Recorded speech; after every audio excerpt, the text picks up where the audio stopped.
Just testing to make sure that push to talk is working, and seems to be. Okay. We can hear you, Dungeon Master. That's not me. That Oh. wasn't. Who was that? Blaze. Oh, shit. My bad. Wow. Okay. My bad, Danny. I didn't. I thought No. you sounded like Wander for a second. No worries. How do you like your new dice set and your dice holder? I love it.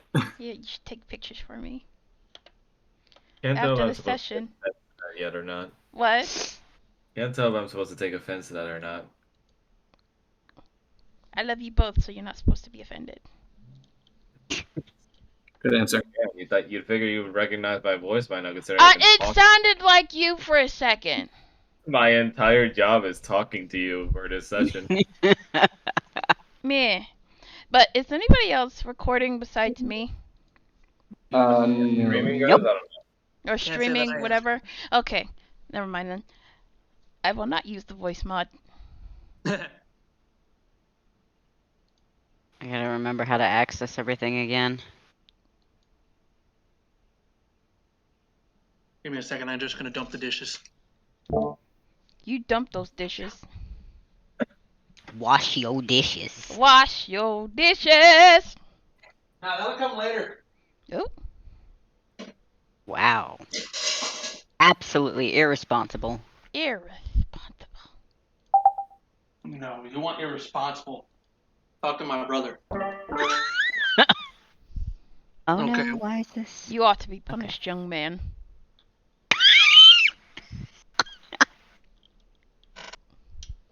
Oh my god. I'm not sorry. You shouldn't be. Absolutely not. Hmm. No. That's like every time your character No, prays. she's making that's coffee the because we have a D&D game right now. What did you say, Dreg? Every time Mel prays to her god in this game, that's how the god should answer. Oh. Oh my god. My child, I have heard your call. Basically, like, God, what should I do? Kill him. Oh my god. Kill him with fire.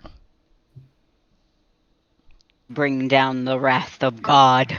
Bring down my wrath. The I shall wrath of my big dick.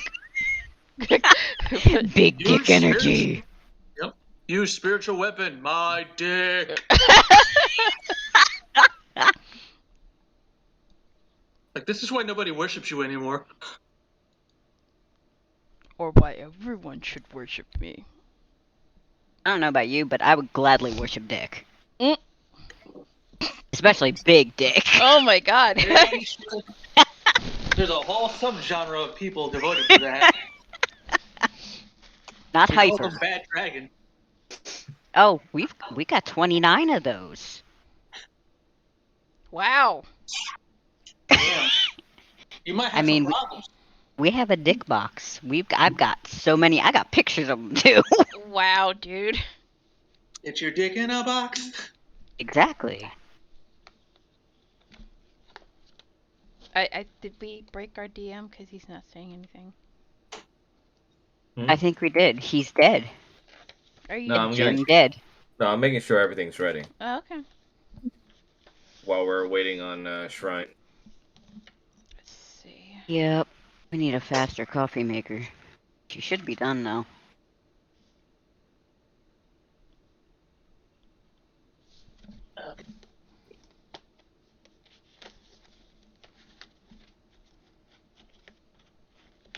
She better be done because I fucking hear Josh downstairs.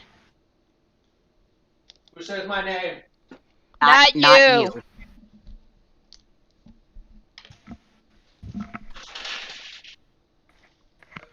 Shine, come on.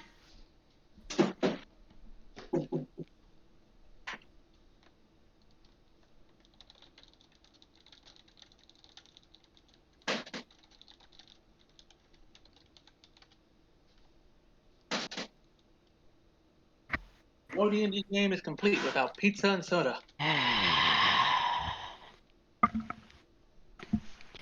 Reasons why I hate Why our roommate is home. You mentioned D&D once, and he just wants to sit and talk for hours. Tell him to shut up. Absolutely can't stand it when people interrupt his games on Saturday. Everybody else? Oh no, that's fine. So in other words, do as I say, not as I do. Pretty much. I cannot wait to move next year.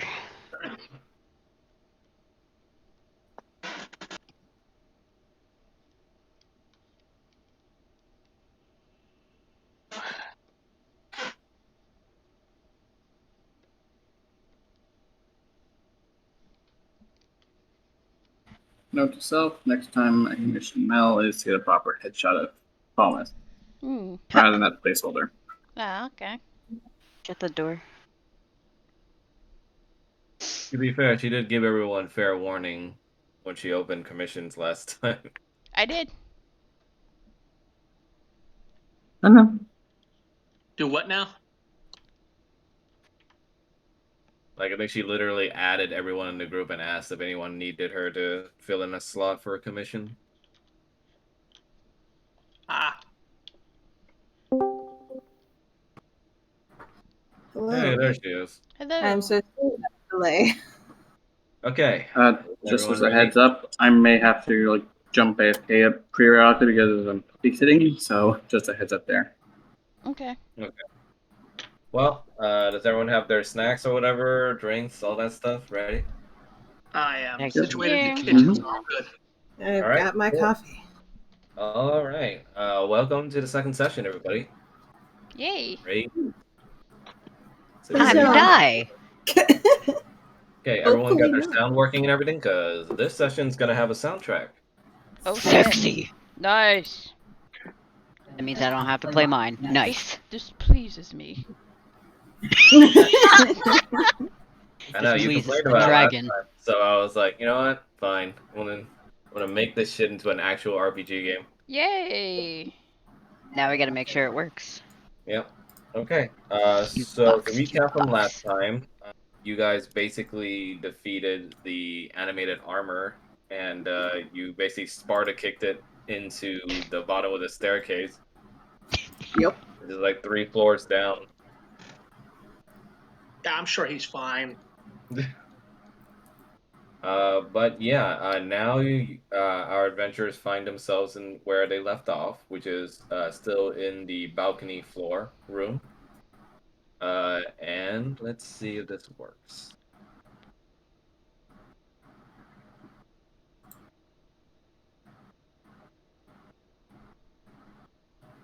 Survey says.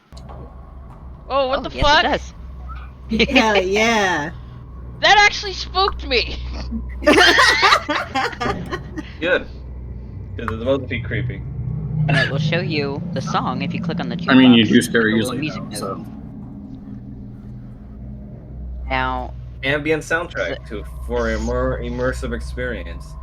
is there a way to just adjust the volume on it, or do you just have to adjust the browser volume? I can adjust the volume Oh, on it. wait, I found it. It's under settings. Yep. Is it? Yeah, Ah, under the gear. just a switch so I can hear the DM. Yes, Very very important. good. Okay, and I'm thinking for this a particular moment, for the purposes of for combat encounters, the ruling I want to have is just everyone, one person can take up one space. So to make things less confusing and to for me to better track where everyone is, everyone can only occupy one space when in combat. Yeah, where's our paladin? Okay. I'm apparently standing Oh. on Oh. him. That's fine. I don't think anybody's standing. Okay, yeah. Nope, I have the it's just space. me. Okay, so do you guys want me to recap the current room you're in? Yes. Yes, please. Okay. So right now, the adventurers find themselves standing on the balcony floor, with the red staircase behind them. You see oil lamps lining the walls, which are oak paneled walls. And for the designs on them, you see they're carved with scenes of a forest and tiny critters crawling upon the ground. What the hell are those? That's appealing. At least it's not windmills. At least it's not wolves. Fair. How do you turn the up? There we go. So which door are we going through next? I cannot see shit. I still say we should go north. Okay, what? 3 doors up here? Looks like 2, 3. Pick a door, any door. There's a couple of doors up here. I'm legit serious. I'm still mostly black and just the funnel. Is his... You're not able to see anything, Drake? Nope. I just see the flamboyant. I think. Yeah, I believe it's fuck the statue. Yes. I still get you two mixed up. 1 sec then, Drake. You I could see. try F5, see if I that'll see work. fuck and the statue. That's it. Yeah, try refreshing it to see if that helps, Drake. And fuck is fucking the statue. No. What was that? I just see a Why? fucking statue. That thing just tried to kill us. No. It turned him on. I mean, some people are into that. It's like choke me hard. Aren't you worried about chafing? Okay, are you still having vision problems, Drake? It's loading. Okay.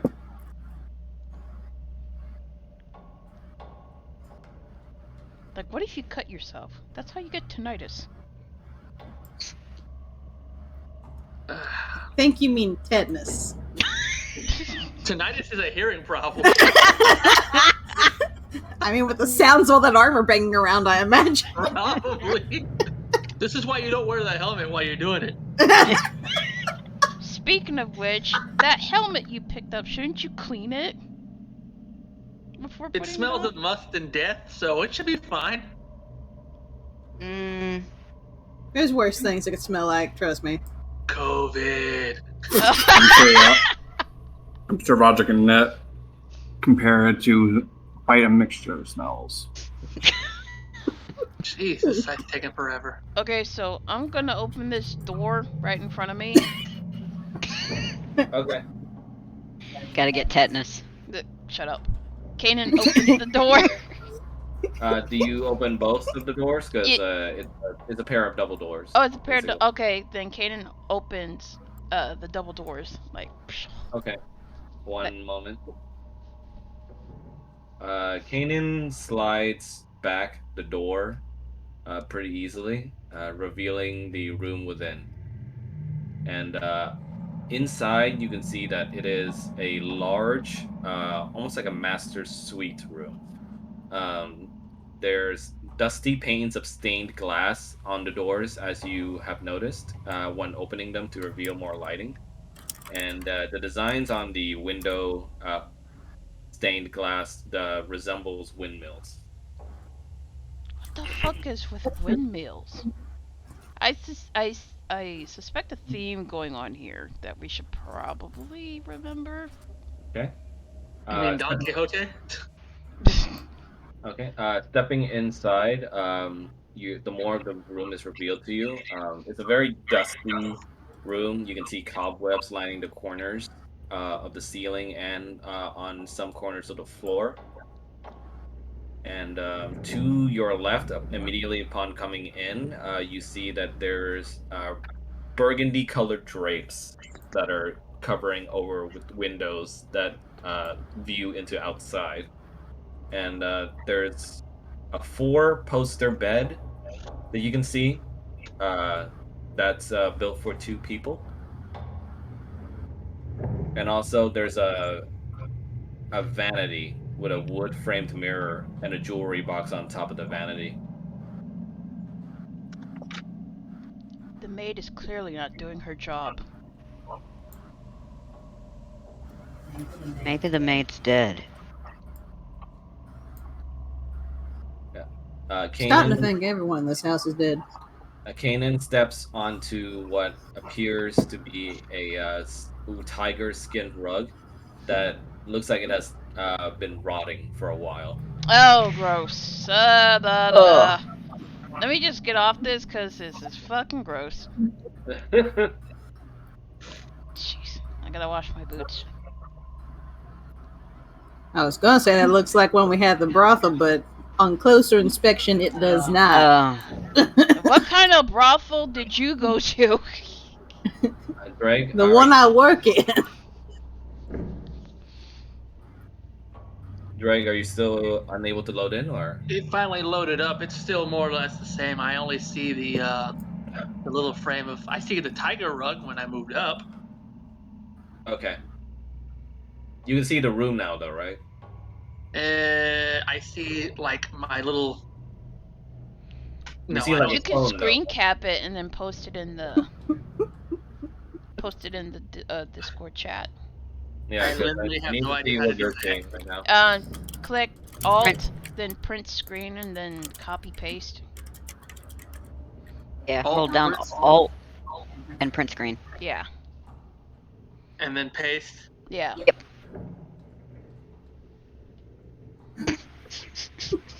Shrine! What the fuck is so funny?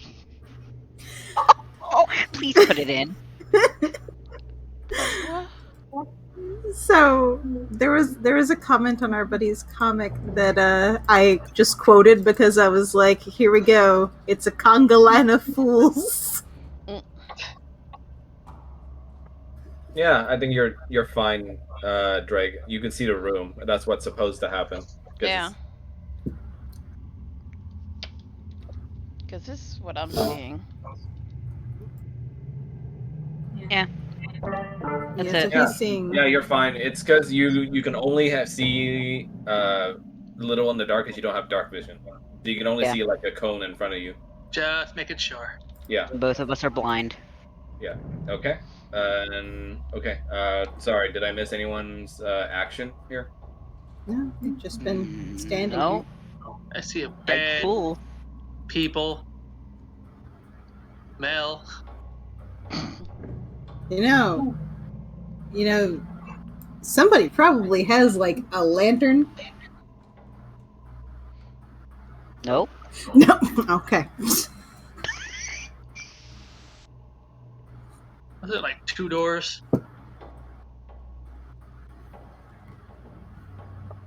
Yeah, Thelma takes one of his torches from his bag and flint and strikes it. Okay. So you want to use one of your torches? Yes, I have 10 unlit torches. Okay. 1 moment. I'm hoping this doesn't screw anything up. Reveal everything. Oh, I can't see shit. What black magic is this? Everything went dark for a second. Oh, see, mine lit up. Now it's back to what it was. Okay. Mine is still the same cone I've had. 1 moment. Surprised nobody's leapt for the jewelry box yet. I ain't touching that. I'm sorry, I'm just imagining like everybody clustered up here, like trying to troubleshoot a torch. You gotta strike the flint this way. Use the oil.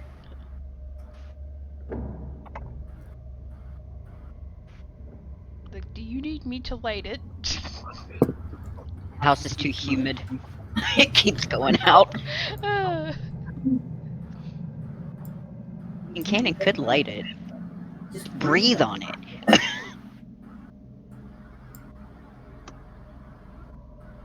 Falmouth breathing on it would just do nothing since he has cold breath, not fire breath.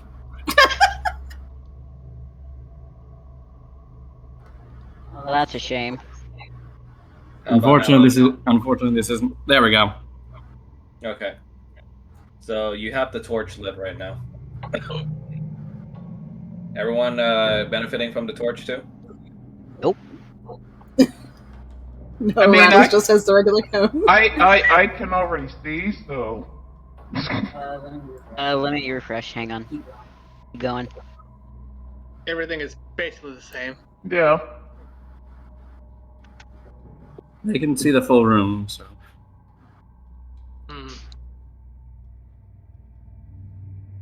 I don't want to keep reloading, but I guess I'm gonna have to. No, wait, Mm. better. Better. Better. I went dark again. What the fuck? As soon as I moved my piece, What happened? I got a much it better went dark again. Hold on, I think I'm having the same thing that Mel's having. Give me a second. My fine. Now it works.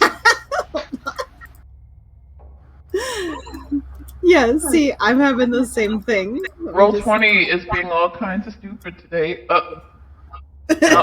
Now my vision is just okay. Roger's just sitting in the void over here. It's fun.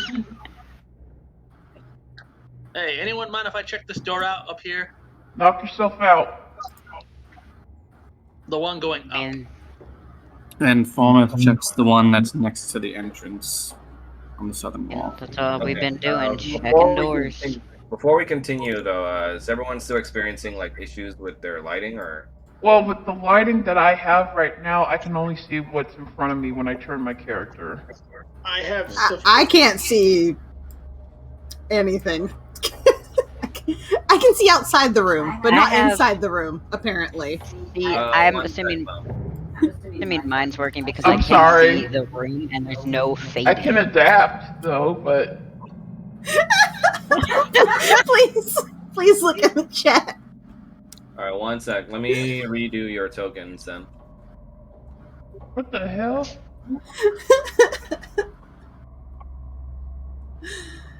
Okay, look, when Roger was supposed to have dark vision, it's not supposed to make vision dark. Oh, shit. Okay, Rattle, I think that's fine for you, because that's Yeah. what happened. Roger and It's supposed Kanan, to you should be be. fine now, right? I'm still in darkness, but let me refresh. Yeah. Just to be safe. I'll refresh the... This is such a weird bug, though, just because it's only the room we're in. I'm Honestly, refreshing the whole thing. I think it interacts weirdly with the torch thing, is probably what happened. Yeah. The torch has It's not blinded us. working. Yeah, I still can't see anything. Hold up. Except for, like, when I go out here, then it's like, I can see stuff, but... Oh, okay. Now I can see... I can see what's in front of me, but not behind me. I'll adapt. Oh, there we go. Now I can see what's in front of me, but not behind me. That works. Yeah, I can see now. Yeah, I can see the room. I It's can good. see. I just can't see what's behind me. That's fine. Okay. Sorry about that. Falmouth and Ian, or sorry, not Ian. Victor, you said you wanted to inspect something, right? Victor wanted to inspect the door on the eastern side that goes north, and I wanted to open the door that leads south next to the entrance. Okay. Where my token is.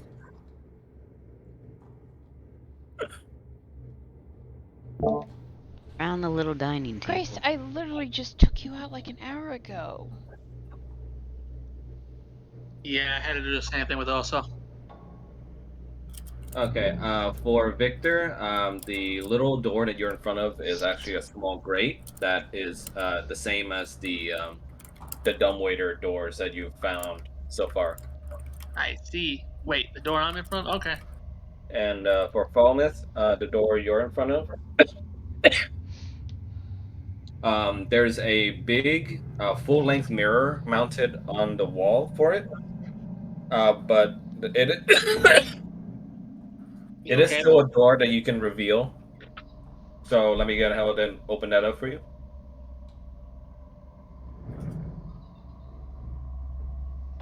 Falmouth opens the door that has the mirror on it to find an empty, dust-choked closet space. That's a bit anticlimactic. No, we still got one more door down here. Don't trust it. I mean, we also got, it's like, what, a pair of wardrobes or something over there? Yeah. Yes, all the blood-stained clothing. Grace, be quiet. Hey, you never know. Such a Something might happy look moment. nice. I mean, at least they're not shaking like the ones downstairs. Okay. Does anyone else want to do something, or? I mean, there's some good. Kanan would like to inspect the fireplace over here. Is that a fireplace? No, that was a window. Oh, never mind then. I take that back. It's I it's a window with burgundy drapes covering over. Okay. I see another little door-looking thing down here. Okay. Do you want to open it? Yeah, I'll open the very small, tiny-ass door. Hold on. So which one are you opening? The one you're standing next to currently, right? That was the one I tried to open first. You told me it was a dumbwaiter. Oh no, the dumbwaiter was the smaller one down here. Yeah, no. Talking about this door that I've been at. Okay, so opening that door then. Yeah, not the halfling-sized door. Okay. You open the door to find a little balcony fenced off area, and outside you're able to feel the cold and spooky air of this area again.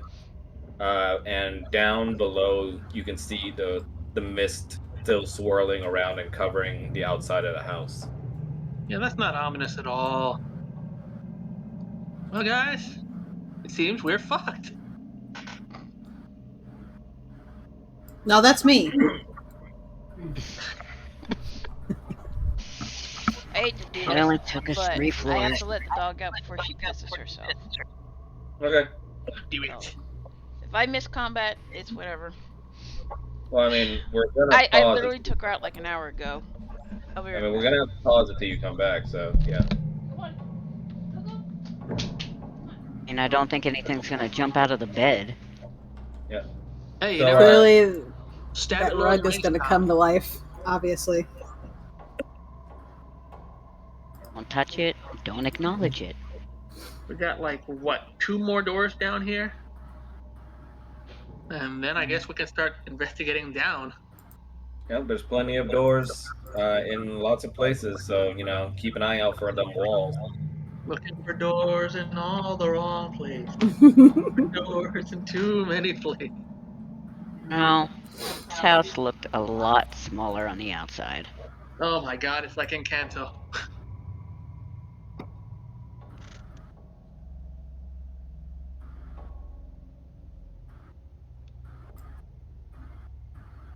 How's the soundtrack though? Is that working for everybody?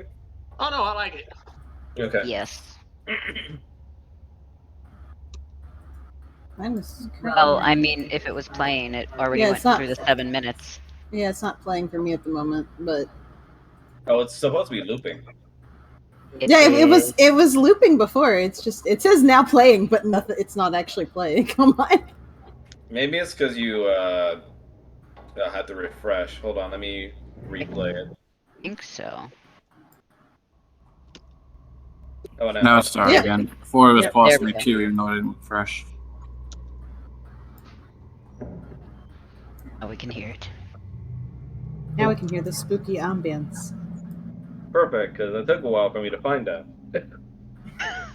It's very nice. Yep, you can almost hear the murders being committed. Alright, I'm back. Let us resume. Lovely. Sorry about that. No problem. It's the same with all Okay. small ones. So to explain more of the room, since you guys or some of you guys are still in it, the more you inspect, the more you find out more details about the place. You see a dust-covered portrait of 2 people on top of the window that's been covered by drapes. Their likeness is covered a little bit by the drapes, but you can see that it's a man and a woman.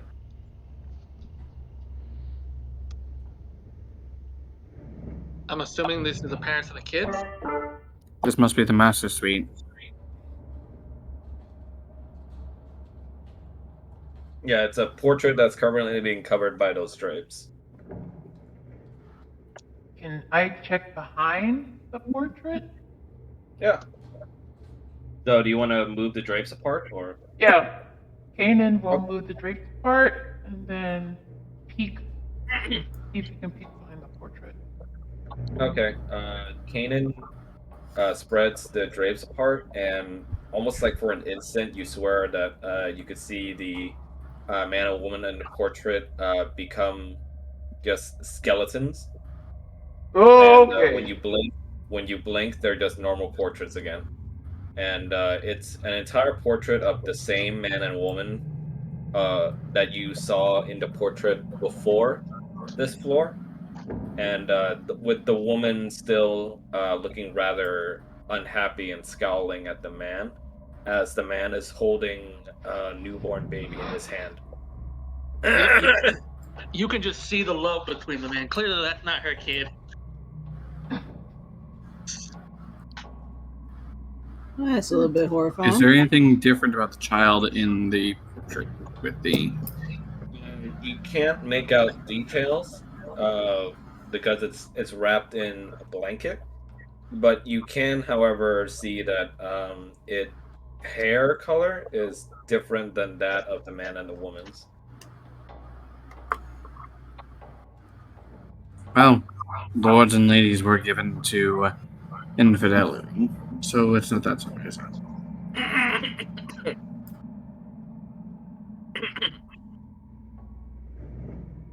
I want to take a look under this bed. Okay. Oh no. What? One of the things we're looking for is a kid, to be fair. Or the bodies. Or bodies, yes. I'm surprised you went for under the bed instead of the vanity with like the jewelry box on it. We'll get there. Yeah. Oh, look at there. It's right by the door. There's only a finite So amount of who's looking space at for us to the look. under the bed again? Roger. Fuck, Okay, what did so you find? Roger. Right. So okay. So how do you want to look under the bed? I'll hand the narrative over to you for that part. He's just gonna sort of crouch down, and sort of lean over to look underneath it. Yeah. Okay. So under the bed, you don't particularly find anything. It's just dark shadows covered by the bed above. You can, however, feel a strange, almost like a draft from underneath the bed go down your spine. Huh. I don't think there's supposed to be air coming out from underneath the bed.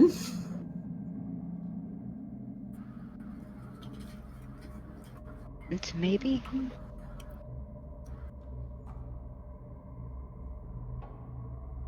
Is going to open this wardrobe that's up here in the corner. Okay.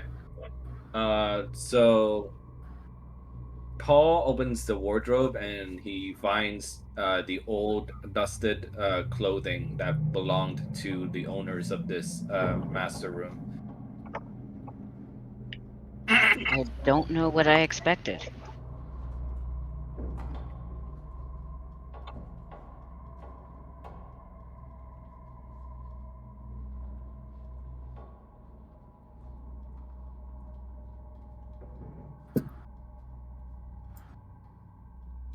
You said you felt a draft under the bed?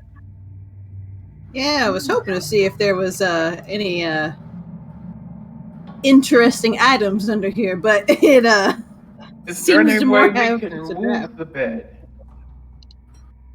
If more than one person does it, yeah, you can certainly move the bed to look.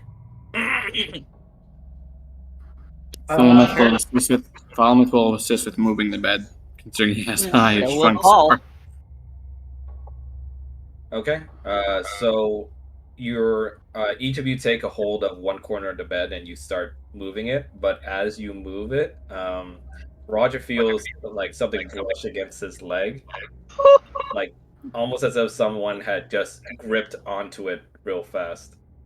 Okay, don't like that. Just gotta back up. Are you okay? Something just grabbed my leg. There's something underneath here. Maybe, maybe not. All right. There's Fucking five bed. of us. 4 of us try to move the bed. The 5th one be ready to hit whatever the hell's down there.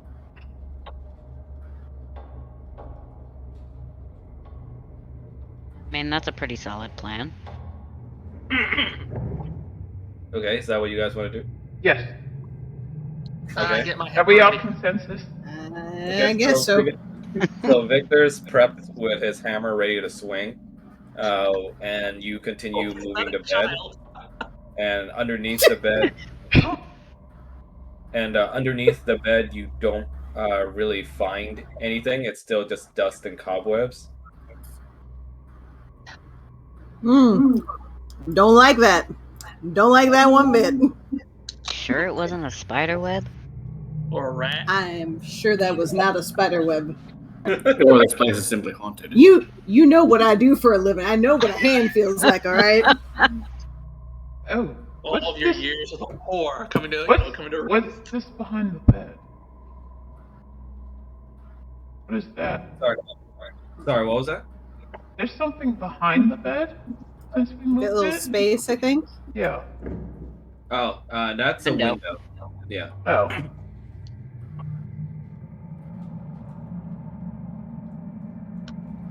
Okay, if we're done, in this area, I guess let's go investigate some of the other. We got like 1, 2, 3 doors to check out. Anyone check out the vanity by the door? What now? Did anyone check out the vanity by the door? We checked out the wardrobe, but Yeah, it's a vanity. I see myself. it's right beside you there, buddy.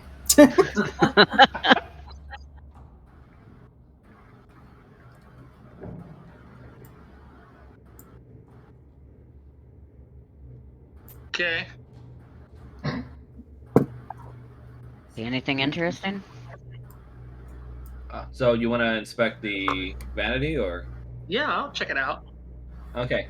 So the vanity itself is a simple wooden vanity, but the illustrations carved into the sides are rather fancy. You see lots of flowers, and also a windmill carved into each of the cabinets of the vanity. But on top of the vanity, first and foremost, what sticks out is there's a ornate jewelry box that sits right there in front of the mirror. All right, I guess check out the jewelry box. Okay.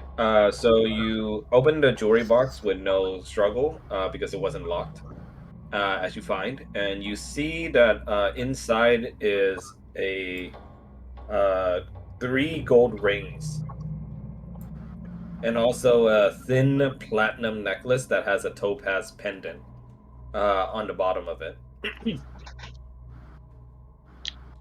Who wants the rings? Who wants the topaz? Pretty sure they're cursed. I'm not taking any. I'm not touching them either. Let's say this is a cursed ass house. I'll put them into the bag for now. For all we know, they summon more wolves. Or more windmills, who knows? Okay. Yes. So you This just will leave open them the- alone, or do you grab them? I take them. Okay, so Victor takes all the possessions, or rather the insides of the box, into his possession. So Drake, you can go ahead and put a 3 gold rings into your inventory on your character sheet, and also a topaz pendant necklace. I just feel like they'll be useful. And for A the thrift record, shop. I did not read this book, so I don't know shit.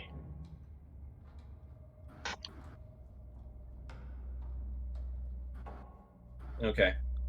Do you also take the box with you, or do you leave the jewelry box itself alone? Nah, screw it. Just put them all in the box and take the box. Okay. It's all convenient.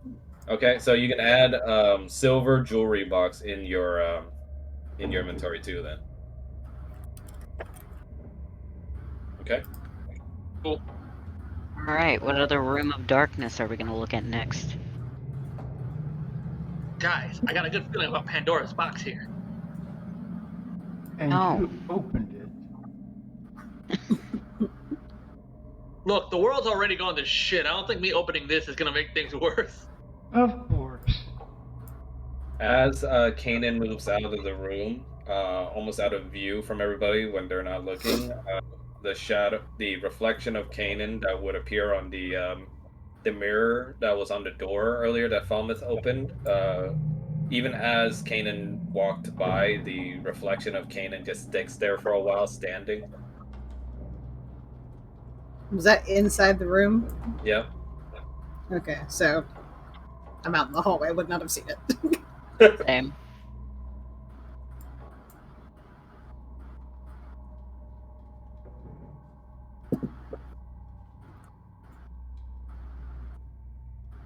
Wasn't there another door out here? Yeah, there's 3 more doors out here. 2 where you're at, and there's 1 across from the suite. Falmouth opens the door that's across from the suite. Okay. You mean the one right there, right? Yeah. Okay. The one we were, yeah, right across from the double door. So Falmouth opens the door. It creaks open very loudly.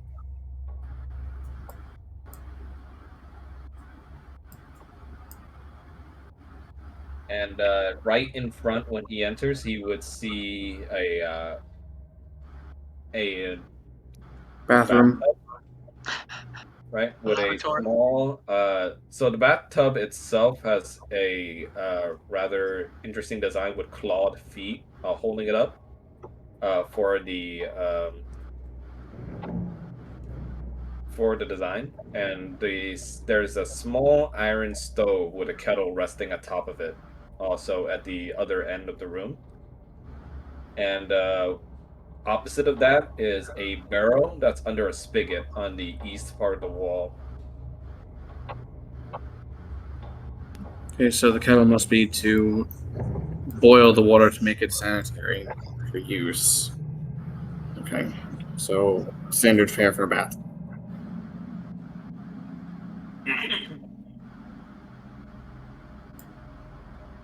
Anything of interest? Not particularly.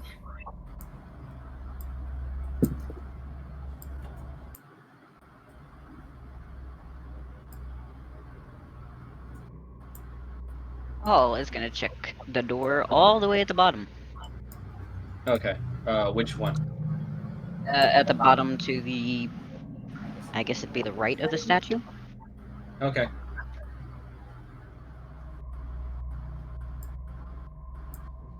This one, right? Yes. Okay.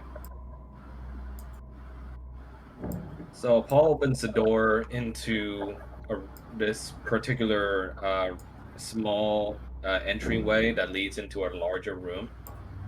Inside this room, you feel a chill go through your body again, this time more noticeable. You see dust and cobwebs everywhere, as usual. And you see that there's a bed for 2 people as well in the room. So there's 2 end tables opposite of the bed, and also a wardrobe as well opposite of the bed.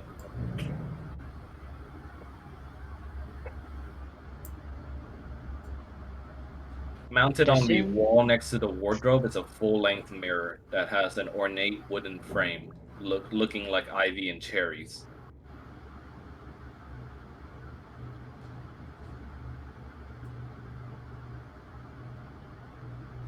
I'd assume this was the kids' room, but it doesn't really look that cheery. Could be a nursery or a nursemaid's room. This is where the bastards were conceived. Oh, God. Wouldn't you do that in the bigger bed? Not if you want to be discreet.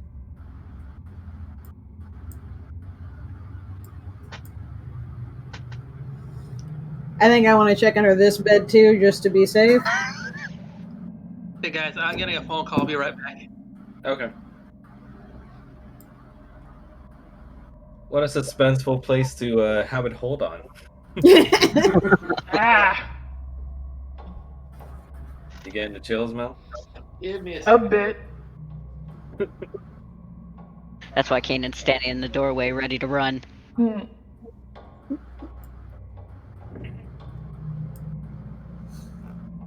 Which way is this mirror? I'm sorry? Which way is the mirror? Which wall? It's next to the wardrobe. You see the little thin paneling that's next to the wardrobe? That's the Oh, okay. yeah.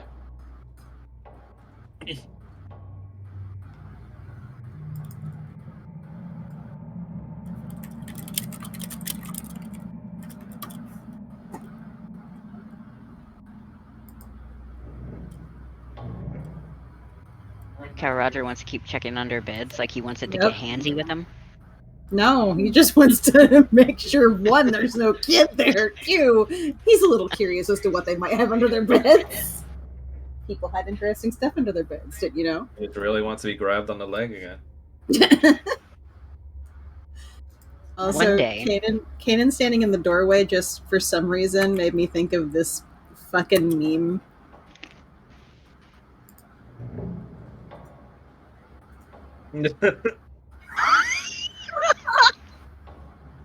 That's the silhouette. Hmm.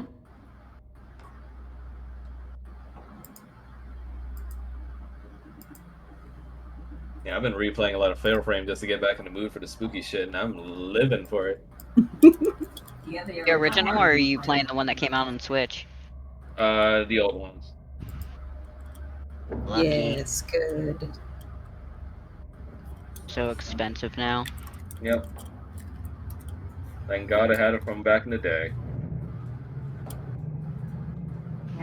Yeah, Shrine's husband made that mistake. Multiple times. Oh, selling them or? Yeah, he'd sell them Mhm. back, and then like 2 years later, be like, "Wait, I want to play Fatal Frame again, but I don't have it." Me, dude. We went through this last time. That's value right there lost. Mm-hmm. He was one of those people that would speed burn through a game and then return it so he could buy another game with the trade-in money. He's a traitor. Yep. That's bad.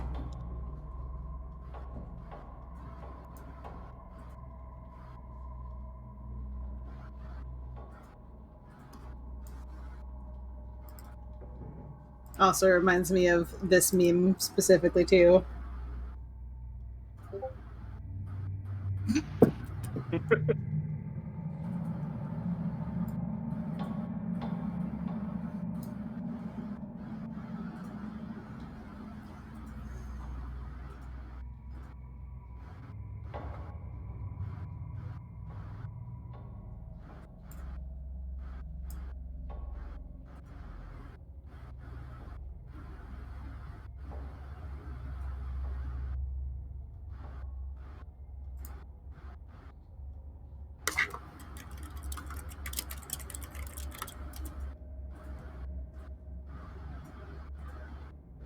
See, I'd lay seductively across one of these beds, but I don't know where these beds have been. Probably have bed bugs. Ew. Among other things. You say that as if that would stop a tiefling whose virtue name is fuck. Yes, standards. My virtue name is fuck. That means it needs to be, masterpiece level. Bedbugs do not contribute to masterpiece level fucking. Pull back the blanket. Tiger rug is there. Can you imagine? It's just staring at you with those glass eyes.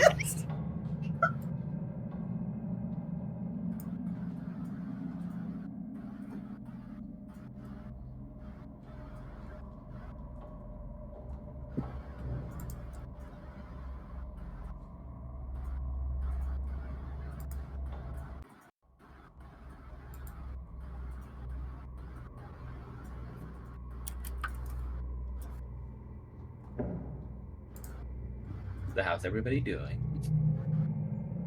I'm Got okay. my second burst of energy. How you guys feeling so far? Say what, Rattles? I said got the second burst of energy. Yeah, same. I actually feel more awake now, now that I'm halfway through a cup of coffee. And having somebody grab your leg. By a leg. Yeah, yeah, that helps. Getting felt up by ghosts, it helps,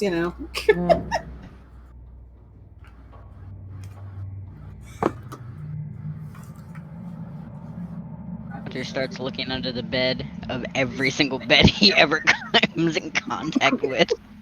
PTSD. Never sleeps on the edge again. Goes into the brothel next time, looks under the bed to be safe.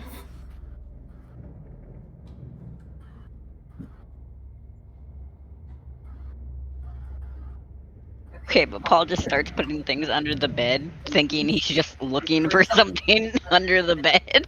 Roger, kill him. And it'd be stupid shit like boots and stuff, though. Okay, but if you're not expecting anything under the bed, and then there's something there...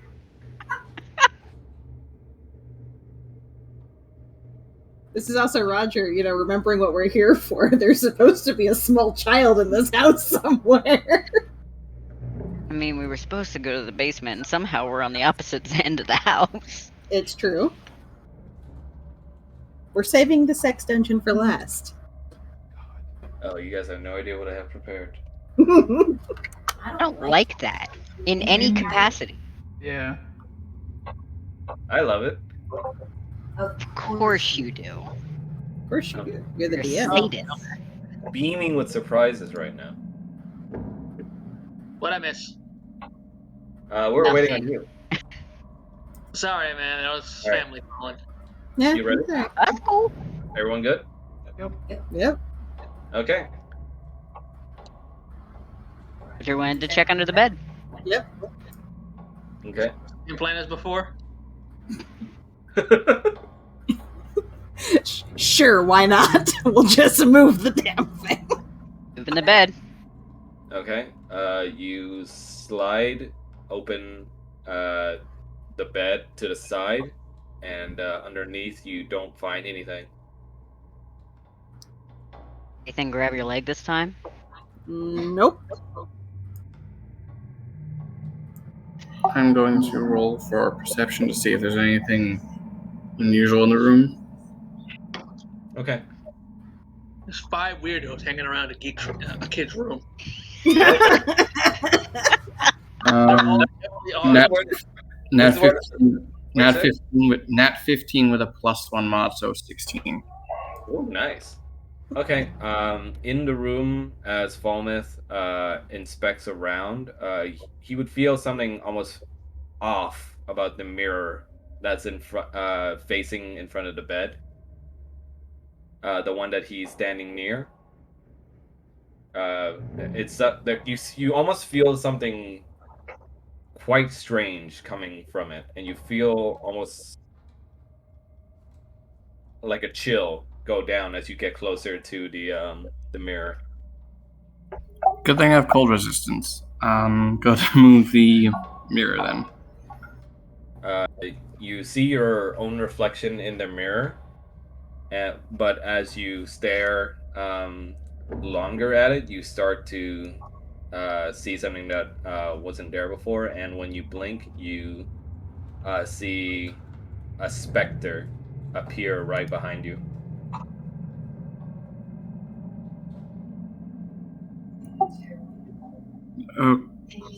Either I'm seeing things or this place is most definitely haunted. Do the rest of us see this specter? What do you see? One moment. Oh, great. Oh! Yeah, Well- the I just wanted to move the mirror, not. I don't think I have anything that can hurt that. The specter appears right behind you and shows itself in its spectral form to you all. The form taking the visage of that of a woman. Is the handout being shown to you guys right now?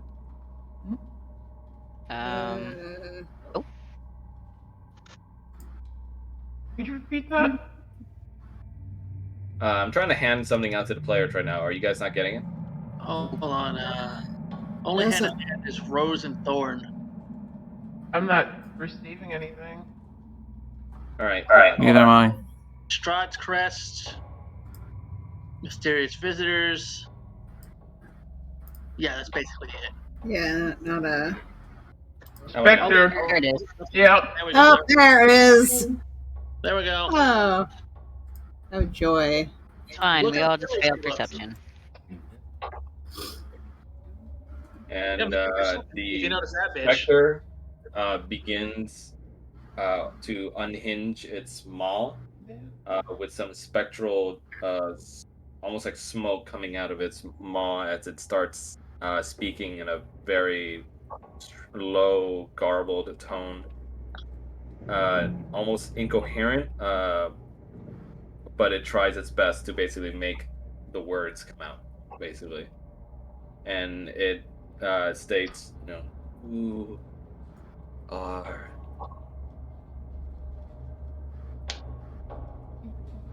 Uh yeah, that's basically what it's saying. Yeah. huh. Use your words. You. The word you're looking for is you.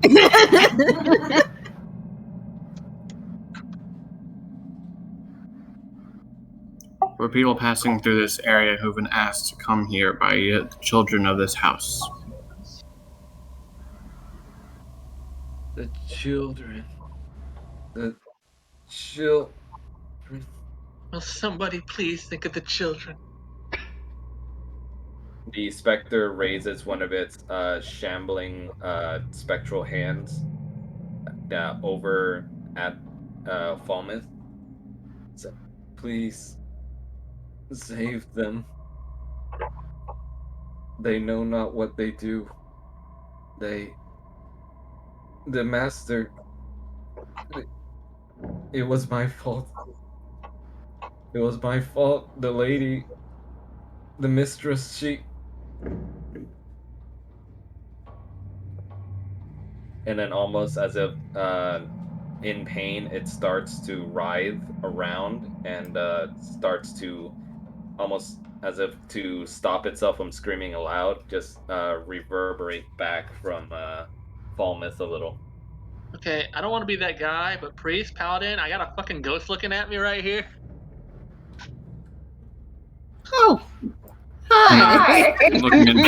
Looking at me.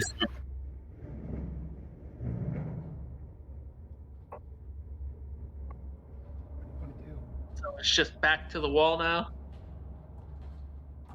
Oh, she just stepped back a little, but she's essentially still like looking over at Falmouth and still writhing a little, trying to get some words out. I'm just waiting to see if you guys want to respond or something. How can I help you?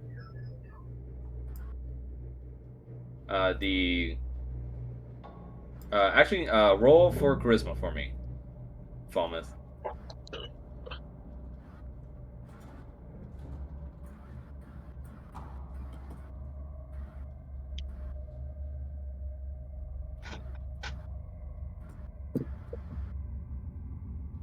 $18 with plus 6 mods, so 24. Ooh, nice. Nice. Okay. So the specter, releasing its face from its hands, looks up at Falmouth. Its incorporeal form, sort of almost phasing in and out, but it looks over to him, and it starts to, almost as if to exert more energy, start speaking more words coherently. It states, "Please lay their souls to rest. The attic, that's where their room is. Their parents, this place, it's down below. There's something. Please, promise me.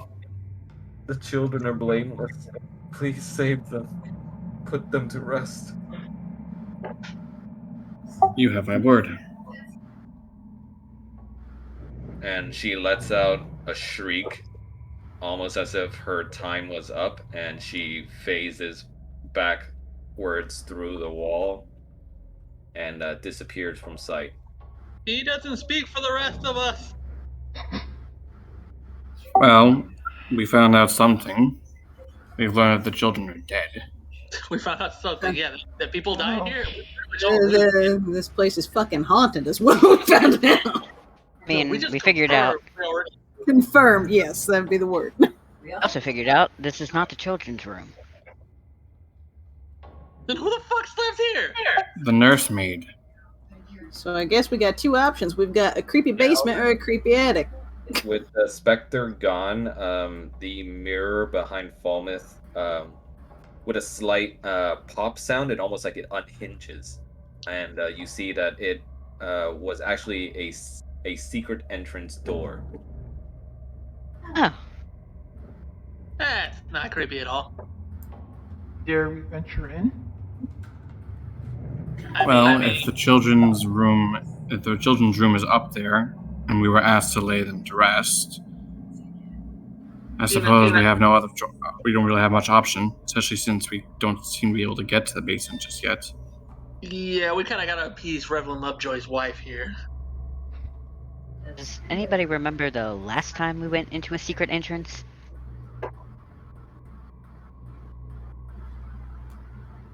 As I recall, there was a trap that had already been set off. And this one might have a trap not set off. You only live once. And then this how guarantee that you move on. Given we're in a haunted house, you only live once is a bit of a. Alright, so- alright. If you only want to live once, you can walk through the door first. Oh, boo fucking who.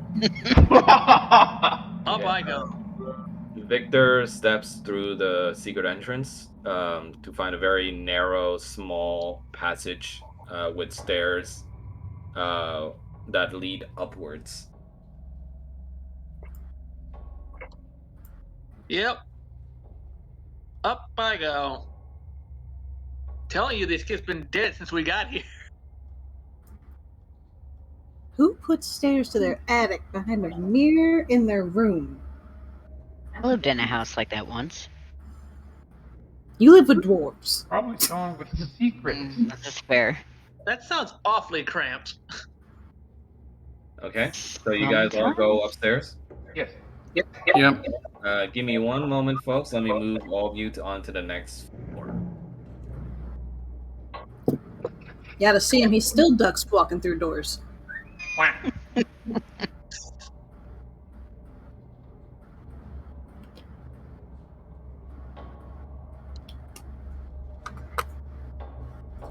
And the stairs keep going. And there goes the browser showing the whole map again. That's not. I still can't see beyond. Wait, what's in front of me. it's showing you the whole map? It did the same thing it did last time, where it pops open the entire map, so I refreshed. Oh, okay. I So just it's see a just fine Fucking now, right? spoiling myself. Should be fine now, right? Yes. Yes. Okay, so you're fine? Yep. Okay, cool. Okay, Anyone else see a staircase. It's just a staircase, yeah. you all walk upwards, finding a singular door that bars your way into the next room. And so do you want to open it? Well, I mean, we kind of have to. Okay. You open the door, and you find yourselves at a definitely a more old and dusty space than the ones you've seen before. This one suffering from the most amount of wear and tear as far as you're able to see. Dust and cobwebs pretty much covering almost every corner. And each step you make onto the wooden flooring below makes a very noticeable, almost like the wood has been rotted noise. It's a pretty awesome sized attic. I don't think we should be walking on this. Who's the lightest?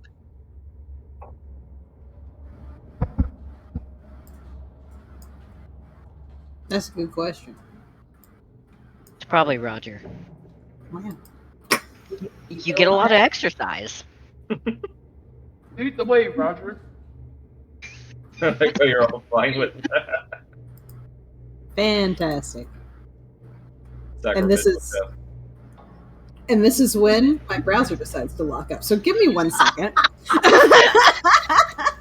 It's telling you, don't do it. Don't do it. You're gonna die. It's Paul locking it with fear. Probably.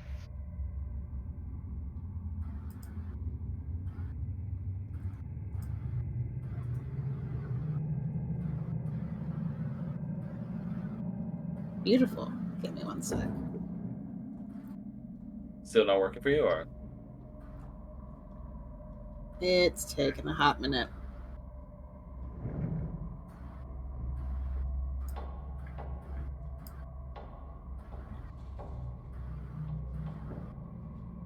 It's trying.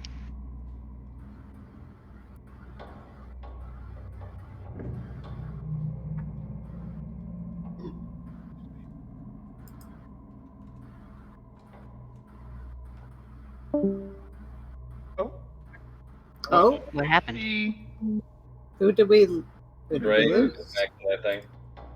Greg.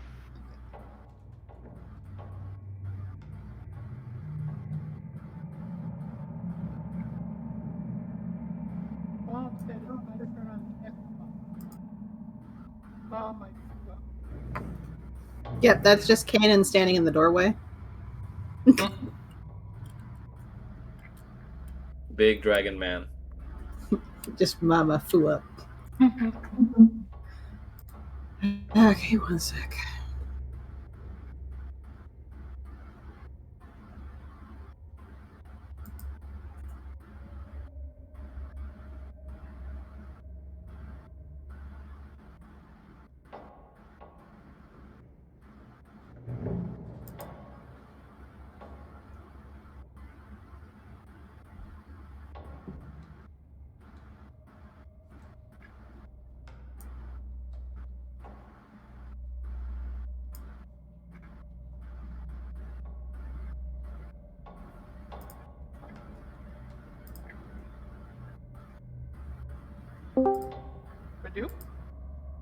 Hadoop.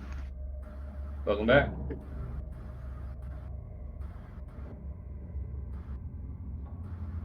Where is he? I hope he is back.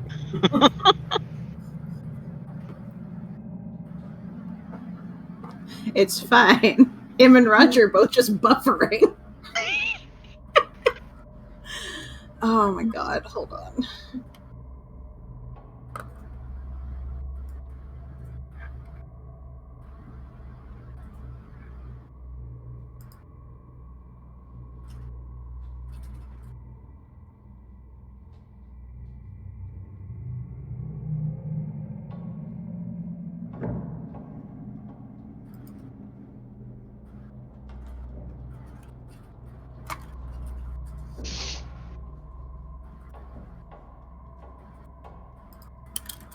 Everything We're okay? trying to minute game.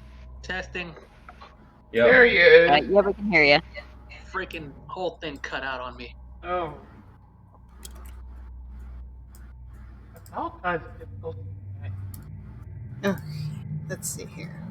Alrighty. Get it? You good to continue? Almost.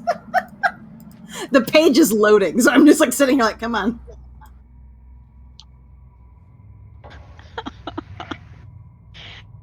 So we're in a D&D game, and that seems to be when everybody wants to message me, and I explained I will answer later because I'm in a D&D game, and in the perfect dad, no response. Are you winning? Are you winning, son? I mean, we're trying to.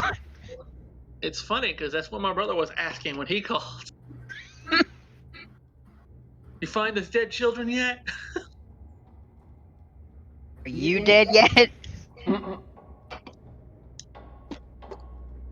you guys Scooby-Dooed the shit out of this yet? Actually, there's 1, 2, 3, 4. Oh shit! I think there's enough of us to actually be Scooby Doo. Okay. Who's gonna There be the we dog? go. All right. Like fuck this, man. Roger is going to go over to the top door up here. I believe that's a door. Which door? Top left here. Okay. The one you're looking at, right? Yes. Okay. So Roger opens the door, and it leads into what is apparently another bedroom. However, this one being a tad different, as you see almost trail marks on the ground leading up to the door, looking like dried blood. Oh, don't like that. What do you see? Looks like there's some blood on the floor in here. Think we found the crime scene. Some blood or a lot of blood? A trail of it? Does that count? Yeah, it's like trailed blood marks on the floor that looks like it was dragged across the floor. Lovely. Is there any blood out in the hallway? No, it stops short at the door. Well, that's uncanny. Is there anything else about this room? You see there's a slender bed with a nightstand near it, with a rocking chair and an empty wardrobe, and a small iron stove. But the one that sticks out most to you is just the blood marks on the floor, as far as the things that stick out in this room. All right. Well, I'm getting out of the spooky room. If somebody would like to investigate that, you absolutely can. Enjoy.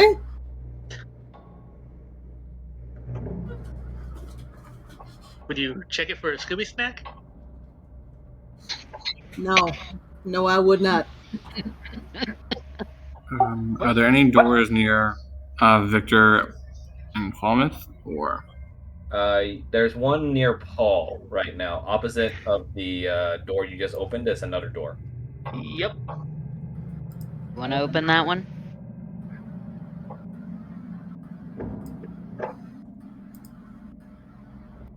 Yes, Yeah. I'll open it. Are you asking me or the group? I like how the group felt silent. Sorry, I I wonder got if you're stuff in my asking someone mouth. in particular or what. Paul's gonna open the door. Okay.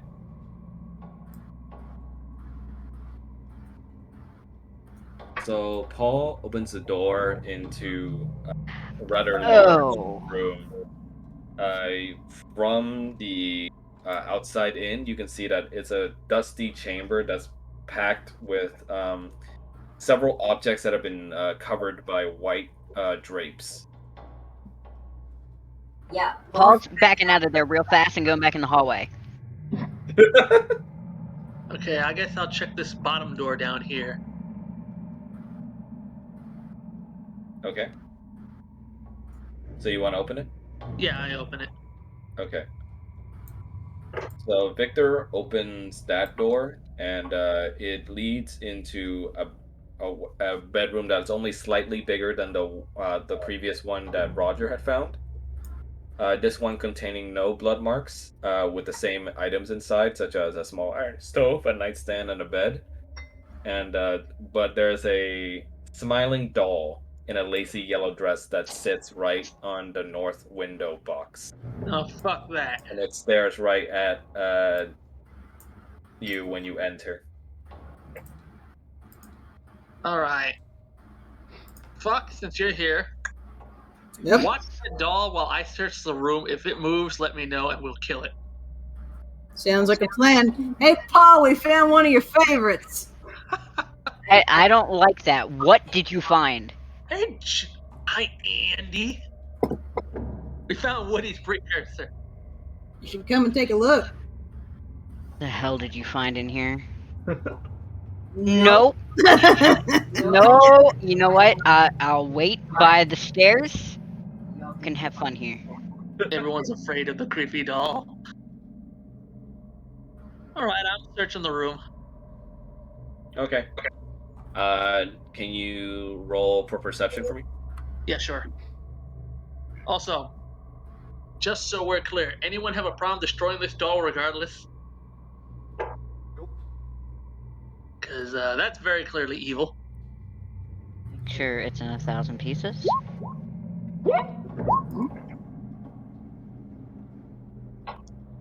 Oh, that's a 2 on perception. You don't see shit. So you don't manage to find anything out of the ordinary. It's too distracted by the doll. Yeah, the doll itself just constantly staring at you, taking your attention away from the room. Pretty much, guys. Its eyes just follow me everywhere. Yeah, its eyes do follow. Yeah, its eyes do look like it's almost as if it's following you across the room. Can someone else roll? I'm serious. Let's set that thing on fire. What'd you say, Mel? Can someone else roll? Like for perception? Can someone else roll perception? Oh yeah, you can. Anyone really can, as long as they haven't failed or anything. I mean, Roger's supposed to be watching doll, so shouldn't he? Yeah, I mean, what am I going to do? Perceive the doll? Don't know. You notice that the doll's chest is rising and falling very.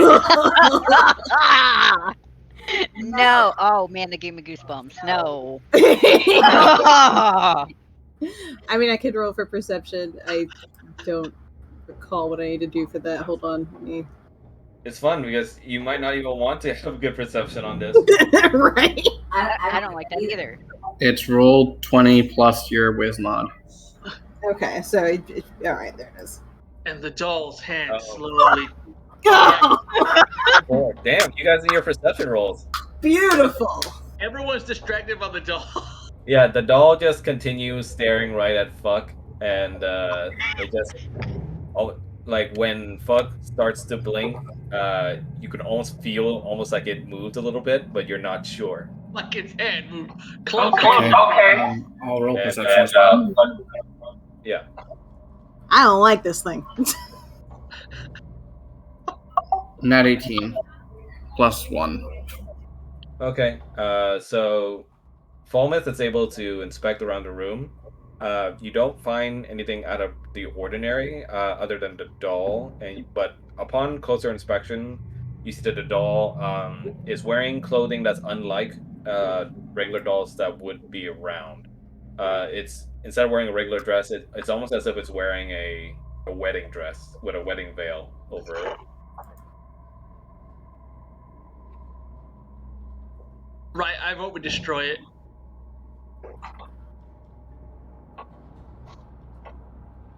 Or it just attacks us if we try to destroy it. Well, it's clearly either way an unnatural entity.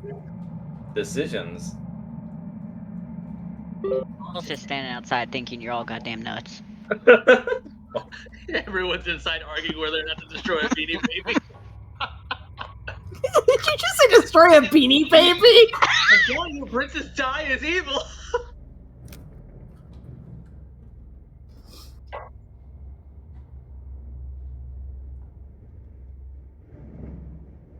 I'd suggest setting it on fire here, but I don't think that's the best idea. We do have some stoves, though. We might be able to use one of those. I'm down with this plan as long as you put something to make sure it can't open the stove door after we light it. You're a smart man. So who wants to pick it up? Not it.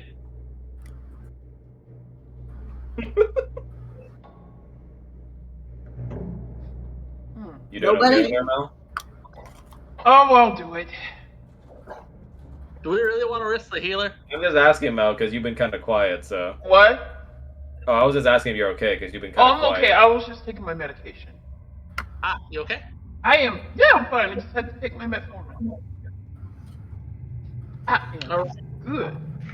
Look, somebody cover me and I will freaking get the doll. Just light the damn stove up. The ambience is totally not helping now, is it? No, not remotely.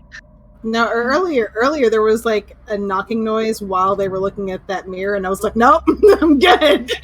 Kanan unsheathed his mace. Like, go ahead. So you're holding your mace, right? Yeah, Okay. I'm arming myself. Yeah. Okay. So, are you picking up the doll, or? No, Greg is. Yeah, I'll go for the doll. I'm backing him up. Can you move closer to the doll? Am I close enough? Where's the doll supposed to be situated? It's near the chair. You don't see it here in the corner. Oh, Yeah, right here.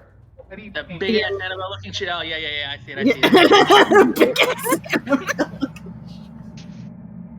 Okay, so Victor picks up the doll, and in his hand, you feel that it's eerily cold to the touch, but instead of just a normal toy doll, you feel it's almost flesh-like when you touch it. Very Jesus, this is nasty. And when you pick it up, it does that doll thing where the eyes start to blink a little when it's lifted up, but it starts staring back at you still. Put it in the stove. So let's say it's gonna start screaming, isn't it? Let's say Roger's like trying to light up the stove. Yeah, Paladin, can't you say it's evil?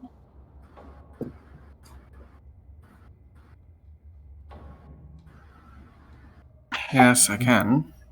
Though it's not something like just done automatically. It's something I have to consciously choose to do, and it can also have a backlash if an evil is strong enough. I know that. I just need to know if this thing's evil before I throw it into the fire, considering it feels like a fucking good guy doll.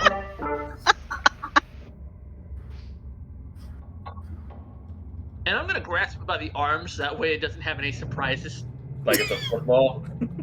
Facing away from me.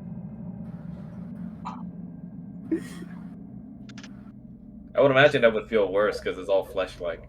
Oh god, so nasty. But yeah, so what do you guys want to do? Roger's gonna go light up the stove is what Roger's gonna do. Okay, do you have a flint to start up, or? Let me see here. That is a good question. Have the Dragonborn use his breath weapon. Excuse me? Oh my god, do I really not have a flint? I have candles. Candles work fine. Okay, as an action, I use Divine Sense. Okay, you want to use Divine Sense? Yes, I have 7 uses of it, so I can use. So yes. Okay. You do sense an eerie, almost like a light evil coming out of the doll, but you don't sense that it's.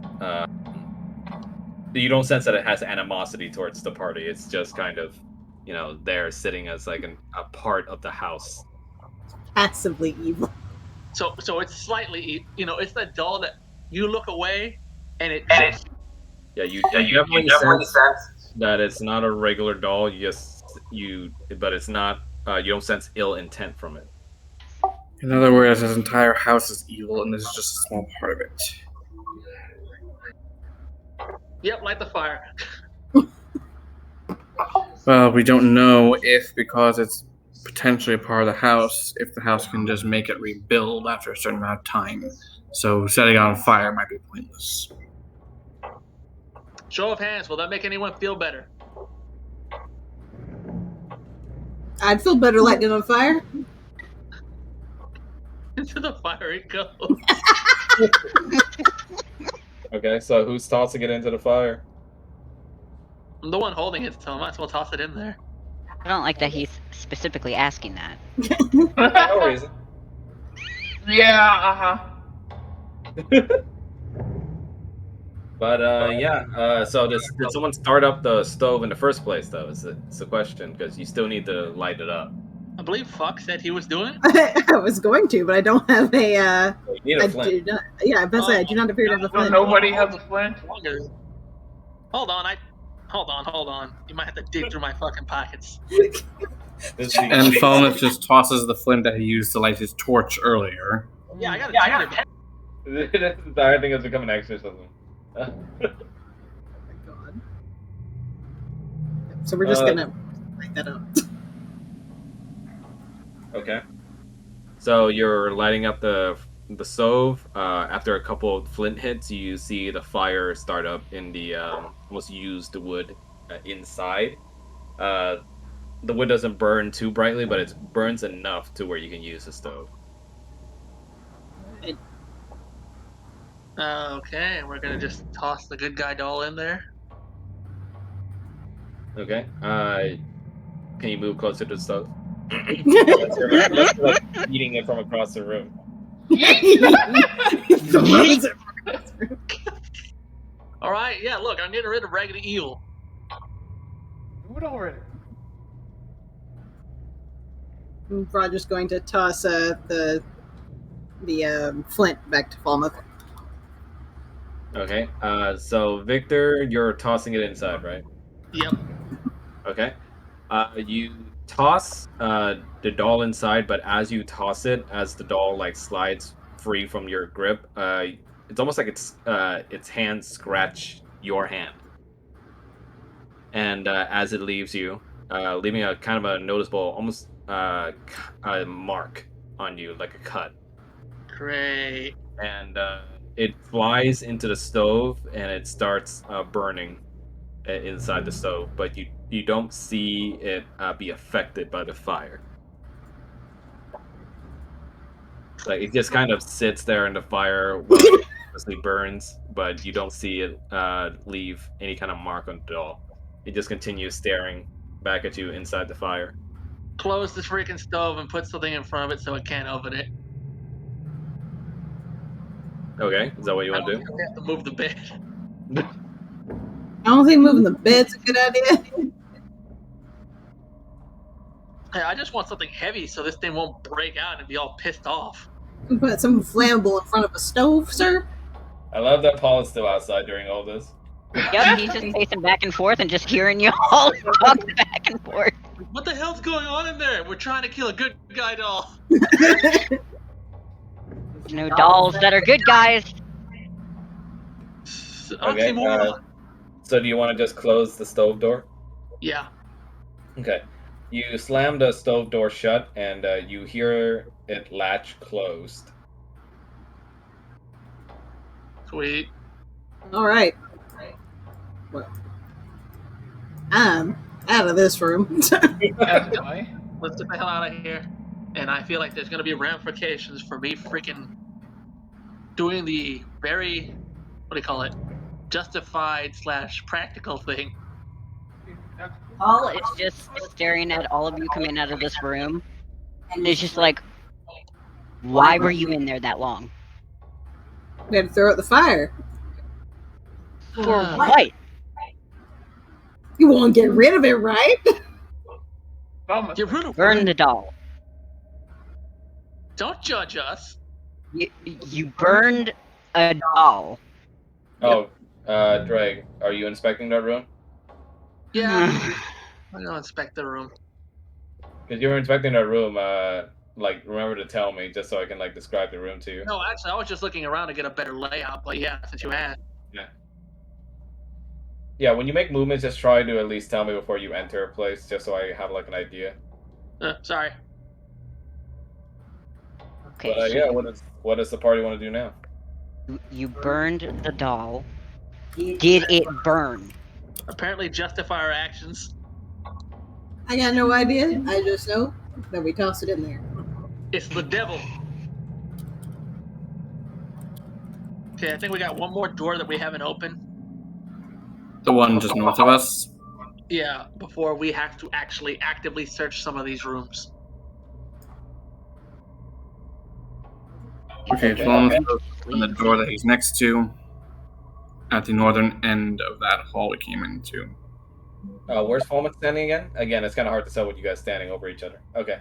For that room in front, you see that it's a rather different door from the rest. It's a special room that looks like it has a large windmill symbol on it, but in golden casing, as you can see, and it's a special design that that stands from below the door up all the way into to the top of the door. And there's a lock that's been placed on the door handle, but you see that it's been rusted over for quite a while, and it's looks like it's almost ready to break. Didn't we also find a key in an earlier room? No. So that one's locked then. Anybody know how to pick a door? I don't think anyone here is a rogue. I mean, we've been picking doors all night. These doors, the other doors have been unlocked. These ones aren't. I mean, the lock looks like it's about to break, so. I'm gonna say, I mean, we could always try kicking it, like.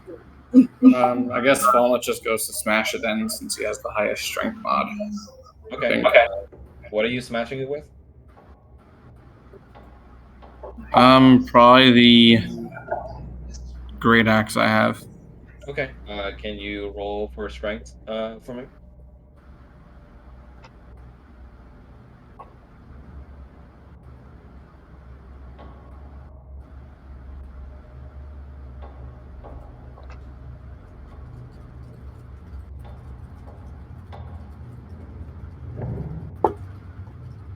Nat 19 plus 5 mod from strength. Since highest 10. Huh? Nat 19, and I have plus 5 strength mod. Okay, cool. So you use your axe and you bring it down upon the lock, and it with a loud sound, it slices open, and the lock just sort of drops down onto the floor with a loud clank. That's all. Very nice.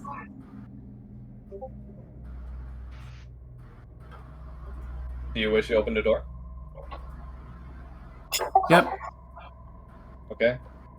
Falmouth then puts his hands on the door and pushes it open, revealing into a room that has immediately you can see that it has bricked up windows, flanked by 2 dusty wood framed beds that looks like they were sized for children. Closer to the door is a toy chest that has windmills painted on the sides of it, and next to that, or opposite of that, is a dollhouse that you see looks like a very large house, just like the house that you're in. And in the middle of the floor of this room, you see 2 small skeletons wearing tattered but familiar clothing. And The children must have starved to death here. If it was locked like this. Well, that's it's one small skeleton holding its hand with a smaller skeleton that's holding a now old and dusty stuffed doll. It's not the same doll, is it? Oh Lord. And when you take a look at the skeletons, you start to see something appear in front of the skeletons.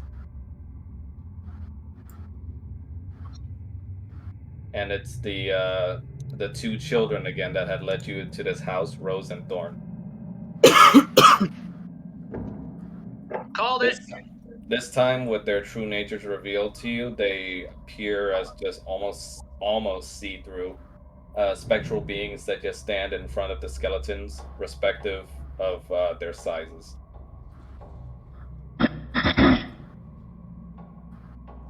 Well, we found the kids.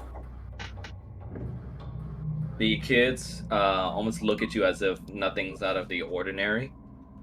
Carrying on with their query as Rose asks, were you able to find our parents? Not yet. We haven't been able to get to the basement just yet. Was the skeleton in the freaking other secret room one of their parents?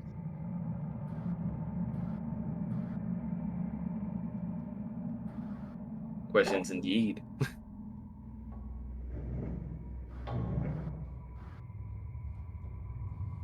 Does anyone else want to do something, or Could you describe your parents for us? Haven't we seen pictures of them? We know that that's Hey. them. Hey, we were just talking about bastard children. You don't know. the two children hold hands with each other as Rose tells you that their parents are the lords and lady, or lord and lady of this house. And Rose begins to explain more. Is that they told us that there was a beast in the basement, so they locked us in here to keep us safe. They said not to come out for any reason until they come back. Considering that you guys were locked in here, I'm pretty sure there's a little more to that story. It means they starved to death. Yep. So their parents got attacked ages ago. That's one theory. The Not a theory, children they're look at skeletons. you almost as if clueless when you mention that they were dead. They turn their heads and go like, "What? What do you mean? We're just trying to help find our parents. There's a monster in the basement." How can we get to the basement? Can you roll for charisma for me? That 19 again. So plus Okay. so that's 25 from the charisma mod. The children look at Falmouth, and the smaller Thorn clutches onto his doll heart, or rather stuffed animal harder, and he answers in a very sheepish voice, "We don't know. Our parents keep telling us to never check out that place." He looks over to the dollhouse, says that they had that built for us. Said it was an exact model of the house. Maybe Falmouth goes to check the dollhouse then. Maybe we can give some sort of clue. It's an exact model. Okay. So there's in the dollhouse, you see that just like the children said, all the rooms and floors of the house have been perfectly replicated in that little house, almost to an eerie manner. And you see that one particular part sticks out to you about the dollhouse is that from the rooms you've inspected so far, there's a particular one that's looks like it's a staircase that is hidden right outside this room,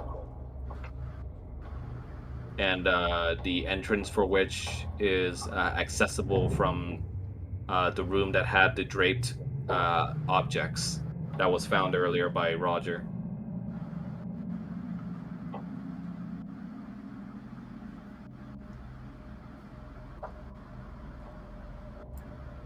Hey, Paul, we gotta go back to your favorite room.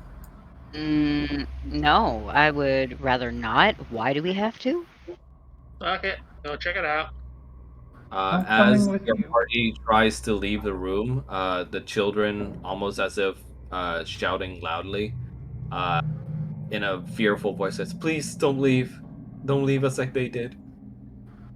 Please, don't leave us." Leave the door open? So, someone reassure the kids and then leave the door open. Who's got the best charisma? Falmouth, since it's his best save. It's his proficiency save, and it has a +3 mod, so it's essentially +6 mod after everything, with the proficiency bonus and everything. Yeah, because I'm just throwing it out there. I got a charisma of 8. I don't think you want me talking these kids down. Fine, Falsmith can be the dad.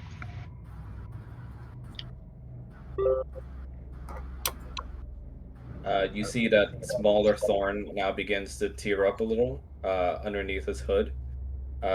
He grips his stuffed animal and starts tearfully asking Falmouth to not go, please. That they've been very lonely. I understand that it's been difficult, but if you want us to find your parents, we will need to head down, especially if the monster is still there.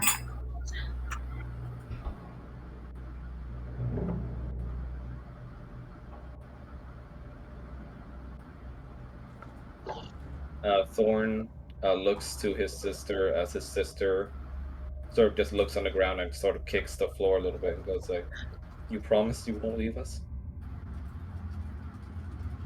I can't promise you won't leave, I promise we will come back. I promise I will never die. The siblings look to each other for support before looking back at Falmouth and go like, "Okay, mister. So long as you promise."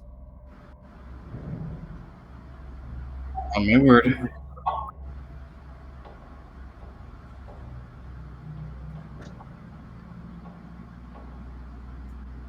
Okay. The children then just sort of just stands to the side and lets Falmouth go.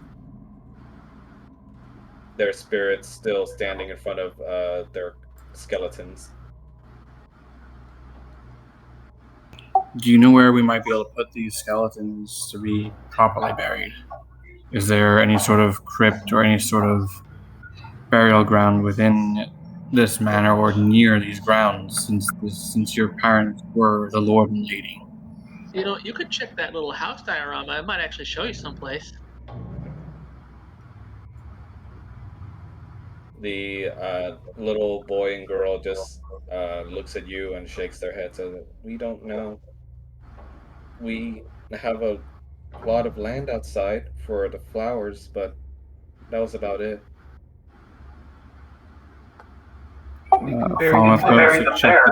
Falmouth goes to check the dollhouse again to see if there's anywhere there might be like some sort of tomb or anything. You don't find anything that looks like a tomb. It's just rooms inside of the manor.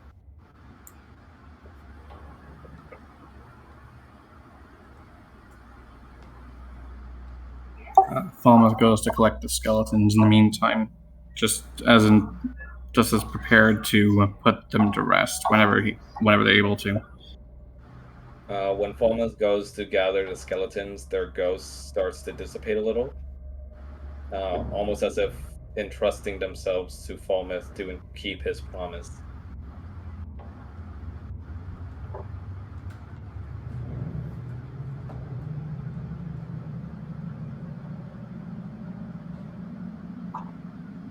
Okay. You can add to your inventory, Blaze, the remains of the children. Children corpses. Yeah, just shove them in your bag of holding. It's fine.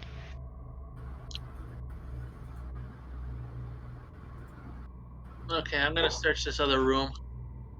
Okay. So do you want to do a perception check, Victor? I will. Let me pull it. I also like how Mel has the highest wisdom and you guys haven't asked her to do the wisdom checks. It's okay. Ooh, nice. Okay, Very 17. nice. Let's see.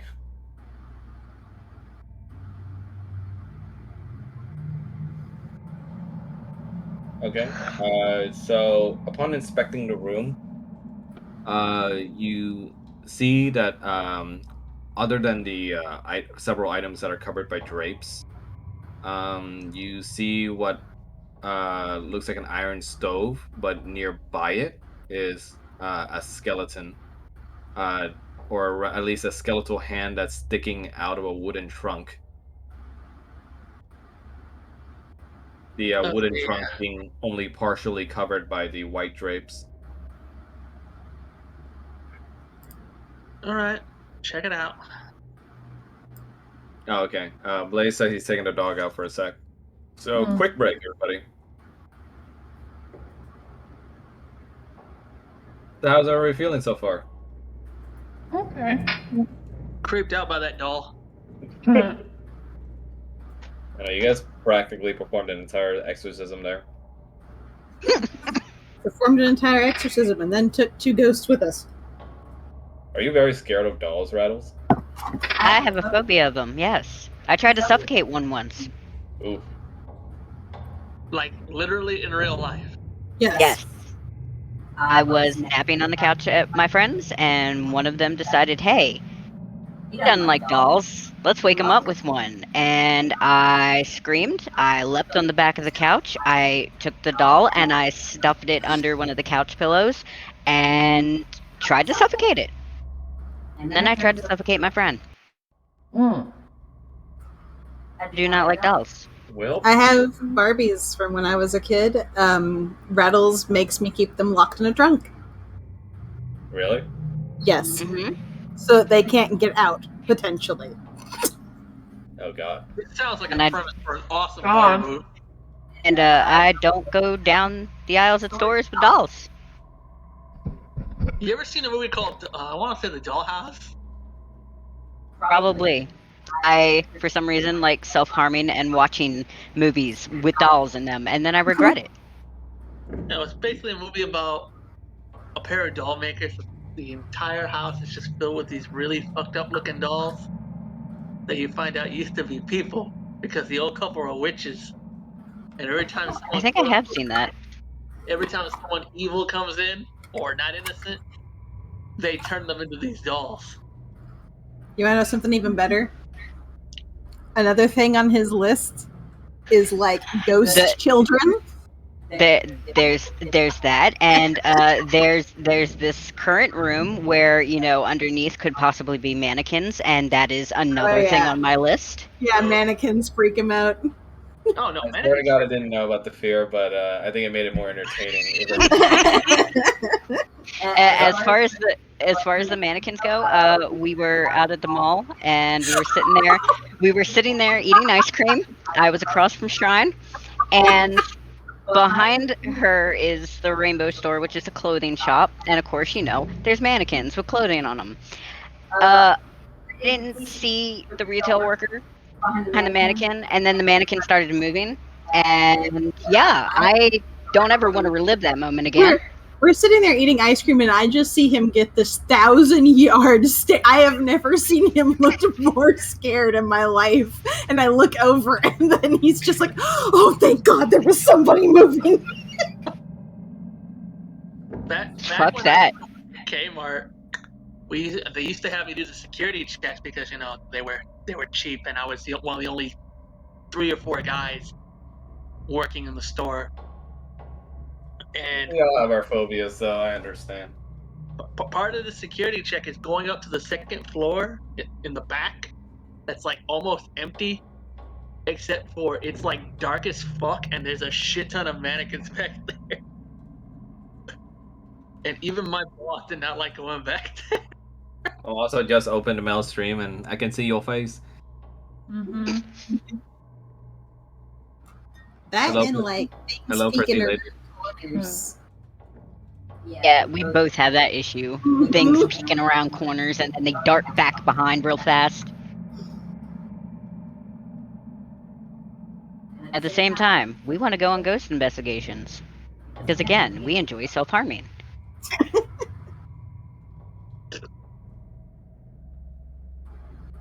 Ghost investigations is like those ghost shows. Yeah, except, actually realistic and trying to do the job. Ghost chasers. Not people doing dumb shit. Fucking spirit boxes and shit like that, dumbasses. Sorry about that. It's all good. I think I most think of Mel's us BRB right now for a sec. Or at least I see on her webcam that she stepped away for a second. He fled. I'm actually going to do that too because I just need to use the restroom real fast. Okay. Well, my objective was to give you guys the heebie-jeebies for this campaign, and so far it's successful.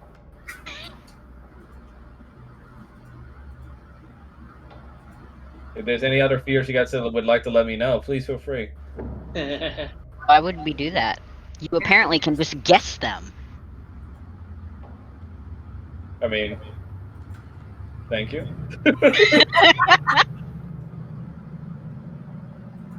I'm good at what I do, and that's guessing people's ticks.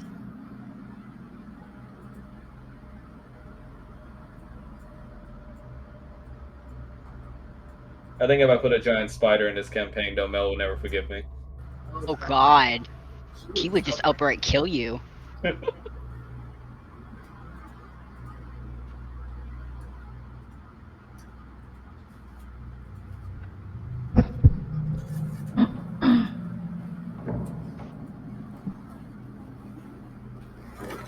Hey, welcome back now. Thank you. And Okay, we all good?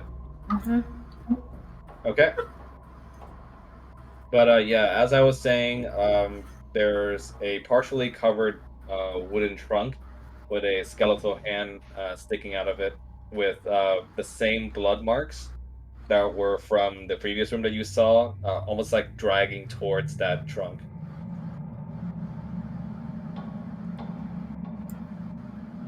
That sounds like a mimic.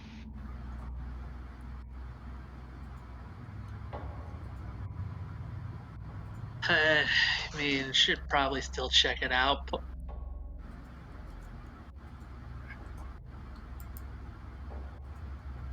I investigate. Okay. Upon investigating the trunk, so you're like opening it, right? Try and describe to me what you're doing. Removing the tarp so I can get a better view. He said there's an arm sticking out of there. Yeah, skeletal arm. All right, then. Describe to me the condition of the arm. Does it look like it was chomped on, or it's just like it's just sticking It's out? completely just worn off. Just like you just see the skeletal hand. At this point, the flesh has already been like just worn away. Alrighty. Investigate the chest. Okay. You open the chest slowly, and inside you see the full skeleton attached to the skeletal arm.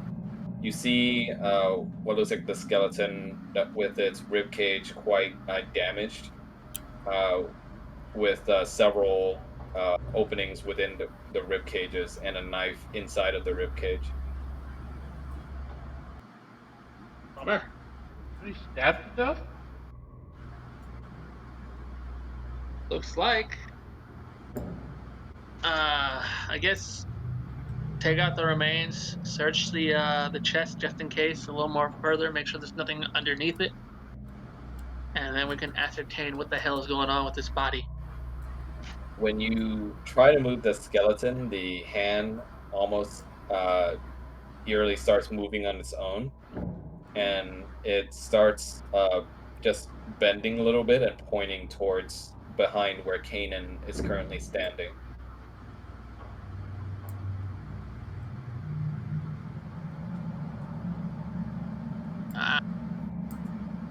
Kanan, can you see if there's anything behind you, a secret passage or something? Okay. I roll perception if there's anything behind me or anything. Sorry, say that again, Mo? I roll for perception or if there's anything behind me. Okay, roll for perception for me. You want to use the physical dice or the digital? Let's probably use the digital. Either one is fine with me. Now, how do I use the digital? Go to your character sheet and press on perception. Character sheet, press on perception. Yeah, perception. Do you see it? Yeah, I see it. Yeah, press on it. Just once. Yeah, I'm pressing it, but it's not doing anything. in the list of like where it says skills, is it lighting up red when you mouse over it? No. Okay, just roll your dice then. Yeah. I mean, that or close out a bit and open it back up. So you just roll the d20 and then you add your wisdom modifier to it, which is +4. Alright. Oh, I rolled a 2. So it's a 6. So the 6? Yes. Unfortunately, Kanan is unable to find anything distinct about the entrance, or rather the wall. I don't see anything over here that looks out of the ordinary. The rest of the party. I'll double check that dollhouse just because if it has everything the house does, maybe there are some secrets. Especially since we now know that from the children. Paul, you think you can take a look? Look at what?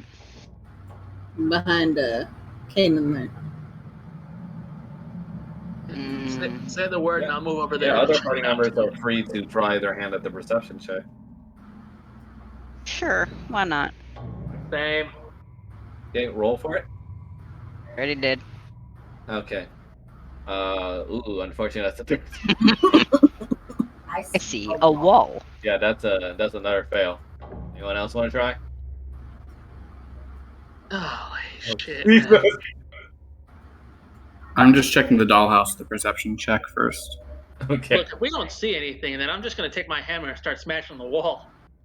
There was something I did want to check in the doll room, though. No. You're going The back. far back wall where the dollhouse is. I'm gonna perceive that. As in the behind the dollhouse, or? No, at the back of the room where you see it looks like a door. Oh, I see. I don't Yeah, know if that's just texture or what. Yeah, you're unable to find a secret entrance of any sort. Yeah. Does anyone else want to retry the place where near Canaan? Yeah. I mean, I'll try to play Kanan since I haven't tried it yet. You know what? All right, Screw say it. that again, Blaze. Since I didn't try the place near Kanan, I'll check that. I don't think I found anything in the dollhouse to see if there were any secret passages since it was only at 14. Yeah. If you fail, I'm just gonna start beating on the wall.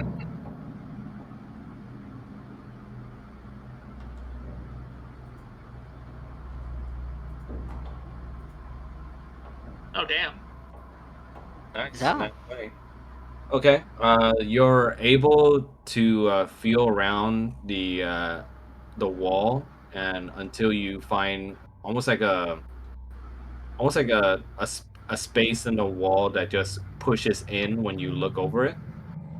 And once it's pushed in, the door starts sliding downwards and opens itself to you, revealing a small spiral staircase that leads downwards. Well, we may have found the way into the dungeon, into the basement. And Yeah. as for finding this secret entrance, you all level up. Sweet. Ping. Oh, yay. Yeah. Okay.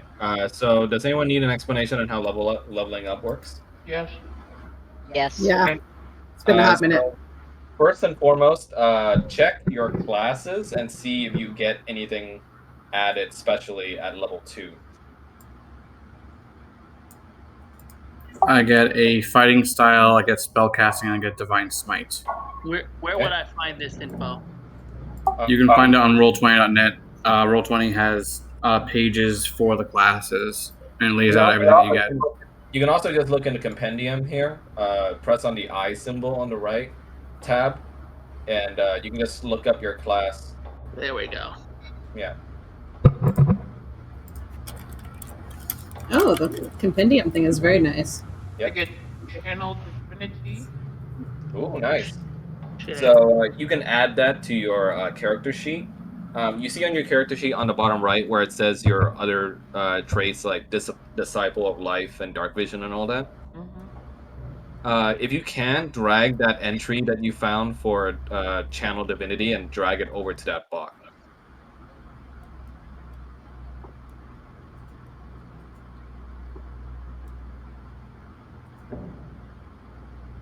Okay. How? What? Okay. One moment. Let me see. I don't know what the fuck I'm doing. No, it's okay. Leveling up is always a process, so I'm here to help everybody get through it. Cleric. Let's see.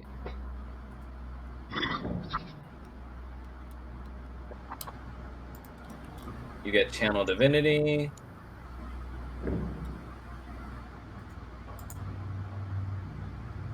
Get aid and arcane lock.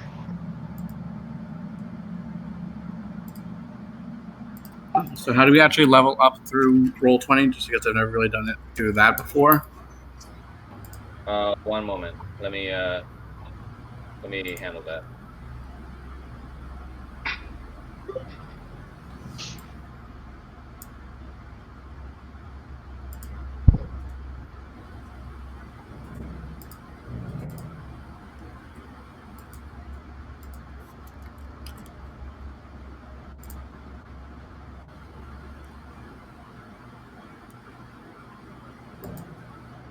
Guys, give me a sec. Just making sure I got this right.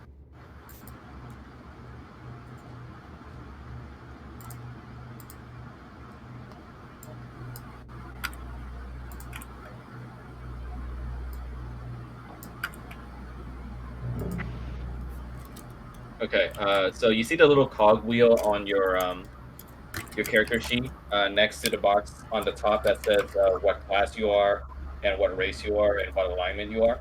Yes. Yeah. Press on it, and then for level, press change it to 2. Okay. And I believe once you do that, it should auto input in all the changes.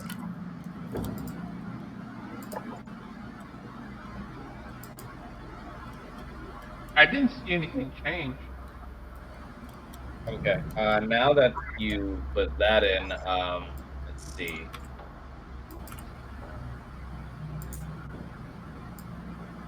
Wait, where's the level changer after you click on the gear? Sorry, say that again. Where's the level changer once you click on the gear?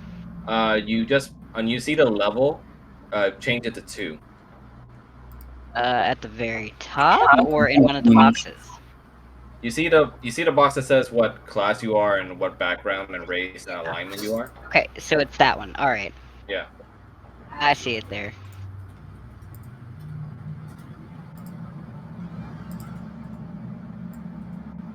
Okay. Whoa. What happened? I don't know why, but it added it 3 times for you, Mel. But I wanted to test it. But let me remove the extras. What did you There you do? go. You see Channel Divinity now added to your thing? Oh, okay. Okay. Yeah, so what happens is that when you search it up on the compendium, when the entry pops up, just click and drag that entry over to your box. Like, don't open up the entry, just drag over the selection for the entry. Okay. And what else do you get at second level, Mel?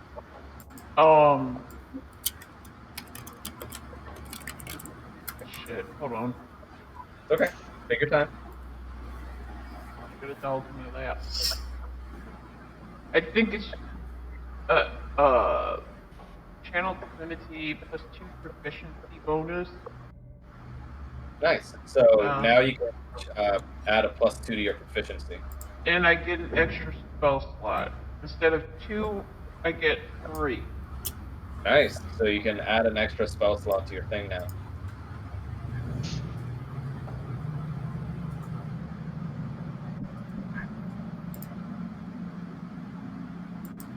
All right, hold on. Chill. Are you asking? Wait, are you talking to your dog or? Yeah. I was like, whoa, what?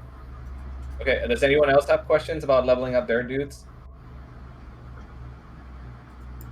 So nothing is getting added into the thing, even though I put the level to 2 rather. So I don't know what's going on. Okay, Same with mine. So what? Look at your classes and what do you get at second level? I'll add it in for you guys. I get action surge. Action search. Okay. Let me go up to yours. Okay, so just to show Drake, for the compendium, look up action surge. And you see the option pull up for it?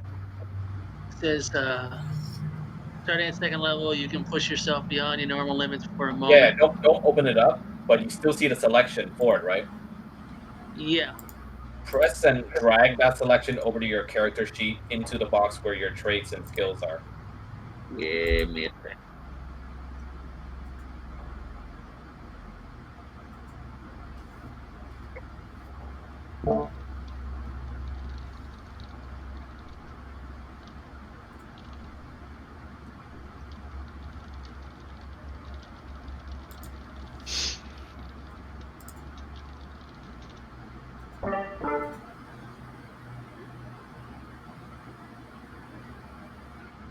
So if we get an additional spell slot, does that mean we pick an additional spell for our class? Usually, for certain classes like wizard and for cleric, you'd have to wait to prepare spells every rest. But for this instance, I'll give it a pass and just say you guys can add in one additional spell for yourself. Yeah, So since I it's your just first. put like before it said slots remaining 0, and I just add 1 because I leveled up. Is that correct? And Sorry, then say that just again. pick a spell. Like where we leveled up, it said I had 0 slots remaining, and when I leveled up, it says I'll have another spell slot. Yeah, So I instead just of 2 spell slots, you have 3 spell slots now total. yeah. Oh, why is there 4? No, the 4 is because if you remember, because you're a life domain cleric. Oh, that's right. Bless and cure wounds. It's always available to you regardless. Oh, okay. So it's still 0 for slots remaining? One. No. You should have 1. Yeah. Okay, so I can just pick another spell. Because I think you used Bane on like the armor, right? Yeah, I used it. But did Okay. I? Yeah, okay. So when you gain a level in this class, If you haven't used any of your spells yet, and you don't know why it's putting 1, then you can just put it at 3. That's fine. Well, with me. no. What I'm saying is, um, I didn't use Bane on it. I used a cantrip. Oh, in that case, just put it to 3 for slots remaining. I don't know why it's put it at 1. Well, no. I think I'm getting confused. So what's confusing you right now? No, like when I leveled up, it says I get another spell slot. Yes. In my spell section, it says slots remaining set to 0. But since I leveled up, wouldn't I get another? No, your spell slots total is what matters, and it says 3 from what I can see, right? Yeah. So there's how many spells you can do, right? Okay. Slots remaining is like how many of those spells that you prepared you can still do left. It's like your MP, basically. Consider it that. Okay. So I'm not changing anything? Yeah, you're already at 3, so you're fine. Okay, so I'm not. So don't do anything. Yeah, you're good. Okay. Sorry. For this instance, since you didn't use anything, you can put slots remaining at 3, since you didn't really use any of your spells yet. And I guess since you have 3 spell slots total, you can add it one of the other spells you prepared onto your list, Sanctuary or Ceremony. Ooh, what a pain in the ass. This is what it's like to play a RPG manually. Yeah, it sucks. And hey, at least you got me to help you out. And sorry, back to the other players. So, Drake, were you able to drag action surge over to your sheet? Kind of gave me like a different option. Okay, that's definitely not what's supposed to happen. Okay, so let me try.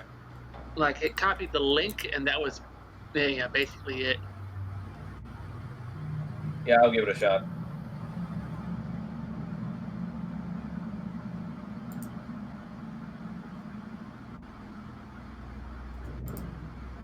There you go. I don't know why it added it twice again, but yeah. There we go. Do you get anything else, Strahd? Oh, it's just it just tells me I get action surge. And then I guess I already adjusted my hit points. And you added additional hit back? Yeah, I rolled. Okay. Yay. Mel, you need to do that too. Do what? And So when you level up, you increase your HP maximum. Mm-hmm. And to do that, you need to add one additional hit dice to your thing. And I believe and each class has like different hit die that they use, but for cleric, yeah, clerics have a D8. So right now you have 2 hit die, right? You added it in. Yeah, I just. Okay. Now, can you roll a D8 for me? Which one is my that? skills. It's an 8-sided dice. Looks What? like One looks like a diamond. yeah, it looks like a diamond. Okay. All right, roll it for me, and then add your Constitution modifier to it. It's 6. Okay. So 6. plus So you 2. now have So 6. Add that to your current HP maximum, and now you should have 16 health total. Wait, 16? Because your current is 10. Well, I rolled the 6, but I got. Oh, that's before the modifier? Okay, Yeah. cool. So plus 2, that's an 8, so you have 18. Okay. Yep. In my case, I rolled a 9, and I have a Constitution mod of 3, so I added 12. All right, cool. Tanky. As far as my things, since they're also not getting added, I have a fighting style can be added, spellcasting, and divine smite. As far as fighting style, I was inclined towards great weapon fighting. Okay, let me add that in for you. Great weapon fighting, and then what else is added? Divine smite. Mine. And I get spellcasting.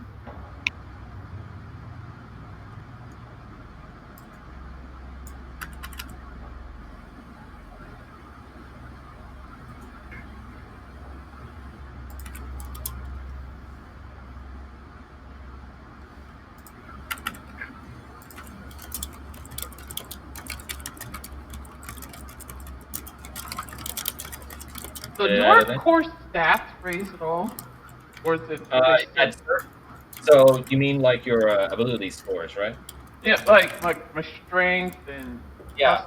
So at certain level intervals, you do get ability score increases. If you look at your class guide, it says at what level you get the ability score increase.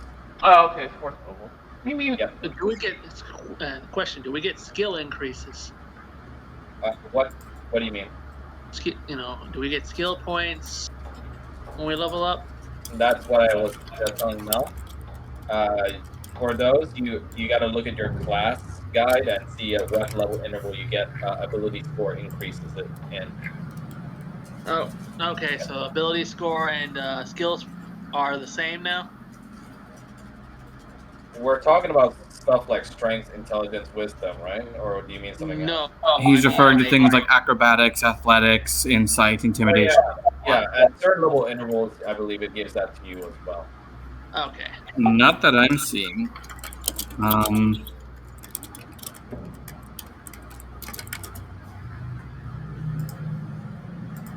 Like, I'm not seeing it in proficiency bonus. I'm not seeing it in features.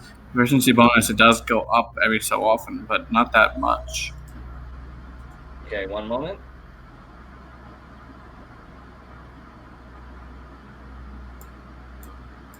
All right, so we'll start with Mel first.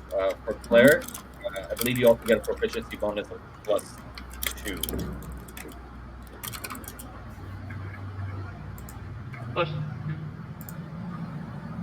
Max, I also get spellcasting as paladin, since I don't see that in the Yeah, I'm trying to add that into your thing.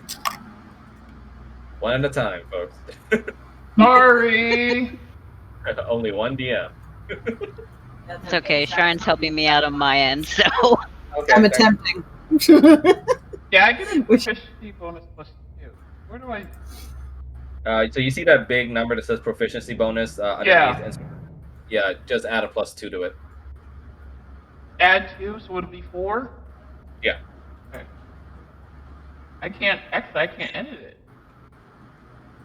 So it's basically it stays the same for certain levels. Like Oh, that's right. So it doesn't change. Yeah, it doesn't change. I'm It doesn't change until a specific level. For instance, we started at +2 bonus, for example. At 5th level, my proficiency bonus goes to +3. At 9th level, it goes to +4, and so on and so forth. Okay. Yeah, I'm misreading this. I thought it was like a +2 each time, but I guess We're it's just, learning together. Hey, Yeah. Except for Blaze, because he seems to know what he's doing. I mean, at least you finally got Channel Divinity. That's gonna be a fun spell for you, or a fun skill. What does it do? Let me read it. You know, that's important. Shut up.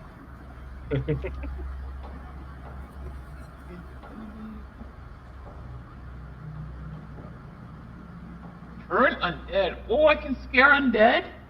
Yep. You basically make them scared shitless. You present your holy here. Prayer. I think what might be happening, Blaze, is that like literally there's so much text in your box that it's not letting me add any more. Oh well. So what I'm gonna try and do, I'm gonna try and add in the entry manually instead of dragging it in.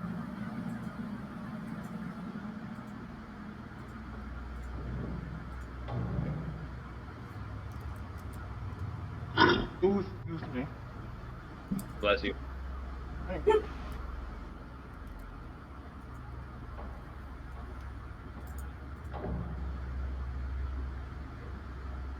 We'll be right back after we finish our character sheet. Yep, that's why leveling up is a process in its own. But at least you guys leveled up and get fun new stuff to play with.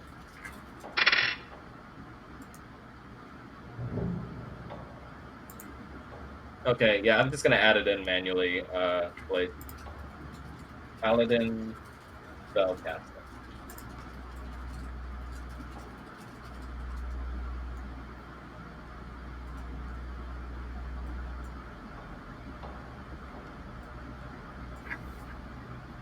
For the entry, I'm just gonna copy paste it in there.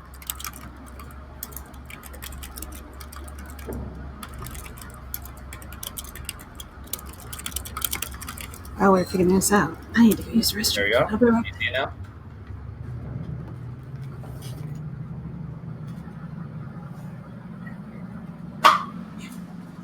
Good job.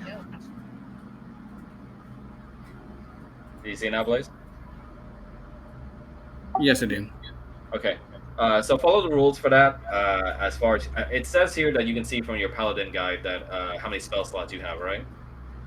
I get 2 spell slots, but I can prepare quite a few.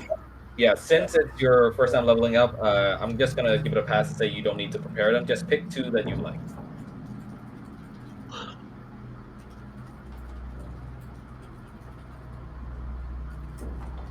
From your Paladin spell list, as far as I understand.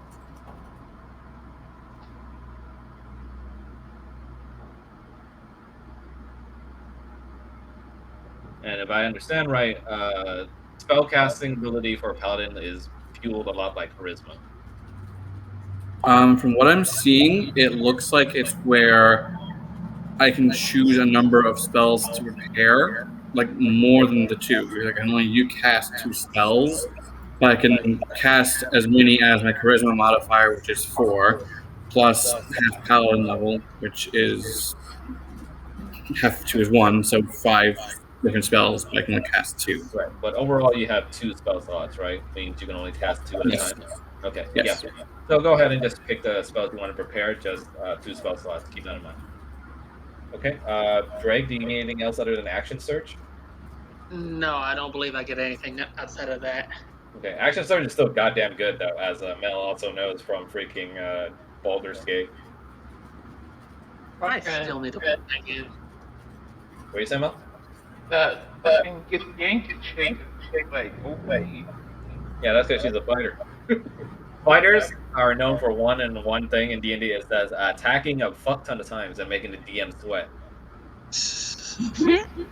Lisa. Okay, Roger and Paul, do you guys need help? Well, Roger's in the bathroom. Fuck no. I have no fucking clue what I'm doing. Okay, you're a wizard, right? Okay, so from your wizard guide, can you tell me what it says you get at level 2? At level 2, apparently we get Arcane Tradition, in which we pick one of the magic schools. Ooh, So I picked what magic school? Conjuration, Oh, okay, Conjuration. and level 2 is Minor Conjuration for that. I have one at a time. One at a time. So Arcane Tradition, and you pick which one? I picked the Conjuration school, Okay. and Conjuration School. One moment.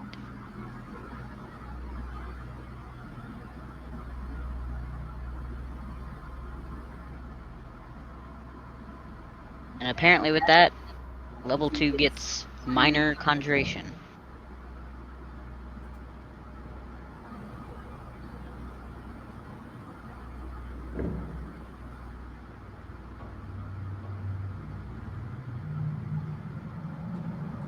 Minor Conjuration, you said?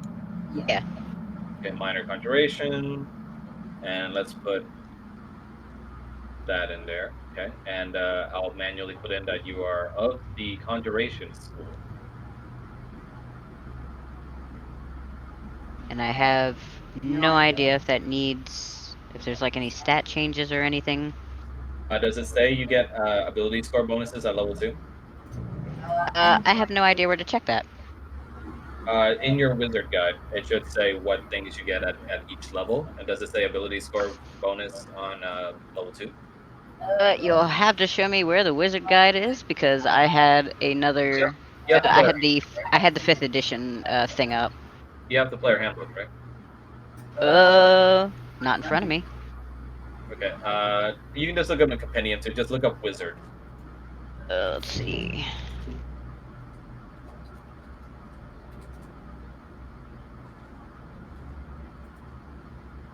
I guess we're going. Let's see. Wizard. This would give me.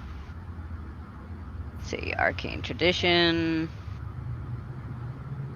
And it Second says there you level. also get a skill called Conjuration Savant.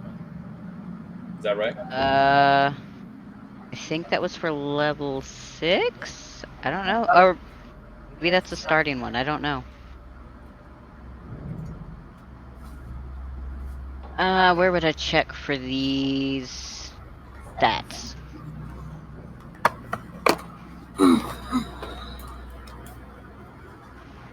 Unless Shine knows. I do not know because I have not played a wizard. I was going by what I could find for you. Okay, let me see. Oh. At second level, it just says you get Arcane Tradition and your spell slots Plus 3 instead of 2. 2. So in your spell page, put your total spell slots as 3 instead of 2.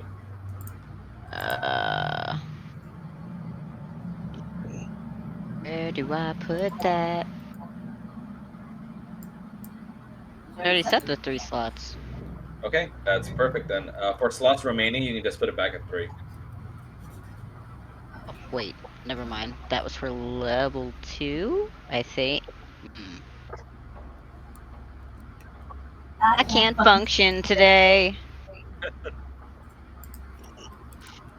You don't have second level spell slots yet. Just for your first level spell slot, just put it at 3. Second level spell slot is for higher tier spells, basically. And for Okay, now, if from what I can that's- see, you only have Arcane Tradition, which still puts you at first level spells for now. Okay, so 3 was already in The level 1 total, slot. so you just put slots remaining at 3. Yeah. So how do I add the Minor Conjuration? I already put it in. Um. Do you see it? Nope. In your main character page? Oh. Oh, that's right. Yeah, I saw that. Yes. Cool. I think mine is set up correctly. I think.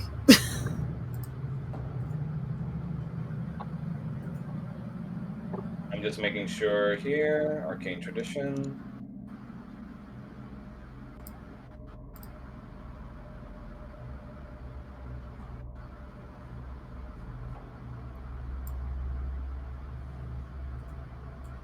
There's something really funny about the image of all of these, brave travelers clustered in this corner of this dusty old room, being like, "Hold on, wait a minute, what do I have now?" Okay, but they're all clustered in a corner and they all got books out and they're reading. They're That's what actually happened. actors, like, looking through their script. Yeah, like line. As far as abilities go, though, Mel gets a pretty powerful one, along with Fulmouth. And yeah, it says here for starting at level 2, you have Conjuration Savant. Rattle. Okay. So I'm gonna add that to your thing too. I don't remember what that does, but I'll go with it. So it says here, beginning when you select this school at 2nd level, the gold and time that is required to cast a conjuration spell is half. Oh, okay. Saves you money. Yay, money. I don't even know how much money I have. I have 5 gold. Can buy 1 chocolate bar. That chocolate bar can feed a village.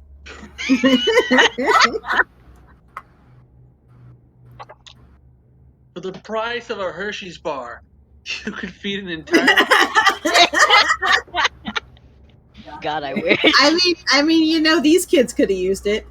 Okay, Paul. And now what I need you to do is for your hit dice, I need you to add an additional hit dice to your character sheet. Okay, so what, do I put it under the total? No. Do you see for your total hit dice, you can just put 2, right? Yeah, that says 2, and then there's 1 underneath that. And then you can just put that as 2. The reason why is because every time you do a short rest, you use up one of your hit die. Oh, okay. But for this one, since you're leveling up, your HP max needs to go up. So go ahead and roll a d6 for me, since you're a wizard. Yay. Probably gonna be squishy as balls, but this will help. 4. What'd you get? You got a 4. 4? Okay, so 4, add your Constitution modifier to it. Constitution is 3, so that's a 7 total. So you have 16 health total now. You can change that.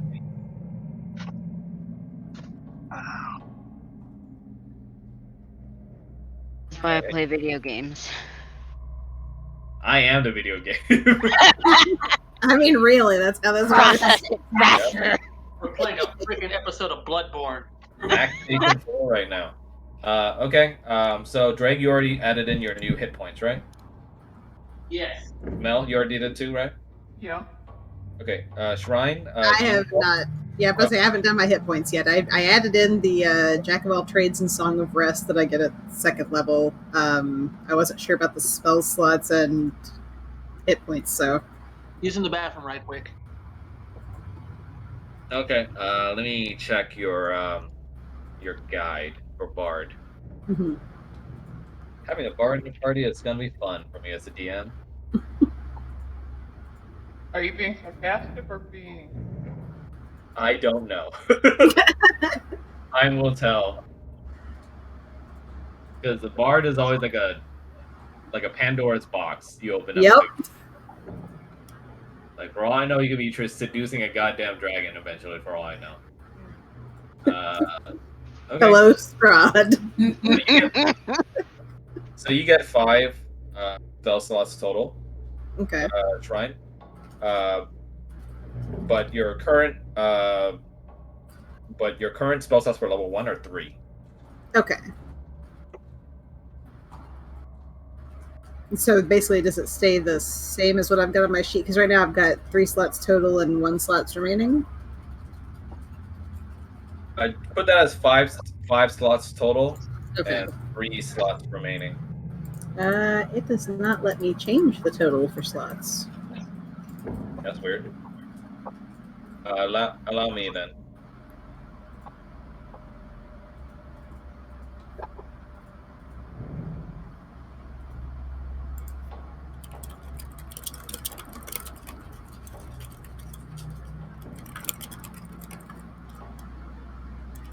No. Wow.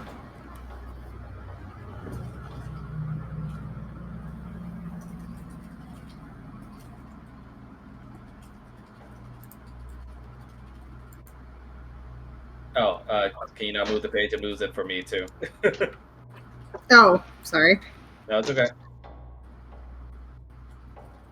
Oh, I see. I think just in order to have more, you just need to add in more spells that you have prepared.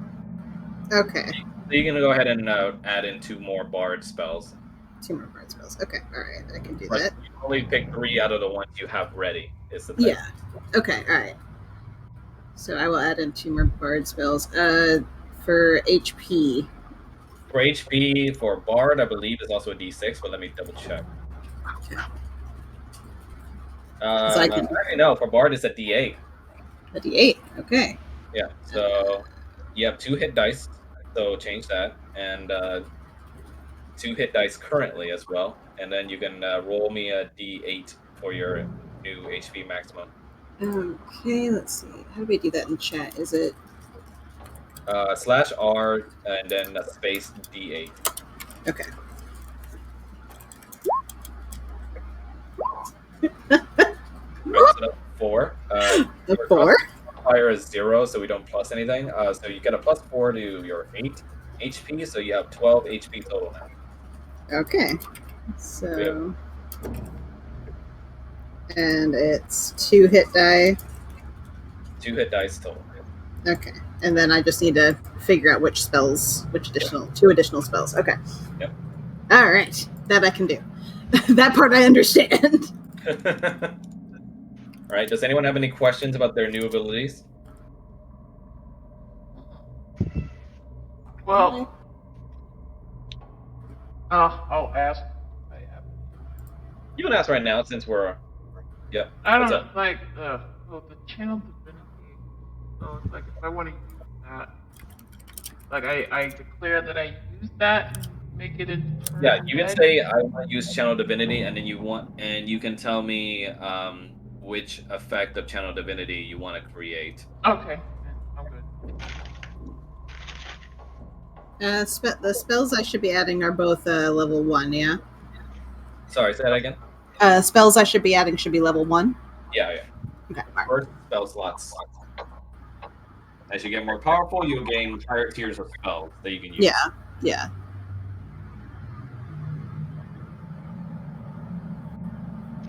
And Mel, for channel divinity can also have additional effects based on which domain that you're committed to. So you might want to look up life domain and see what it adds.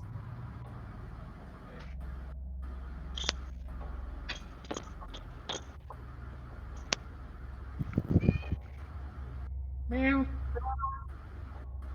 Yeah, so I see here on the guide, in addition to Turn Undead, which is the default effect you can choose, you can also choose, based on your domain, Channel Divinity Preserved Life.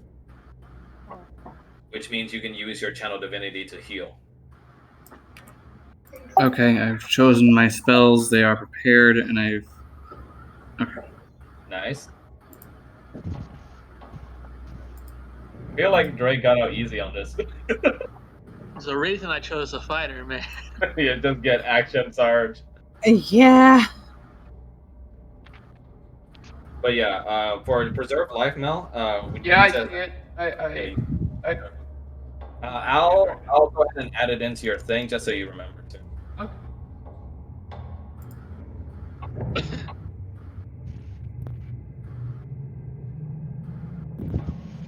Of course, Well, you know, yes, I had to pick the wizard. I 1,000 am fucking the clips.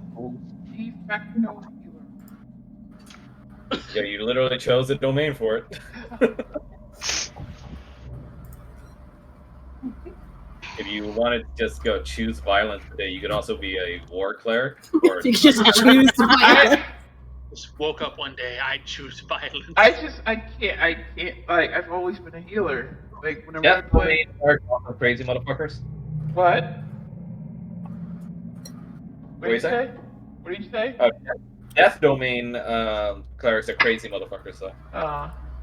It really depends on what god you worship.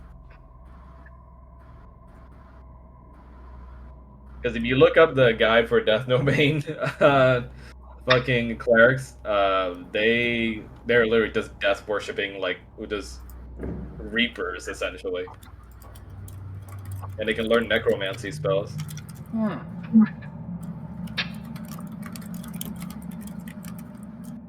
Are we good to go, or are people still editing their sheet? So just giving the last go around, is everyone good on their level ups? Everyone changed their HP and everything? Yep. Yeah. The only thing I'm doing is just picking my my spells. That's All right. So let me know when you're finished, Ryan. all right. You guys got a pretty balanced party. I love it.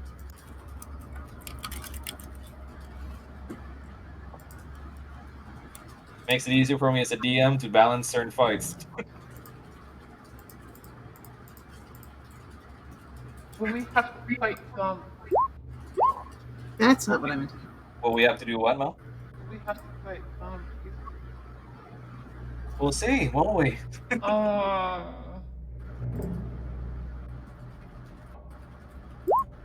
Oh my god. What's happening? I'm just trying to edit this. Hold on.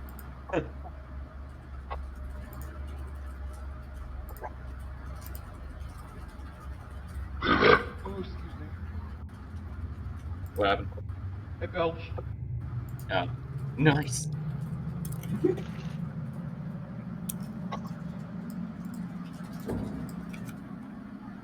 And the thing, video games had this shit be done in a matter of seconds. Oh, how spoiled we've become. Yeah. It's true. Just so smart. Why do we have computers? So, Paul choosing Conjuration, that's an interesting choice. I was looking at some of the other ones, and I'm like, Well, being able to That- freaking shit out of thin air is fun. that, and you know, And he then can just apparently, get any. He apparently can just get any ingredient he wants. and apparently at 6th level you can teleport. Oh, that's going to be fun. See a doll in the room. Nope, downstairs. You can also create summons as a conjurer, so that'll be fun too. Well, that wouldn't be fun.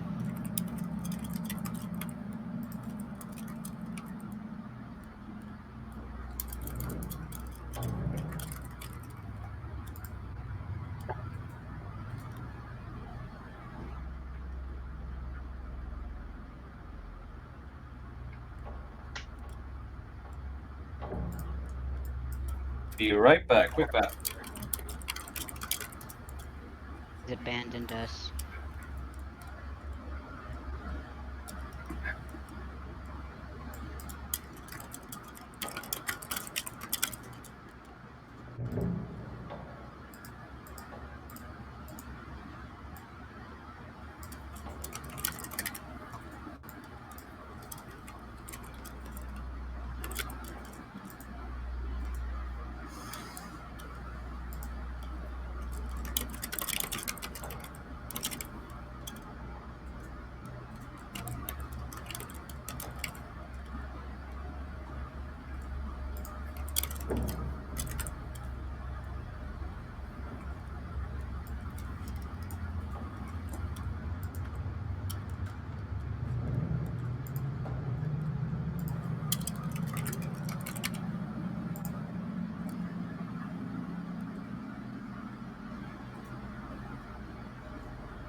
How you doing, Shrine? Almost done. Okay. I'm Must be a just lot of putting in- hard stuff. Well, it was just me like being like, okay, which one of these do I want? All right, and almost finished. Just copy pasting. Okay. Okay. Yep. All done. Yep. All right. Cool. So what does the party want to do now? I want to go down the steps. Yep. Okay. So you all descend down into the bottom level of this house at last. Oh god. Now give me 1 second just so I can move you all down. To hell.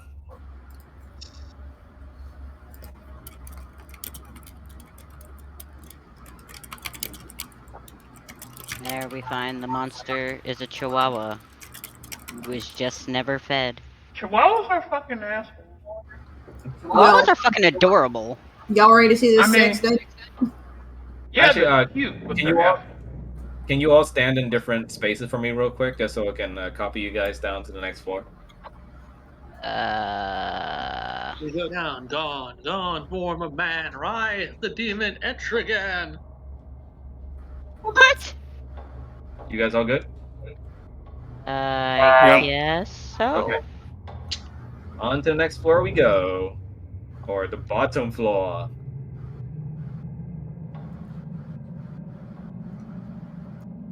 Anyone else find it ironic that the staircase to the basement was all the way up in the attic? Yeah. Right? It's like the most asinine way to get downstairs. But you guys There's managed, a reason for that. but you guys managed to find it. I'm so very proud of you. Mm. And Well, now with that, can't break the door down. a Oh, little the music stopped. a little change in ambiance since you're moving areas. Now it's gonna be Final Fantasy battle music. Yo, what the fuck?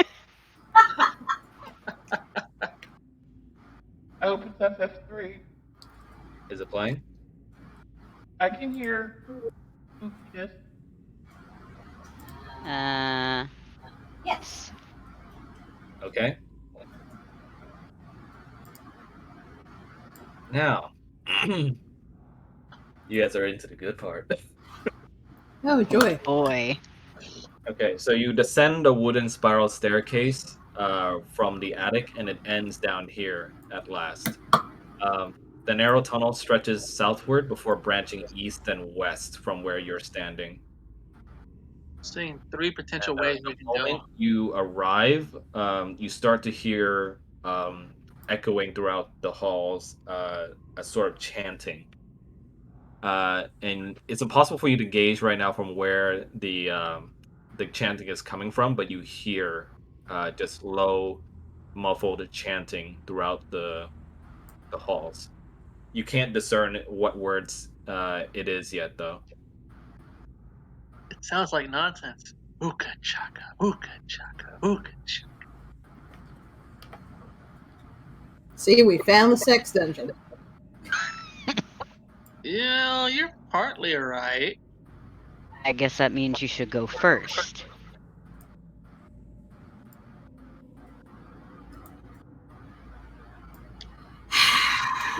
Three ways Fine. to go. Okay, down we go then. We can either go this way or go that. There's a lot of corridors here. Yup. And it gave me the whole map. Let's not. Joy. Room with bones and tables.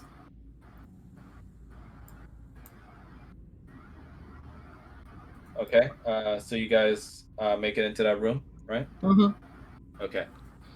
So you go into what looks like a very dilapidated dining hall.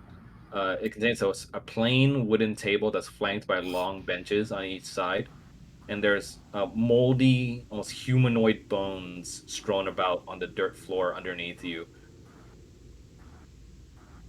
And in the middle of the south wall is a very darkened alcove, as far as you can see. I see a little nook over here toward the right. As Victor makes his way near the little alcove, he starts to hear something moving about in the shadows of that alcove. And roll for fucking initiative. Oh, great. Really? Thanks. Well, I alert the party. Shit! That's a D20, yeah? I'm not dumb. No, it's okay. I can roll for initiative for everybody. Just stay Okay. still where you are as I reveal Oh no. your target. What the fuck is that? That's exactly what I was about to ask. It's a cockatrice. I don't know. A grell, a grick, something like that. What is that? I don't know what it is, but it needs to be nothing. It is an aberration. That much I am sure. What is that? I'd rather we face the damn thing than It looks like a jump. vagina with teeth. Now, I've seen those, and that's not what they look like.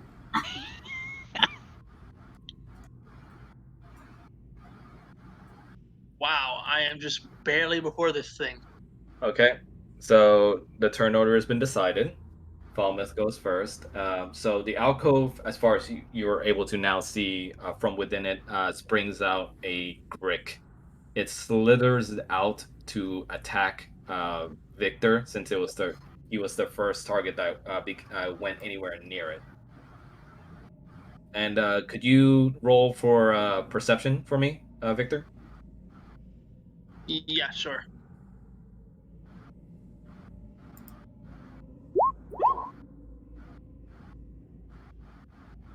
Very nice. Whoa, okay, what the hell is that? Okay. Nice. Very nice. So, using his fast reflexes, you're able to not be surprised by the Grick.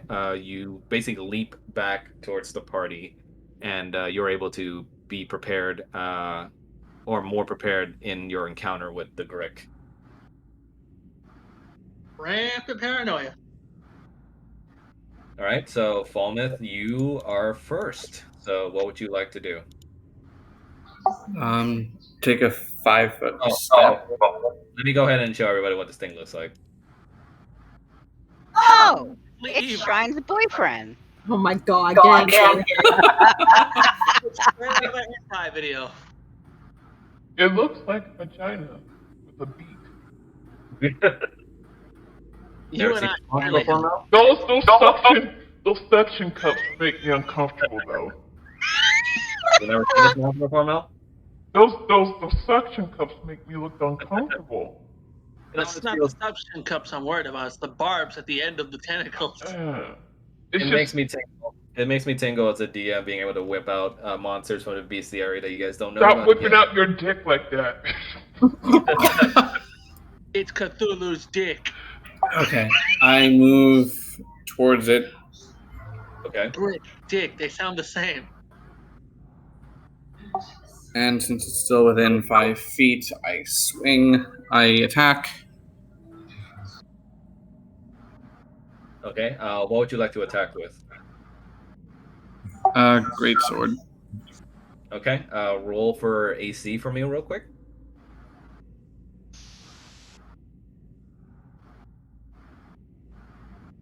Nat 11 plus 7 for attack, so 18.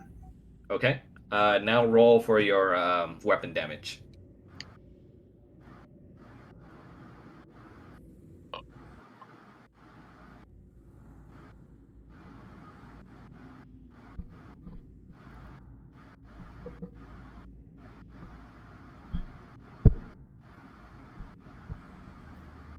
Oh, right. I almost forgot.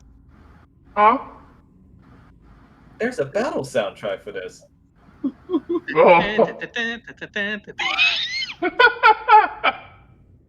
Wild Grick has appeared. There it goes. Quick, throw a Pokeball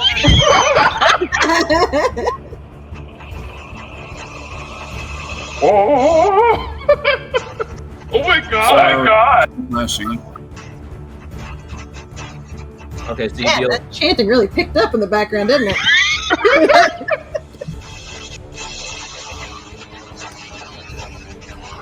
I worked very hard to find it. Okay, so you deal 10 damage to it. Alright, so for this one, Blaze, I'll give a little narrative control over to you. How do you want to describe your attack on this thing? Falmouth first makes a step towards it, swinging downwards, using the momentum from his movement, from moving forward to try and cut deeper. Okay, so you deal 10 damage to it. Ooh. Let's see. This song goes in so hard. I just gotta say. Yeah, okay.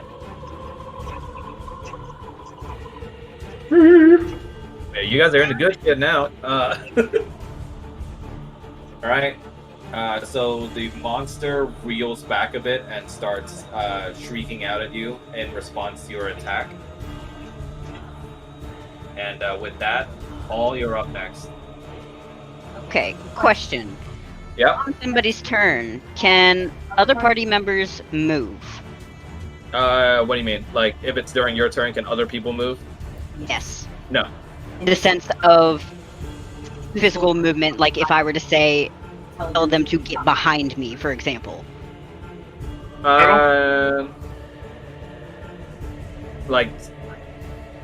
Like, say if you wanted to get in front of Victor, you like switch spaces with him? No, in the sense of I stay where I am, Fallsmith and Victor get behind me. Oh, no. I think that offers a little bit too much control over that. Can I at least swap places with Victor? What you say? Can I swap places with Victor? Yeah, I'll allow that as like a movement action. Okay. Go ahead and do that. Victor, get the hell out of the way. This is possibly gonna fuck over Fallsmith, but I guess we'll see. You realize if this thing's still alive, I'm gonna rush past you. Maybe not. I'm gonna cast Snare. You're gonna cast Snare? Yes. Okay, can you link the Snare spell to me to read real quick? How do I put it in the thingamajig? It went in. Yeah. Oh, okay. It didn't show up on mine. Ah, there it goes. Okay, so casting time is a minute. So I believe that means 10 rounds. Yeah. Yes, Okay. Casting spell, you use the rope. Okay, do you have a rope? Pretty sure, yeah. 25 feet of rope. Because it consumes it. Alright, guess it's taking the rope. Okay. So you begin casting a spell, and it's somatic and it's mimetic. So basically, oh sorry, not mimetic, material. So I believe somatic is you gesture, and then you also use the item. Yes. So gesture as you wish with the rope as you begin to cast it. I have to gesture with the rope? Yeah, I mean it's gonna use up the rope. I mean, just bear in mind you are going to be stuck in the middle of casting for 10 rounds. Yeah, which means you can't do anything else. Alright, well then I guess So he's gonna start lassoing for a minute. Sorry, what? I guess he's gonna start lassoing for a minute. Okay, so you begin casting right from your position. Yep. Okay. Next turn then. Roger, Oh you're- boy. Okay, well, I am going to go ahead and get out my short bow. And I'm going to, let's see here. Can I also like move? I want to at least move up one. Yeah. Okay. You set the movement. All right. Let me see here. And I guess we're gonna try to attack. Okay, roll for AC. All right, hold on. Roll for AC is You just press on your, or you roll a d20 for me. Roll a d.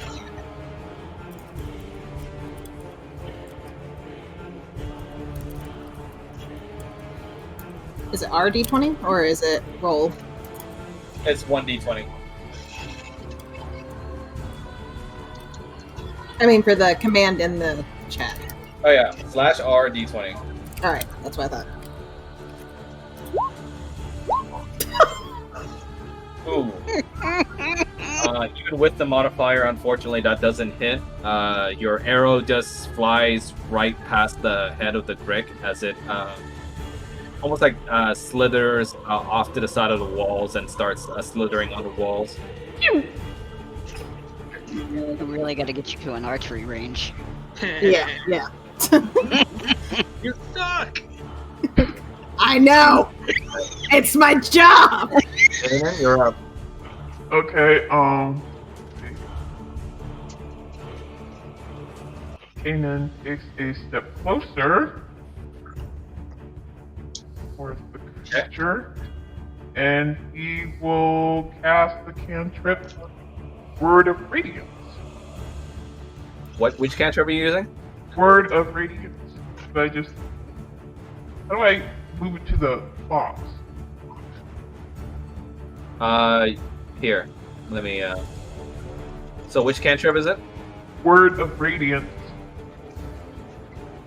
So you see the little, when you hover over the spell, do you see the little dialogue bubble that shows up? Press it, Yeah. and it'll... Oh! Word of Radiance. Okay. Cool. That all it does is it takes one action. Nice. Range 5 feet. You have to be within 5 feet of it to Okay, cast so it. I'll move closer. Yeah. Oop. Okay. So this is verbal and material. So you need to take out your holy symbol for this. Will it be consumed? It's not going to be consumed. It's just Okay. because clerics cast their spells through their holy Oh, okay. Okay, let me grab holy symbol. Let me use my phone. Burn in righteous fury! symbol. Do you want to utter a divine word since that's like a part of the spell? Divine word, what word should I say? You can make something up. Say something in Spanish. Something is, oh my god, that's so embarrassing. Why? Do something! Don't be embarrassed. Okay. This is how we play the game. Okay, dude. Fuego! Yes! Fuego? Fuego! Find out the Dresden Files. What do I have Okay. to roll? Okay. So can you roll for AC for me? How do I do that? Roll or go to your character sheet Uh-huh. and press on. No, sorry, not that. Just roll a d20 for me. Roll d20. How do I do that in the chat? R/R d20? /R space d20. Okay.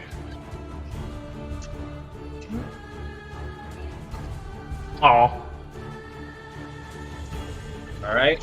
So you add your wisdom modifier to that. How much is that? Did I didn't add it, did I? I just do /d20.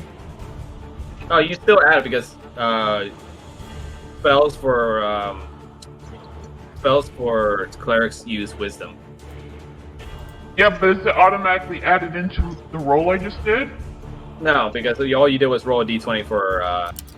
Oh, AC. okay, so it's 4. So it's 14 then. Okay, 14. All right. Now the monster's gonna attempt a Constitution save to see if it can resist your radiant damage. Okay. Okay.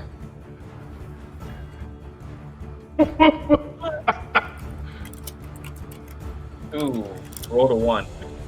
So, no, I mean that's good, Mel, Oh, because that means it can't resist your radiant damage. the Okay, power of so- Bahamut compels you. Okay, so roll a d6 for me to see how much damage you do. Okay. Slash RD6. Yep.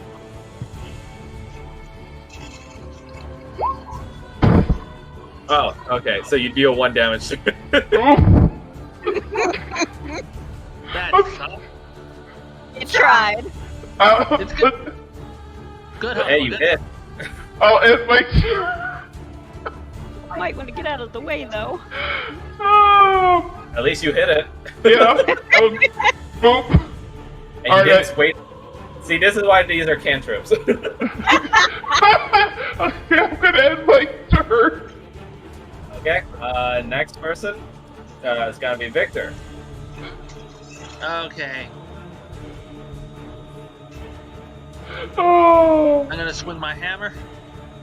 Oh, do you want to switch spaces with Mel? I already switched. So Victor would theoretically have to be standing on the empty slot that's next to you, and then he would have to okay. take a. Well, she's not there anymore. Oh, I that's moved. right. Did you already move? Yeah, Yeah. she moved at the end of her turn. She Oh, said, that's perfect. All right, that's fine then. Yeah, you just go there. All right. So, what do you want to do? Hold on. And behind me is gonna cast, right? Just so I'm sure. I'm assuming the target of Paul's spell is going to be on the monster itself, right? It's on the space in front of it because the trigger is when it moves. I just need to know so I can hit and move. Yeah. Okay, so what do you want to do? I'm gonna swing my hammer two-handed. All right, roll for AC. Why did you sound like JFK?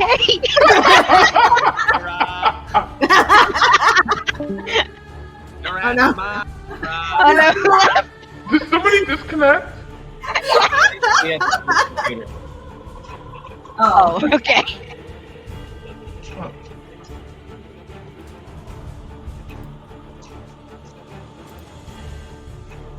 All right, so you rolled a 14 for AC, and you do 12 bludgeoning damage. Nice.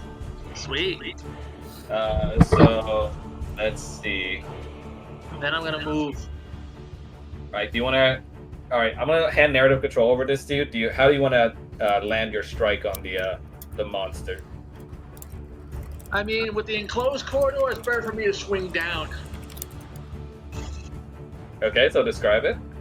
I lift my hammer up in an overhanded strike, and bring it down on the grick. Yeah, on the grick. Okay, so your attack manages to find its mark. The hammer swings down and smashes down on a very viscerally squishy part of the grick, and you can hear like all the insides start to like churn a little bit as it smashes down, and you hear it let out another shriek of pain as it like tries to crawl away from your hammer by going up on one of the side walls. But you deal 12 damage to it, and it looks like it's very weakened now. All right, and I'm gonna move away so that I'm not in the line of fire. All right, and now it's the Grick's turn to move. Okay, it's gonna go ahead and go aim for Roger. Oh, great. Of course. Okay, so it moves over here. It's basically slithers out and like sort of undulates us away in front of Roger. And It's let's long see. time.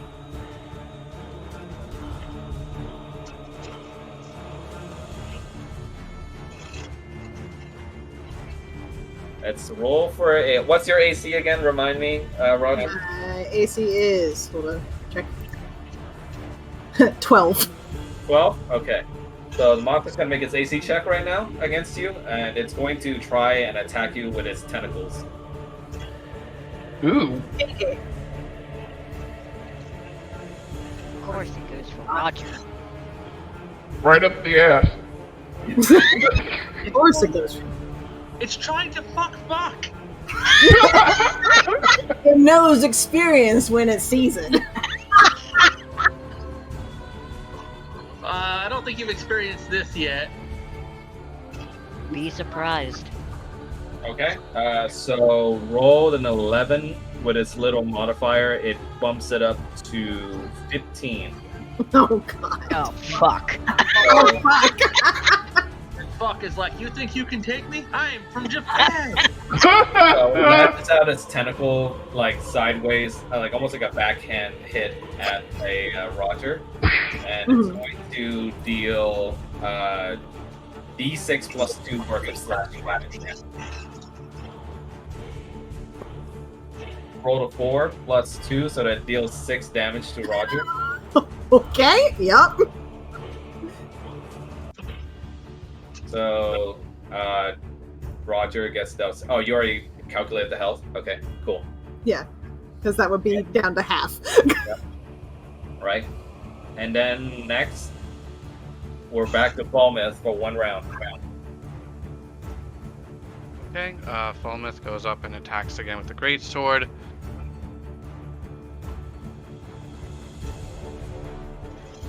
Let me just roll. Attack. Roll crazy.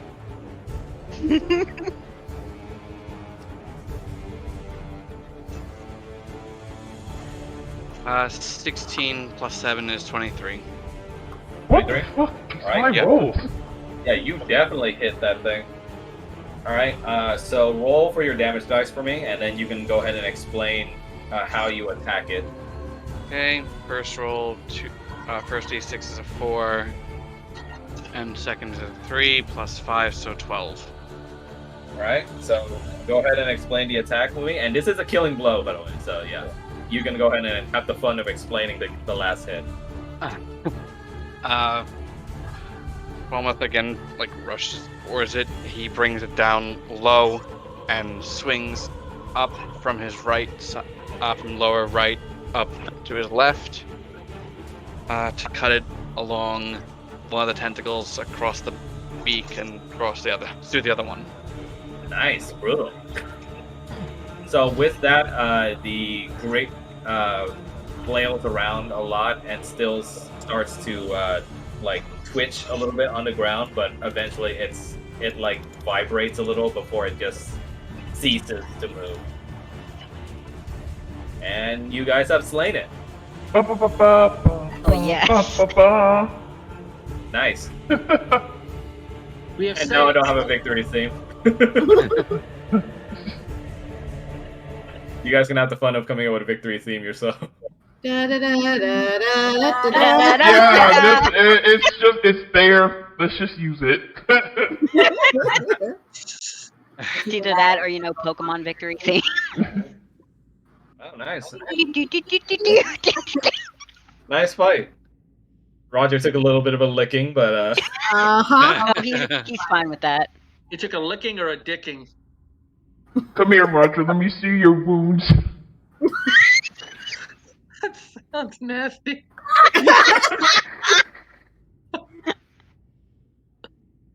Oh my god. yeah, it was a pretty sharp tentacle hit too. So, and considering the amount of damage that it's got to be like a cut. Or a penetration. Yeah. Oh! Just for good measure, I go smash what's left of its head. Nice double tap. Can I cast Cure Wounds on Fuck Roger? What? No, it's just really funny when everybody uses like his full name. Okay, no problem, Mel. You can go ahead and Okay. use. Can you link to me Cure Wounds? I can post it in the thing. Yeah, that's what I mean. Yeah. Okay, verbal and somatic. So you go ahead and describe how you want to do this. It's like a touch spell, and then you can roll your Okay. 1d8 to see how. Okay. Kanan slowly approaches Fuck and inspects his wounds, and with Yeah. and with the delicate touch of his clawed hands, he he places his fingertips over the wounds and utters the word, utters the word "Sagrado." What does that mean? Be cured. Nice. Tranquilo. So roll a d8 and then plus your wisdom modifier to it. Roll a d8. D8. And how do I do that in the RD8 and then add? Yeah, Oh. and then just add a +4 to it. Unless you just want to press Cure Wounds, and I think it rolls it for you, but I'm not sure. RD8 plus. Wait, just straight up RD8, nothing else? 1d8. /R 1d8. 1d8. Right, 6 and +4 from your modifier. You heal 10 damage to Fuck. Fuck. Does that just top me up? Do you feel better, my friend? Yeah, you're full up now, basically. Very much. I thought you were gonna say, "Do you feel better?" Fuck. Fuck is better. So I just used the spell slot, so I got 2 left? Yep. Okay. I changed that. Alright. Alright, I'm good. Hey, real quick, was there Did anything? Roger respond to that? He's just like, if you ever wanted to go into another profession, you've got the hands for it. Thank you, but no. Running around prostitutes. Right, and with that, the party's free to continue. That was fun. Yeah. Hey, I got a quick question. Hey, what's up? Checking the area where the Grick came from. Was there anything in there, or not really? No, it was just like a small nesting area for the Grick that it hides in. And you order pissed it off. Yeah, in order to Have any eggs? Expecting, no. What, you want to? Are you gonna try and cook it? Either cook it or raise it. It's eggs. Nasty. Thing was uglier than the elephant. This cock. thing Jesus. drives me nuts when I want to change my direction, but then there's this icon that's in the way. Oh, you get that too? Yeah. Constantly. Wait, what icon? It's like a little joystick thing, and it shows up with different icons. Yeah. Yeah, unfortunately, I can't change that. Yeah, I get that. If you hold E and you scroll, you can turn yourself though. Yeah. That makes sense. Thank you. We got 2 directions we can go. You guys want to go left, or you guys want to go down?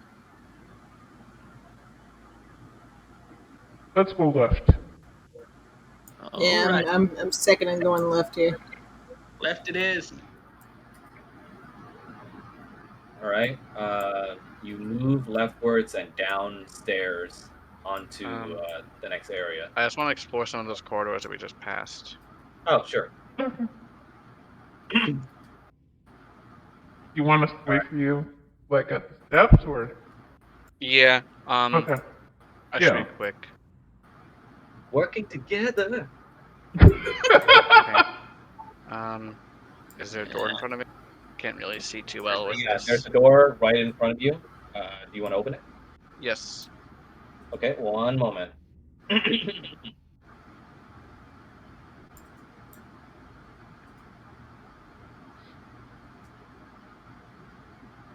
You slide open what seems like a stony entrance, and inside you see a large stone coffin, and on the top of it, it says the name Thornbold Durst. Well, good thing I brought the skeletons with me.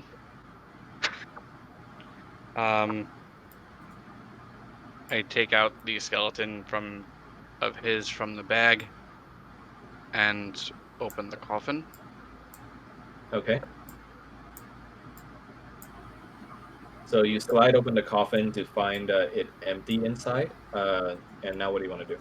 I place Thorn's skeleton in. Okay. Once you place them in, the ghost of Thorn appears Great. on top of the coffin. He is still sheepishly holding onto his stuffed animal, but he looks at you and smiles and says, "Thank you, Mister." And he disappears from sight. And close the coffin and start looking at the one just south. Okay. You want to open that one too? Yeah. Okay. So you slide that one open as well, and inside you find the same kind of coffin as before, except this time on top of it, it reads Rosa Dalva Durst. I'll do the same. Open the coffin and place the remaining skeleton in. Okay. This time, Rose's ghost appears to you, and this time she has a worried expression on her face and says, "Please lay rest to my parents as well." I'll do what I can. And she disappears from view. And close this coffin as well.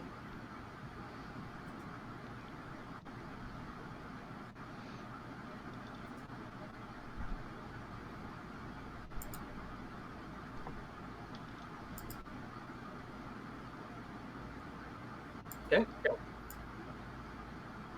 Found anything interesting?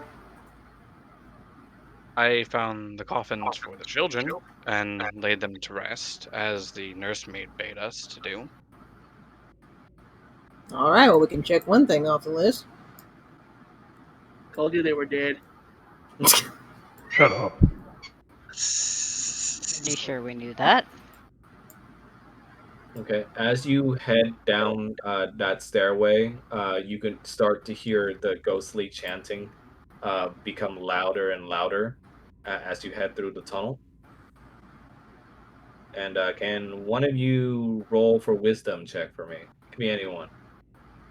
Wisdom check. That's D20. Mm-hmm. Okay. D20 and add your wisdom modifier to it.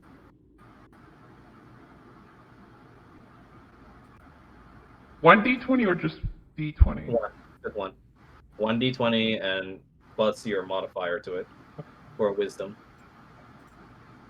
That's 14, then plus 4? So that's 18. Okay, so as you head down the stairway, passively, Kanan starts to notice that there's a lack of footprints down this way.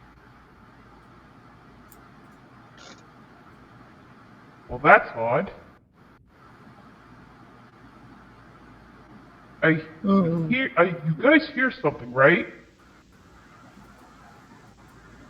Well, yeah, you mean the creepy chanting? So there's got to be someone here. Why are there no footsteps? Maybe they've been living down here a while. They just don't use the stairs. Or whoever has been here has been dead for however long. That seems more probable. Considering the state that the skeletons were in for the children. A house. Oddly enough, the main floors of the house were relatively immaculate, except for the attic. The attic was the only one that was really dusty everywhere. Which way we going? Is there anything like roll for like smelling the air or something like that? That's also technically perception. That falls under perception as well. Can I do a perception roll? Sorry, say that again, Ma? Can I do a perception roll for smelling the air, see if it's like rank or something? Yeah, you already did your perception check, so I'll go ahead and give you this one. Okay. Smell almost like something rotten in the air. It's less intense than it was than when you were in the dining room, but you can definitely still smell it wafting down the halls, like a smell of rotten flesh. Something reeks.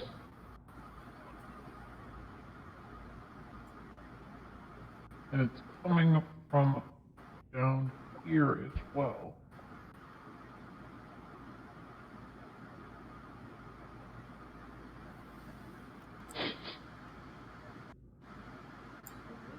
Which way are we going? Many corridors. Many turns. Okay. Your party finds its way into a rather large, almost like a center where all the rooms are held, and so there's a about 4 foot wide well shaft that's in the middle with a wooden bucket that hangs from a rope and pulley mechanism bolted across from the well. And from the scanning the area, you see that there are 5 rooms that you can visit.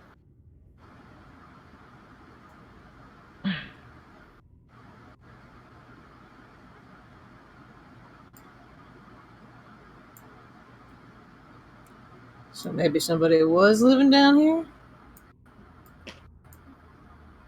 Collecting beds. Why so many beds?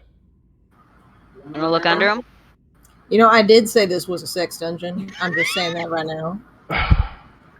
Or it's a cult. It's I kind mean, of this Sex place. cult. I mean, this Sex very cult. much gives. I mean, this does give me very much. Does very much give me vibes of a dungeon. Okay. In the room that Roger goes into, you can see that along with side the bed, there is a large black leather eye catch with something that is sewn into it. It's a black leather what? Eye catch, or sorry, not eye catch, eye patch. Like, I was reading that wrong because yeah. So it's strewn about on top of the chest, as far as you can see on there. It's a black leather eye patch that looks like it has some sort of carnelian sewn into the fabric of it.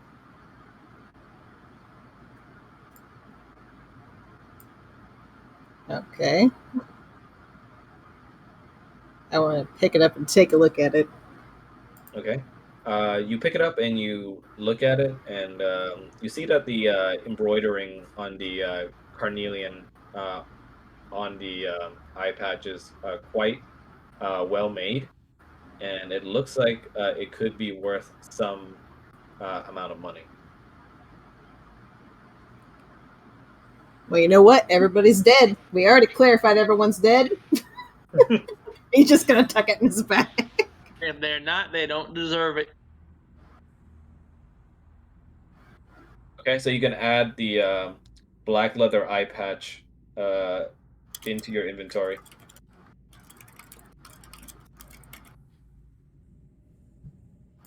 Alrighty.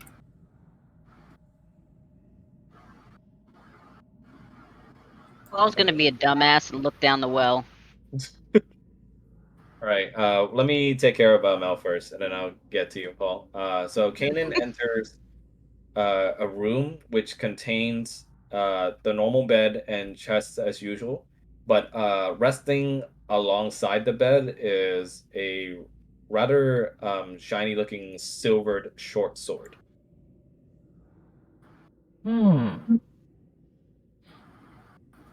anybody proficient with swords? Technically, yes. I think I found something that you might find useful. Cool. Okay, Kanan will take the short sword in his hand. Okay. So you take the short sword, and then do you take it into your own inventory, or do you do something else with it? I want to give it to Victor? yes, Victor. Okay. Victor, do you accept the sword? Yes, I do. Much appreciated. You're Okay. welcome. So you can add a silver short sword to your inventory, Victor. Can you imagine if he would have said no and just smacked it away? Get that shit out of my face. Okay. And Paul, you said you wanted to look down the well, right? Yup. So looking down the well, you just see inky darkness along with slight sounds of water uh, down on the bottom of that surface. And but inside, can you do a perception check for me? I guess. Okay. 10. Wow. Okay, just made it. So you see on the inside, scrawled on the inside stones of the well, several words that looks like they have been carved in there. The words seem to spell out in sequence. He is ancient. He is the land. That's not terrifying in the slightest. Just gonna back away from that.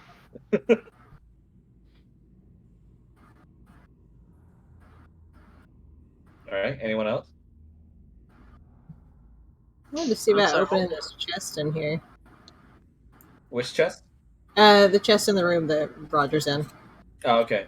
So you open the chest without problem. It's not locked. And inside you see almost what seems to be like dark robes with that have hoods on them.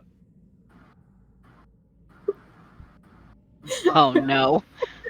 Roger's just gonna pick it up and turn around to the others. Just be like, see? Sex cult. I'm gonna do a perception check in the room I'm in. Okay. So let me describe the room you're in first. But so it's a regular room, just like each of the other ones. It has a bed and a chest in it, and you can go ahead and roll your perception check now. Ignore that. Hey, real quick, would it be perception or investigation?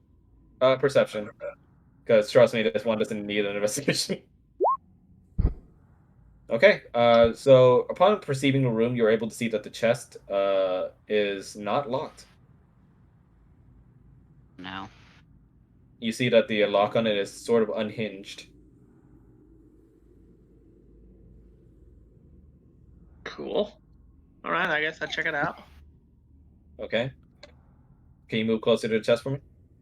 Yeah, sure. Okay.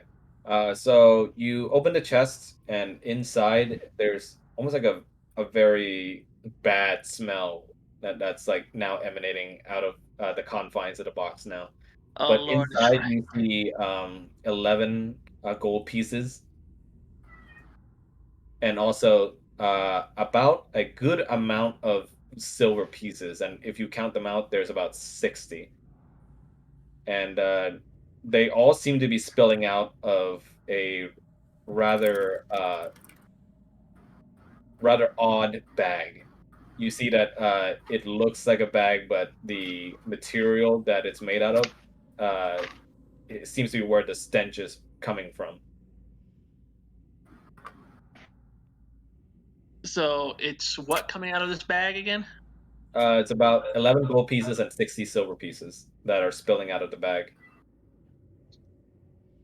Okay, I'm gonna prod it with the sword. You prod the bag with your sword, and you see that the sword makes contact with it, but the way it makes contact with it is not the way that it would make contact with a leather bag of some sort. It almost feels like it's touching flesh. Oh. Right, I'm seriously considering just stabbing this thing because that is not right. So, like, the bag is like itself flesh. Who knows? You know it's not good when a DM says that. I mean, you can't expect me to give clear answers. Right. Put the sword up, and then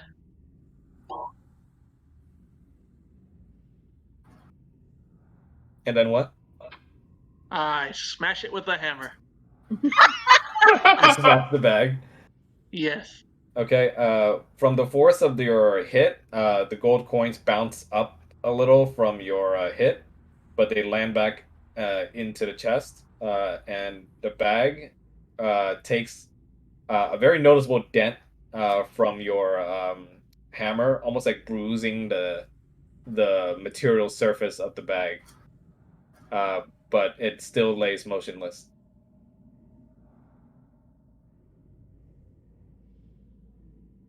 Okay, I let everyone know, and then I guess I'm gonna reach in there. Okay, you're grabbing the coins. Die. No, I'm grabbing the bag. Okay. So you want to take the bag? I want to put it outside so I can get a better look at it. Okay. So you take the bag into your hands, and are you inspecting it basically? No, it's more like I pick it up and I just kind of toss it on the ground. Okay. You pick it up and you toss it away from the chest, and it just lays on the ground. That thing looks like a rancid nutsack. God. Oh God, I did not need that picture. For all we You're know, welcome. Okay, inspect the bag. Okay. Inspect the bag, or Yes. okay. You inspect the bag further, but you see that other than those strange material on the bag, there's not much else to it. It still lays motionless, especially after the hammer hit. If it was alive, it's probably dead. All right, nothing else in the chest. Nope, just the gold coins, or it's yeah, the 11 gold pieces and the 60 silver pieces. Alrighty, collect the gold and silver. Okay, so you can add 11 gold pieces to your inventory along with 60 silver pieces. All right, how do we divide that five? Well, I'm What do you gonna say? divide everything 5 ways. You can just Okay. keep it.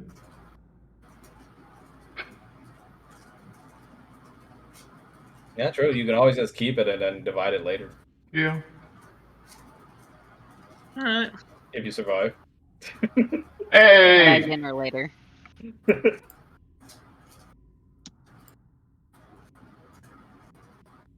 11 gold and 60 silver. Okay. Roger, are you inspecting that room? Yes. Okay. Sorry. When you go in there, you see that lying on the bed are three mossy-looking agates, like moss-colored agates, and they're all folded into a black cloth that's lying on top of the bed. Man, these people really liked their black robes and their black cloths. They're goth.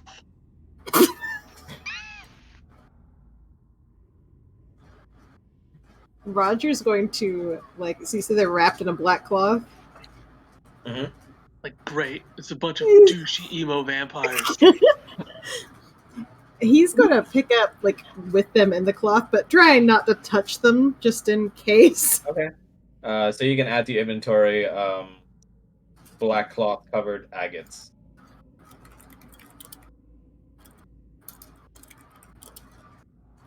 And you can just put in the description for it like 3 agates. Okay. All right. Anything else, team? I didn't check that chest when I was in that room, did I? No, I don't believe you did. Oh, I would like to go and inspect the chest. Okay. The chest opens easily. This one not locked as well. Mhm. Inside you see sharpened tools, mostly knives of different shapes, and you see that they're definitely not the kind that would be used for combat, but more for ritualistic purposes. Just say it. Murder. Definitely a cult. Definitely a cult. I'm getting the fuck out of here. Nope. Okay. Fall Myth, are you inspecting that room again? Or actually, I don't think anyone's inspected that room yet. But are you inspecting that room?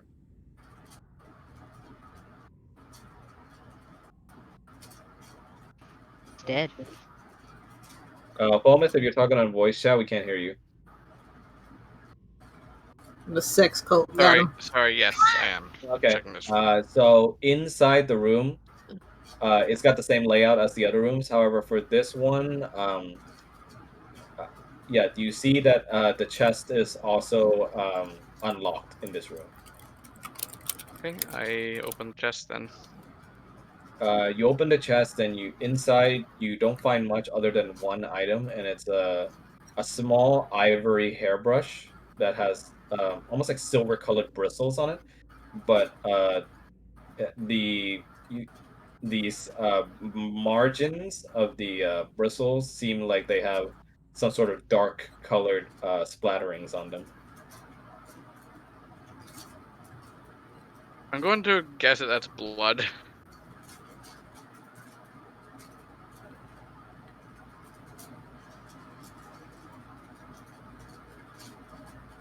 Anything else? No, don't really think there's much else in this room, to be honest. Okay. Yeah, you guys made it out with some pretty nice loot. I noticed we got a staircase up here. Yep. Shall we? Well, open up this chest first if we can. Which chest? Yeah, we can wait. Chest in this room here. Yeah. For that chest, you see that there is a big lock on it. There's a big lock on it. Yep. Toys. You would need thieves' tools in order to open it. Anyone got thieves' tools? Nope. Unfortunately, I don't think any of you are rogues. I don't have finesse tools. I got brute force tools.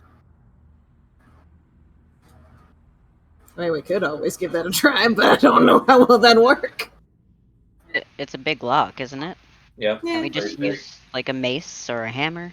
It's a pretty big fortified lock. It's not like the previous ones where it was already worn out enough that you could just break it. You just put the sword there, take the hammer, hit it. You'd Boom. possibly break the blade. That's why you don't use the new silver sword. You use a durable sword. All right. So, are you guys moving on to that next room? Yes. Yeah. Yep. Okay. So you go into what seems to be like living quarters, and you see that there's a wooden table with 4 chairs, and there's 4 alcoves containing what seems to be straw beds in there.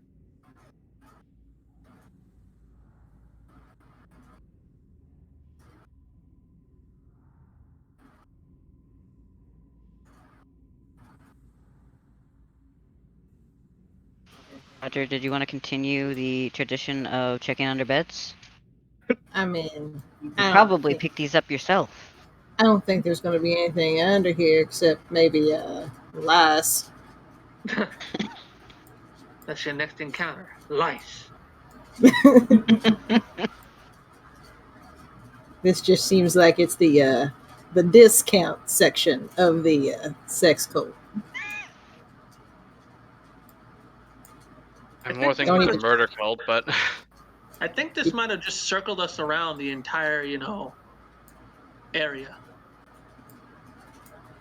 could be. Remember, in dark areas like this, it's always good to have someone that can shard out the area. Hold on, let me check down here right quick. Just like classic RPG games. No minimaps.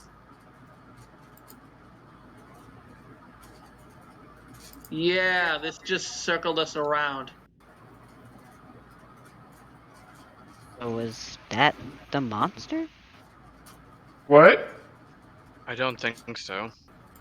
I mean, there's other corridors we haven't really gone down. Yeah, we got an area here with 2 doors.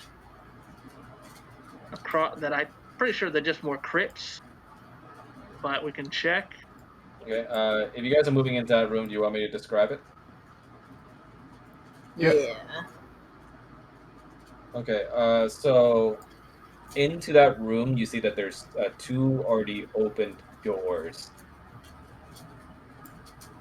And it's similar in design to those rooms that Falmouth visited with the coffins, except inside you see no coffins, even though there are slabs in there for which they are meant to be kept. All right. So And inside of the right side room, you see that on the slab it reads Walter Durst.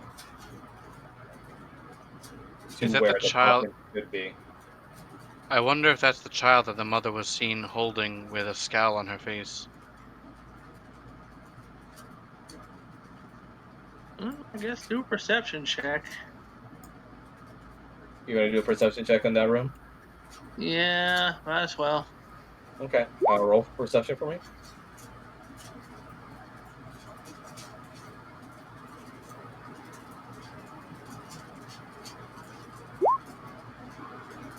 Almost the exact same roll. Wait, is Blaze rolling or are you rolling, Greg? We I both think he did. was rolling in the other room. Oh. Okay.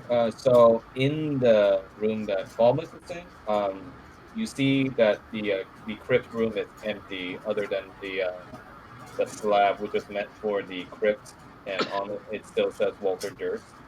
And in the room that Victor is in, the room is entirely empty, with the slab that's meant to be there not even having a name on it.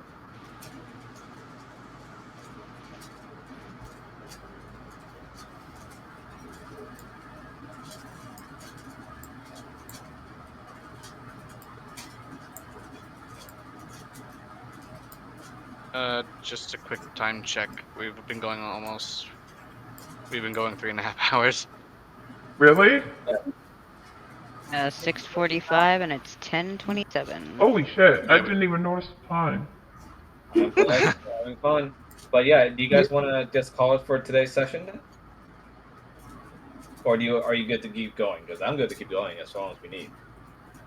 it's up to Shrine and Yeah. Rattle since both of you Yeah. are having. I mean, we could probably keep going for like another 30 minutes unless you want to go ahead and pass out. I'm down for another 30 minutes at least, yeah. Okay. Okay. Because Shrine got to sleep all day. I've been awake since the AM. I mean, I'm going to sleep after this, so. Okay. I'm guessing there's a door in front of Falmouth right now. Yeah. So. So there's a door over Hey, here as you well. guys to inspect. Again, try not to move too far away from the group without telling me, because I have to narrate shit, and it's kind of hard if everyone's like Oh, split sorry. apart and you're just moving on your own. I mean, I followed Victor to this direction. I was meaning more like Kanan and Victor too. Like, you guys are kind of moving really far away from the group here. So that's why I'm telling you. Sorry.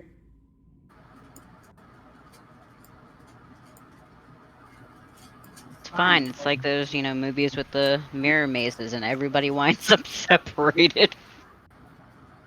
Okay. Sorry. So Falmouth, you wanted to open that door? Mm-hmm. Okay. So let me open that door then. Okay. So inside you see another coffin, and a stone slab beneath the coffin that reads Gustav Durst. Falmouth goes to open the coffin. Inside you see that the coffin is empty. So the children are dead, but the parents might possibly not, or at least their remains aren't in the coffin. Wait. At least Didn't as we far as find the another father. skeleton on the level above this? Where? The one that was pointing?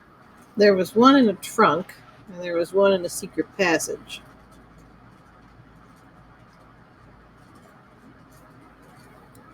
Then there was Banshee Lady, wherever she was. The maid? Maybe extended family. Ah, yeah, it runs in the family. Whole family's creepy.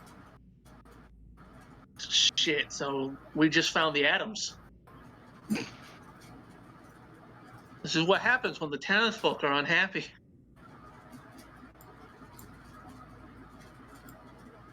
Shall we press on? We do get a Open that second door? door here. Yeah. Okay. So who's opening the door? I guess Roger?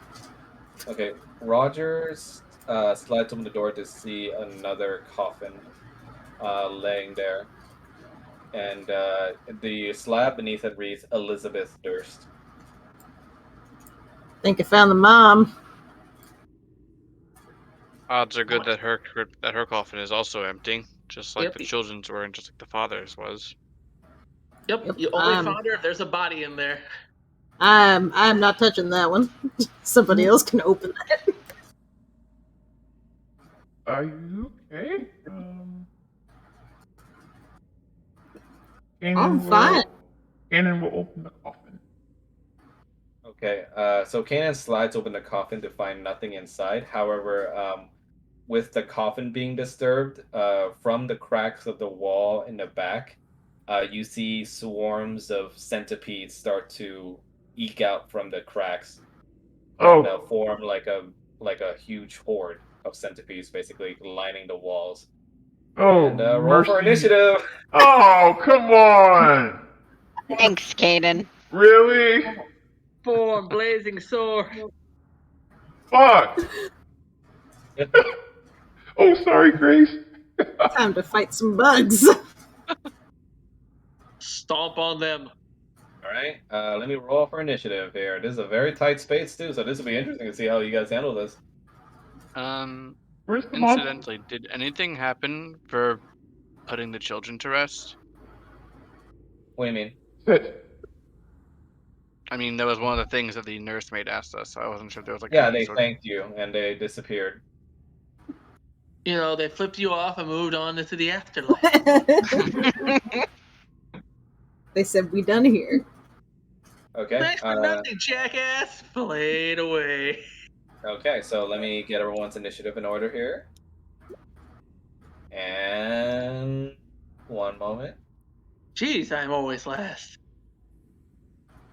I think that was the last one. Yeah, that was the last one.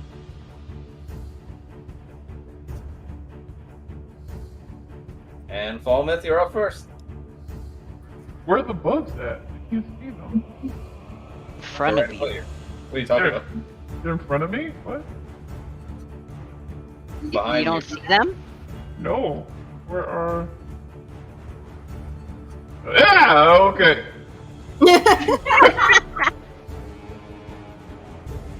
I can't really do much of anything in this space, to be honest. It's everyone's squeezed in. I can't really do anything. We can try luring them into a bigger room. But Kanan's one in front, and so is Paul. I can't get through them. Oh boy, this is gonna be fun. Yeah, combat in tight corridor. Righty, they're on centipedes. I guess Palma just takes a step towards Gustav's crypt and just waits for if, say, the swarm comes near. Okay. Anything else? There's really nothing I can do at this point. Okay, so you end turn? Yeah, I can't do anything. Okay, I'm just asking. Right, Paul, you're up. Yep, I'm stepping back. I assume Kanan wants to get out of there, possibly. And That'll then be we it. learn of Kanan's crippling phobia of insects. Roger, you're up. Okay, I'm also gonna move. Can I move out into the hall, like here? Okay. Okay, yeah. Kanan, use your fire breath. It's super effective. Wait, how did you even know that? It's Pokemon rules. Okay, that's what I'm gonna do. I'm just moving out into the hall. Kanan, you're up. Actually, can I use my fire breath? I don't think you have fire breath, do you? Has she not learned Ember yet? He's a red dragon born. I'm a red He's a red dragonborn. dragonborn. He should have a breath weapon as part of one of those things. Let me Yeah. check. It's a racial ability. Oh, you didn't add it to your thing, that's why. Step Where? on her Oh, tail. oops. Could you add it for me, please? Sure, but what's it called? Like, Wait, what?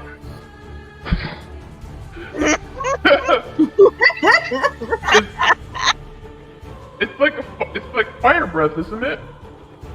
It's just called a breath weapon. Alright, Yeah. let me look it up. Yeah, my bad, dude. I thought I added it.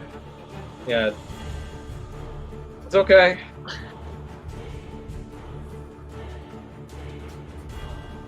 It says called breath weapon? That's what it's listed as. Yeah, dragonborn traits breath weapon.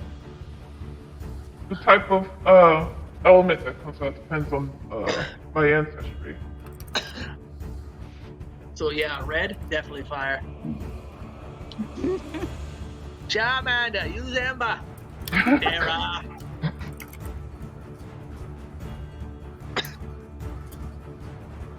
Oh, Quimby.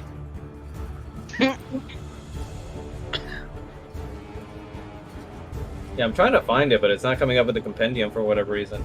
I'll just add it manually. Dragonborn content. Let me see. You're red, yeah? Yeah. So it should be all of this.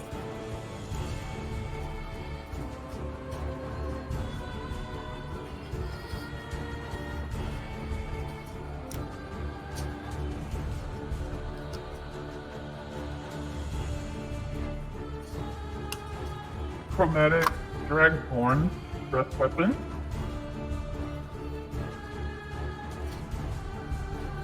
One second. It's weird because I should have this. I don't know why.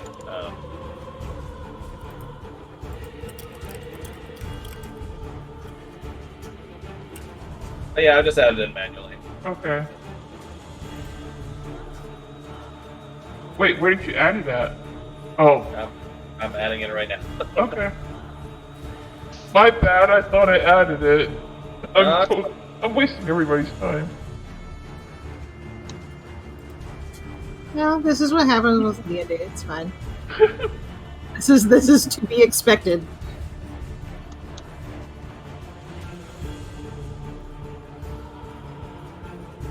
I'm never opening something ever again. Okay, so I added it. Do you see it? Yeah. Okay, so let me read this.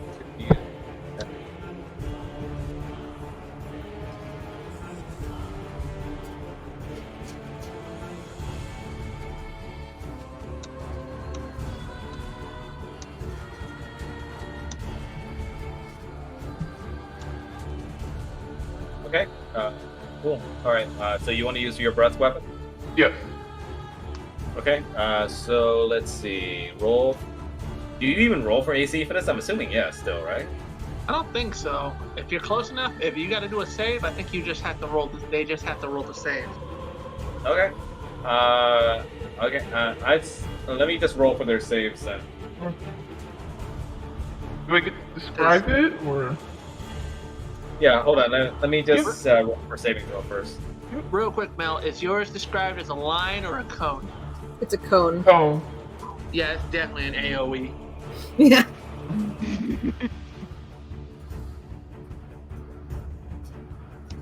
Okay, so it's 8 plus their Constitution modifier.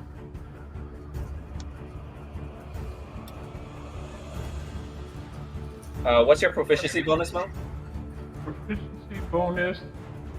Plus 2, right? Yeah. Alright, so let me roll this.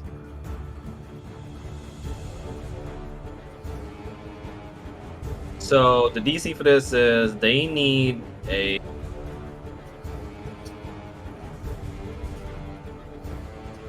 They need a 2 in order to get it down. What's your Constitution modifier, Mel? Constitution modifier is 2. Okay, so it's 8 plus 2 plus 2. So they need a 12 in order to save against this.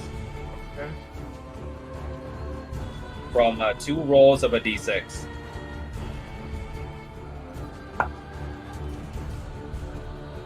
Nope. I rolled a 9. Okay. So you can go ahead and have the fun of describing using your fire breath on these little dudes. Okay. Upon realizing the swarm of centipedes, he freaks the fuck out to the point where he roars like holy shit, and out of reaction, a stream of fire, a cone of fire bursts from his mouth to attempt to incinerate Buzz. Okay, so roll 2 d6s for me. So R 2d6? Slash R 2d6. Slash R2. Right, so that's 7 damage to them all. And then, can I still move? Hold on, let me calculate damage. Yep. Alright, so these swarms of centipedes are overtaken by the fire, and the fire is big enough so that it creates like a large source of lighting that peeks out from outside where the rest of the party can see it. And the swarm takes 7 damage. Okay, then I'm going to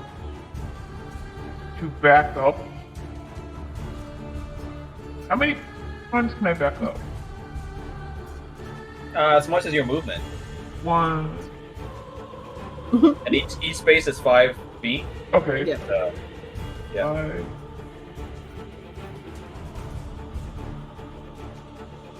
Well, fuck. This is the way.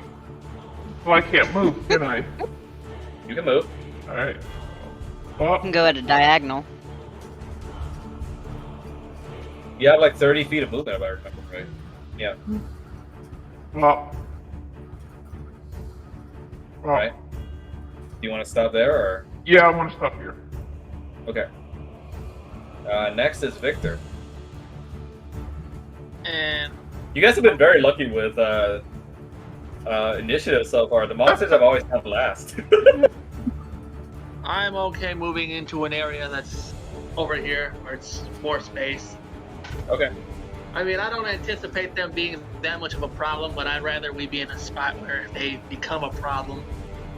Okay. We're not extended. Okay. Do you end your turn there? Yes, I do. I Okay. ready my weapon and end my turn. Okay. The swarm's turn.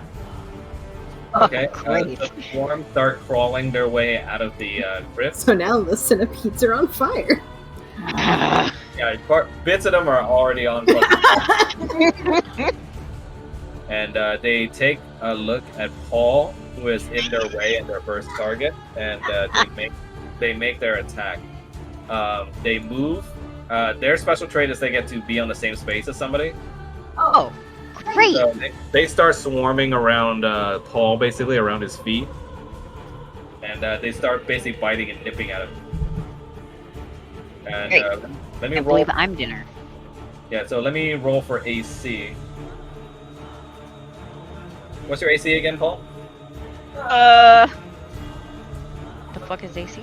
Oh, armor class 13. 13? Alright, so they need to roll past 13 in order to hit you. Not.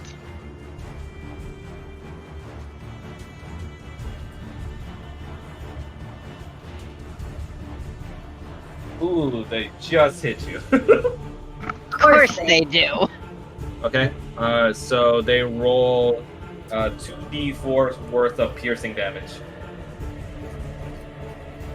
Okay. So let me get that rolling.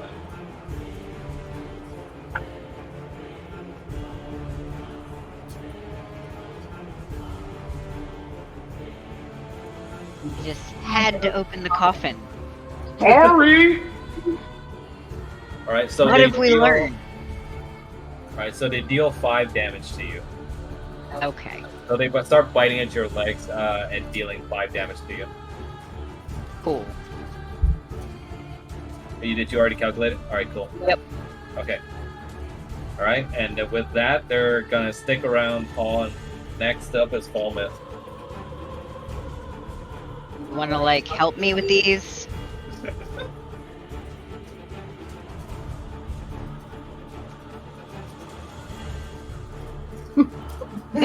Falmouth really just said, then perish. No, I literally can't see anything. Like the only thing I can see is Paul. I can see nothing. Yes. Centipedes are on me. Yeah, they can occupy the same space as someone, Falmouth. That's why. Because they're literally like around Paul's feet right now, swarming all around him. You know, like when the swarm of bees comes on you, and you see the bees, but you see the jackass being stung by the bees.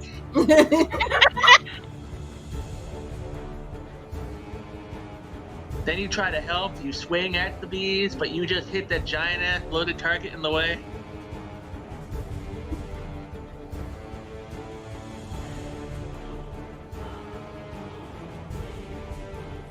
Still thinking, Falmouth? Yeah, because swarms are always annoying to freaking deal with. Yeah.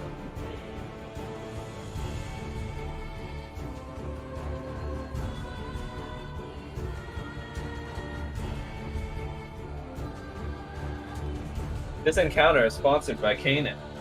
Shut up. Where's your god now? It's okay. One of us is gonna be the dumbass that triggers the actual boss. I can't say shit. My encounter was a trick.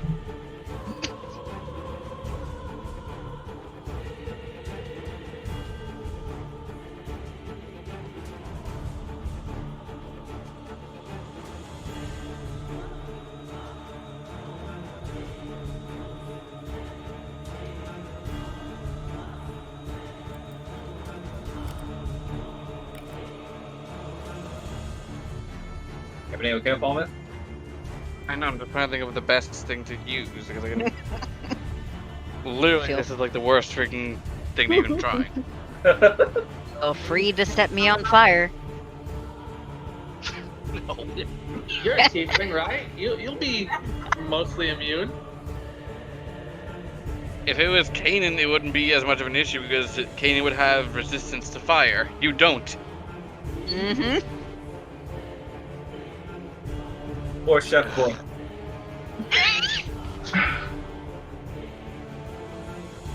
You know, you don't even need the fire, you just need the smoke.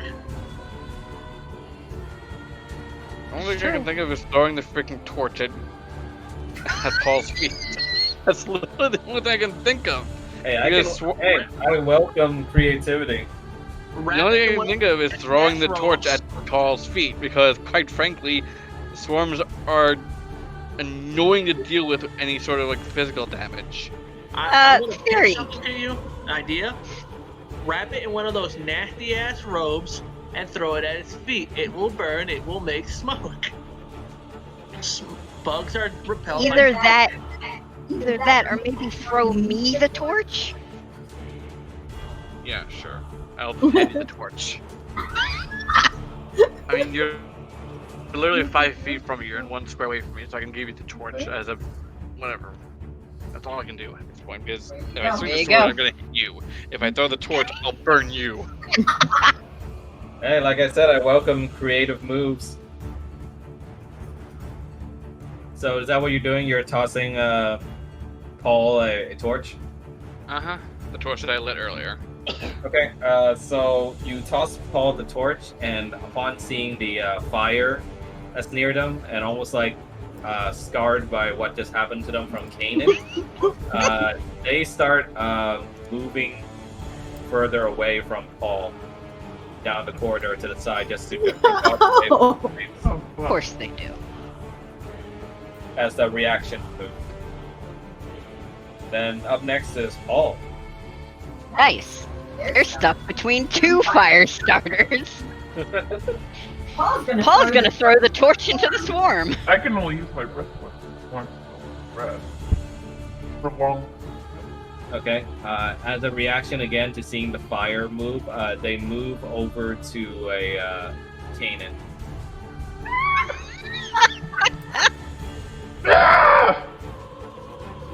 Alright, Kanan, they're all yours. Alright, Oh my Roger, you're up. Okay, alright. Good God. Yeah, the bugs are now currently swarming around Kanan's feet. Can't you, like, put him to sleep or something? No, I can't.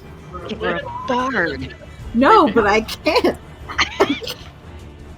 I can potentially cast vicious mockery at the bugs. You know what? Sure, why not? We're gonna cast vicious mockery at the bugs. You're gonna... Okay, well... let me read Vicious Mockery real quick. Can you link it? Yeah, hang on. We're having fun with this one. I might have to draw this encounter. Wait, that's not. Hold on. That's not the information. Whoa. What the fuck? Whoa. Whoa. When you click on show There it is. description, Yeah, there it is. Okay, let's see. You unleash a sting of insults laced with subtle offenses. So you're basically smack talking this thing? Yep. it doesn't even need to understand you. Yep. No, doesn't- I don't even know if centipedes have ears, but you know, for rule of cool, and also for me, I'm gonna allow this. Okay, so go ahead and this is all verbal. So Yep. I'm gonna need you to start singing some insults at this thing. Oh, okay. Well, he's not going to be singing them. He's just going to kind of be, orating at them. All right, you overgrown pubic lice. I need you to get the hell out of here. I said you gotta sing it. Oh God, I can't. Do it, Bard. You can do it. Go, go. But a bard can be performance. The bard doesn't have to necessarily do music. You can rap? Poetry. Word. Do a poetry slam. Oh my Damn. God. Okay, let's see. I got nothing. I can't. Creepy. Wait, no, I do have something. I'm gonna pull out Norm's song. Do it. I don't like that. Oh, Oh, no. no, I don't. Get that away from me. I don't like it. No. Okay. Now, I'm not even gonna bother asking for AC on this because, like, it's singing. I'm pretty sure these bastards heard it.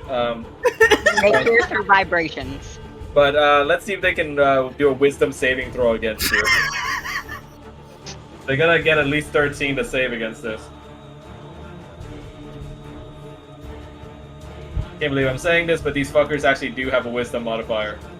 Oh yeah, it's -2 because they're dumb. Okay, so that's 1d. No, that's not 1d4. No, that's a d20. That's right. Okay, so let me do that. They rolled a 20. Oh my God! Are you kidding me? And with saves, a D20 is an automatic pass, even no matter the modifier. Yeah. So they go ahead and just like ignore your singing, unfortunately, and just keep on as they were. They're super focused on the fire. Yeah, priorities. But would you like to move? Yeah, Roger's gonna take a step back and just be like, "Well, I tried." All right, Kanan, you're up. God. Oh my God. These bugs, man, the He rolls. is obviously freaking out. Is he afraid of bugs? He does not like bugs. not like scared, but just kind of freaked out. So he's going to cast his cantrip, Sacred Flame. On yourself. You can't cast it on the thingies? Your moves, remember? You can still move. Oh, okay. I'm You can gonna still move and cast it. move back one, and then I'm gonna move back. You're gonna use your cantrip? Yes, I'm gonna use my cantrip Sacred Flame. Okay. 1 moment. Okay, thank you for linking it. You know your DM well. Ooh, range of 60 feet. Nice. Verbal and somatic still. Flame like. Okay, cool. Let's go ahead and roll for AC. Can you roll for AC for me? That's the D20 again? Yeah.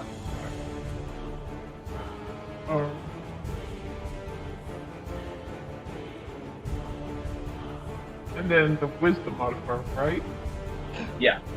Then the 16. Nice. Alright, so you definitely hit this thing. Okay. So it's verbal and somatic, so go ahead and describe to me your gesture and what words you'll be saying to cast this spell. Kanan takes a few steps back and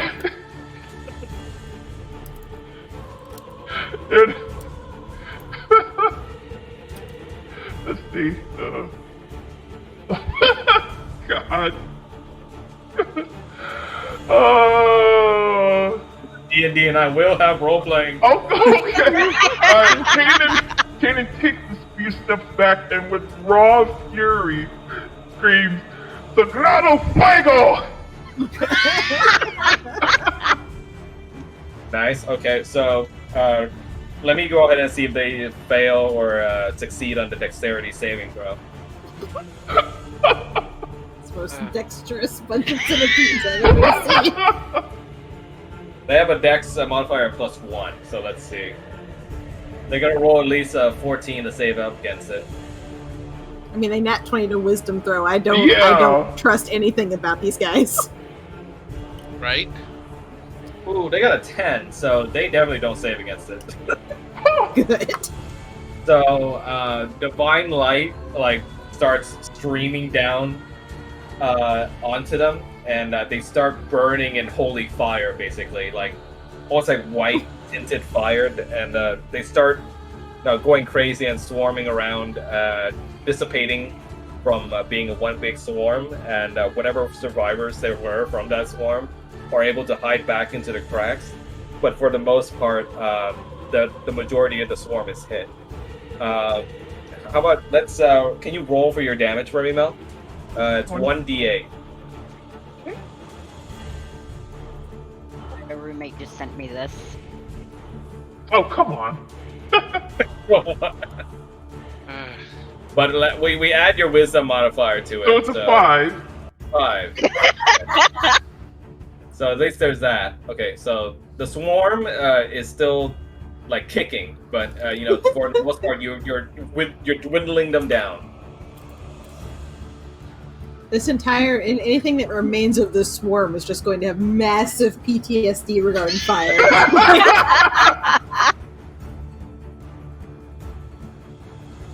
You fucked up some perfectly good centipedes. You gave them anxiety. To be fair, Kanan started it.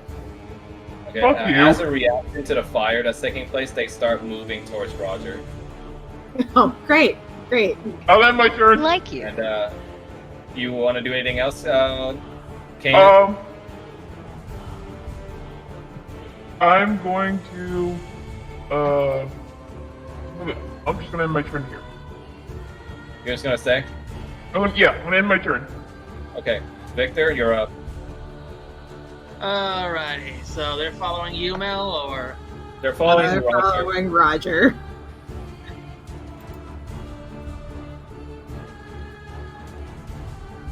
Not moving yet, I just want to see where the hell everyone is. Ah, that's where they are, huh?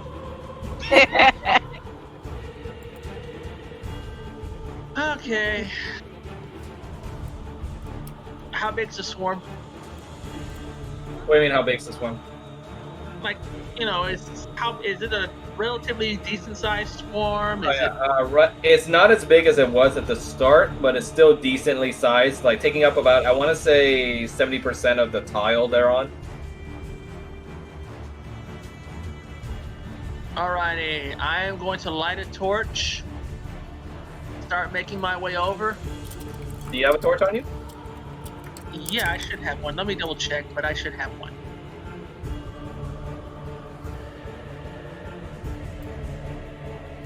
Oh yeah, for anyone that's used torches, remember to like minus the amount from your inventory as well. Yes, I have a torch. I have 10. Looks starting equipment apparently. All right, cool. All right, so you want to light a torch and throw it on them, or what? I do too. Well, You do what? I grab some rags from my pack, so basically like a spare shirt. Throw it on top of it, and then throw the torch on top of it. Okay. So the swarm gets hit by the blanket, and they start to dissipate a little, and the fire starts hitting them. And they move further away and start to appear again underneath. Thanks. Alright. I was expecting the damn things to die. Quick, throw your liquor at them. I don't think any of us have any. I mean, you could consider that rations. This is true.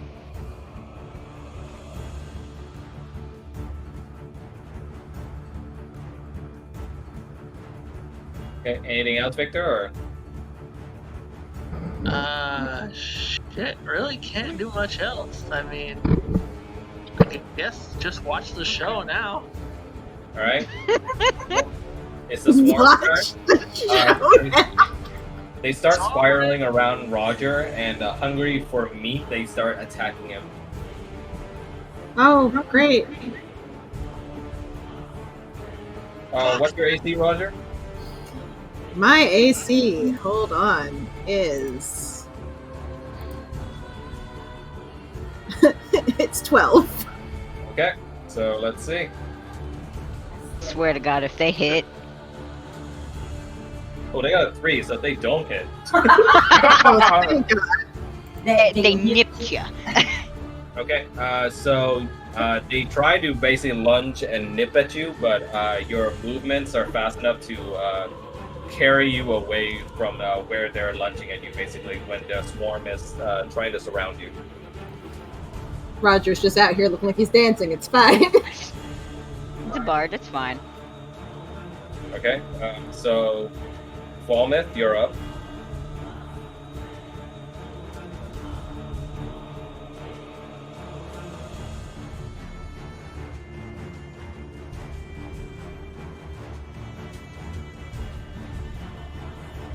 Where's wait?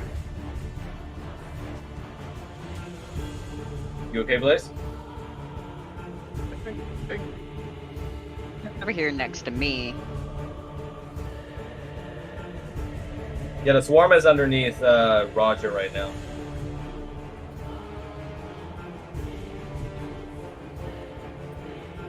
It's fun what one swarm does to a party. I'm guessing Blaze is AFK, or? I do not know. Did he... If you're talking, Blaze, we can't hear you. Yeah. He's not on mute. Where's the swarm now? Moving Oh, to there he is. Roger It's still. on Roger, yeah. Or at least around his feet. No, I don't have a torch anymore, so I'll try and swing towards the swarm again, I guess. You're gonna try and swing at the swarm? Mm-hmm. Okay, can you roll for AC for me, C? Yeah.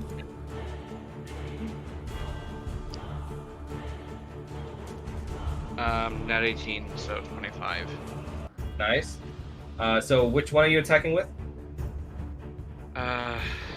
Great axe. Okay, can you roll for the damage dice for me? Mm-hmm.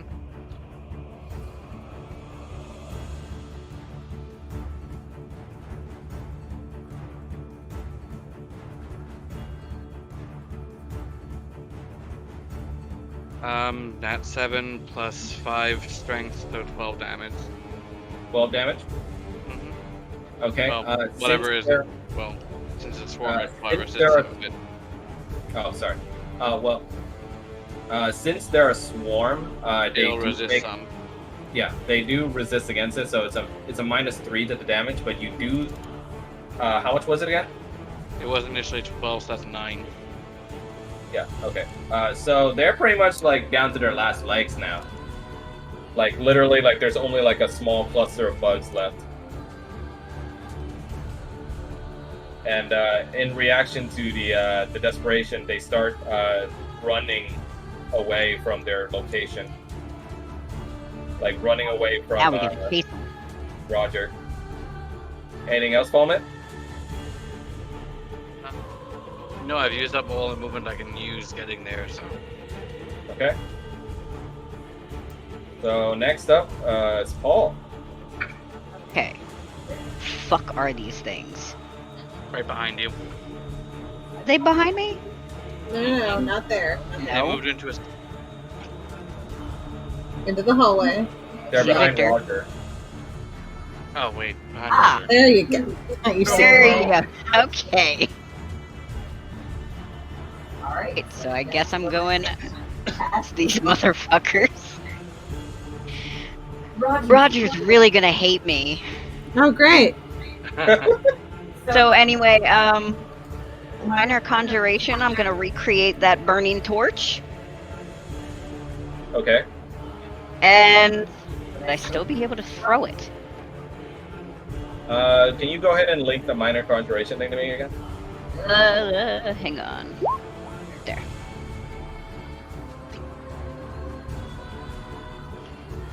Okay, cool. For this one, yeah, I don't think it requires anything because it's like it's almost like a cantrip with how basic it is. Oh, okay.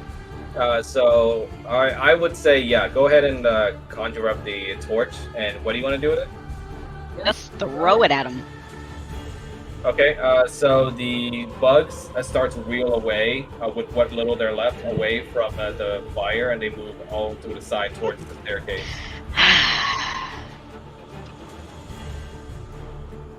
Anything else, Blake? Nope, that's it. All right, Roger, you're up. At least they didn't go after Roger. At least they didn't go after Roger. Let me see here. Hang on.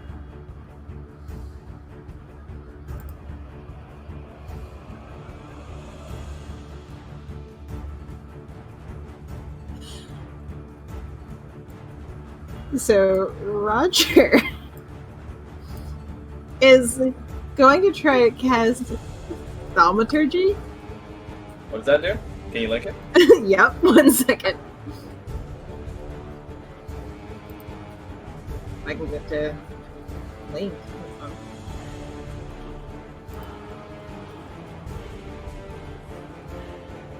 You manifest a minor wonder, a sign of supernatural power. So Your voice booms up 3 times as normal. he's You gonna. heartless tremors, or you create an instantaneous sound of. Oh my god! So he's going to cause. You create haunted house effects, basically. Yes, he is going to do this to cause tremors in the ground to hopefully like scare the remainder off. Okay.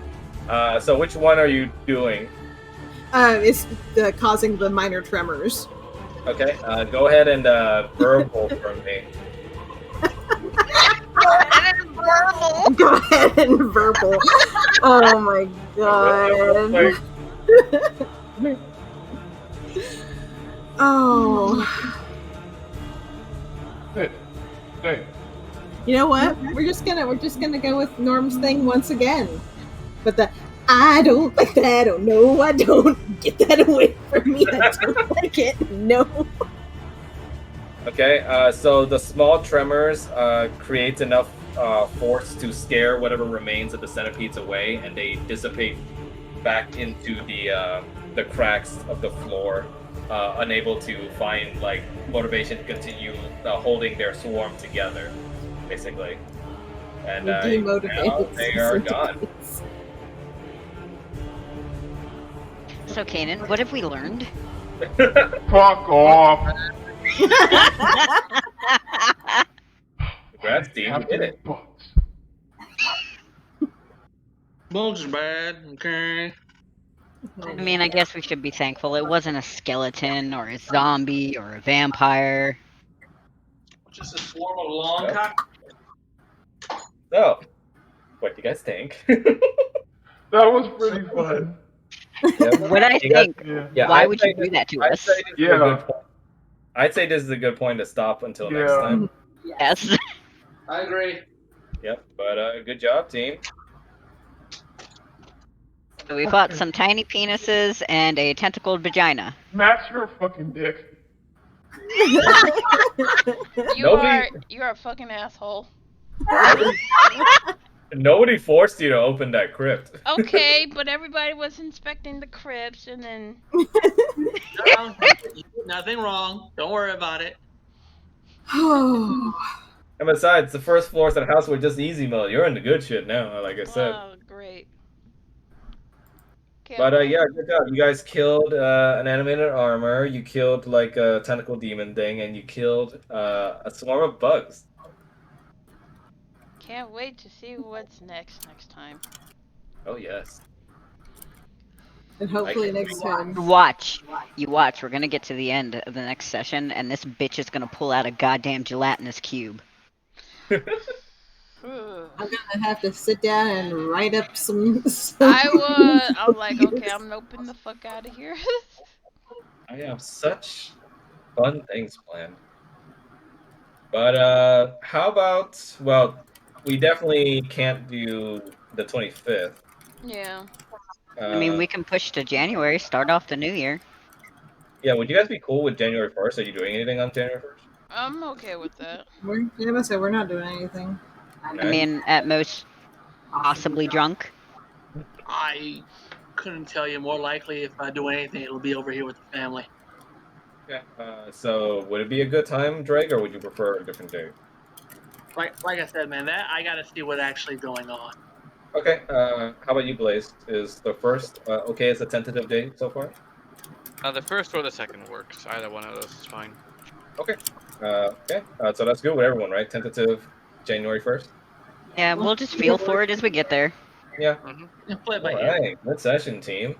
How do you guys feel about the soundtrack? Too good or I too liked it. Too good. It fit what we were doing. Yeah. So I can't wait to show more. you need to find some victory music though. I mean, it's a gothic horror campaign. I don't know Okay. which one I can find. Okay, but given the whole humor with our crew, you might as well just make it some funny victory music. Yeah. I'm open to suggestions if you guys would like to suggest some victory music. Maybe we do a Pokemon RP one day, Mal. Yeah. Maybe. See, whenever I think of victory music, this is the first thing that comes to mind. Oh God, of course. Yeah, that one sounds real happy. Yeah, it's really like just. Yeah, I'm gonna keep searching. I guess if the team really wants, I'll find a victory music. Use the to Secret fit of the Mana thing. one. That's so bright, though. I need to find- Oh. Are we not I need to happy? find one that fits the theme.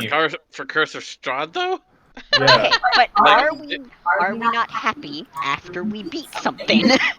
we will later. Hold on, wait, hold on. If we need something more in the gothic horror realm of things, there you go. But Blaze, to be fair, we have a party member named Fuck. So No, what you do is you get the opening music to, what was it, John Carpenter's The Thing? That's your victory music. Because you're not sure. Oh, is that from Darkest Dungeon? Yes. Yeah, I mean, I might use that. That seems like pretty close. Like, I'll have to see. Or you just play this anytime we kill something. Oh dear. What is that? A trifling I don't need to play victory. it because it's already But a like victory plays in my nonetheless. head every time you guys kill something. Oh. But yeah. Good job, team. Yeah. Love you guys. We did it, team. Yep. I'm gonna upload Alright. this on YouTube. Good. Alright. We are going the fuck to bed, so Yeah. have a good night. Good night. Talk to you all later. Alright. I'm gonna Later. go back to Picardo. And maybe I can Alright. log into Final Fantasy 14 tonight. Yeah. Alright. I mean, I'm currently in queue and it's 4,000 for me, but I've been there for a bit, so. I was invested, so I didn't have time to queue up. Yeah. Alright. I'll see you guys on Picardo. Yep. See you guys. Good Bye. session. Yep.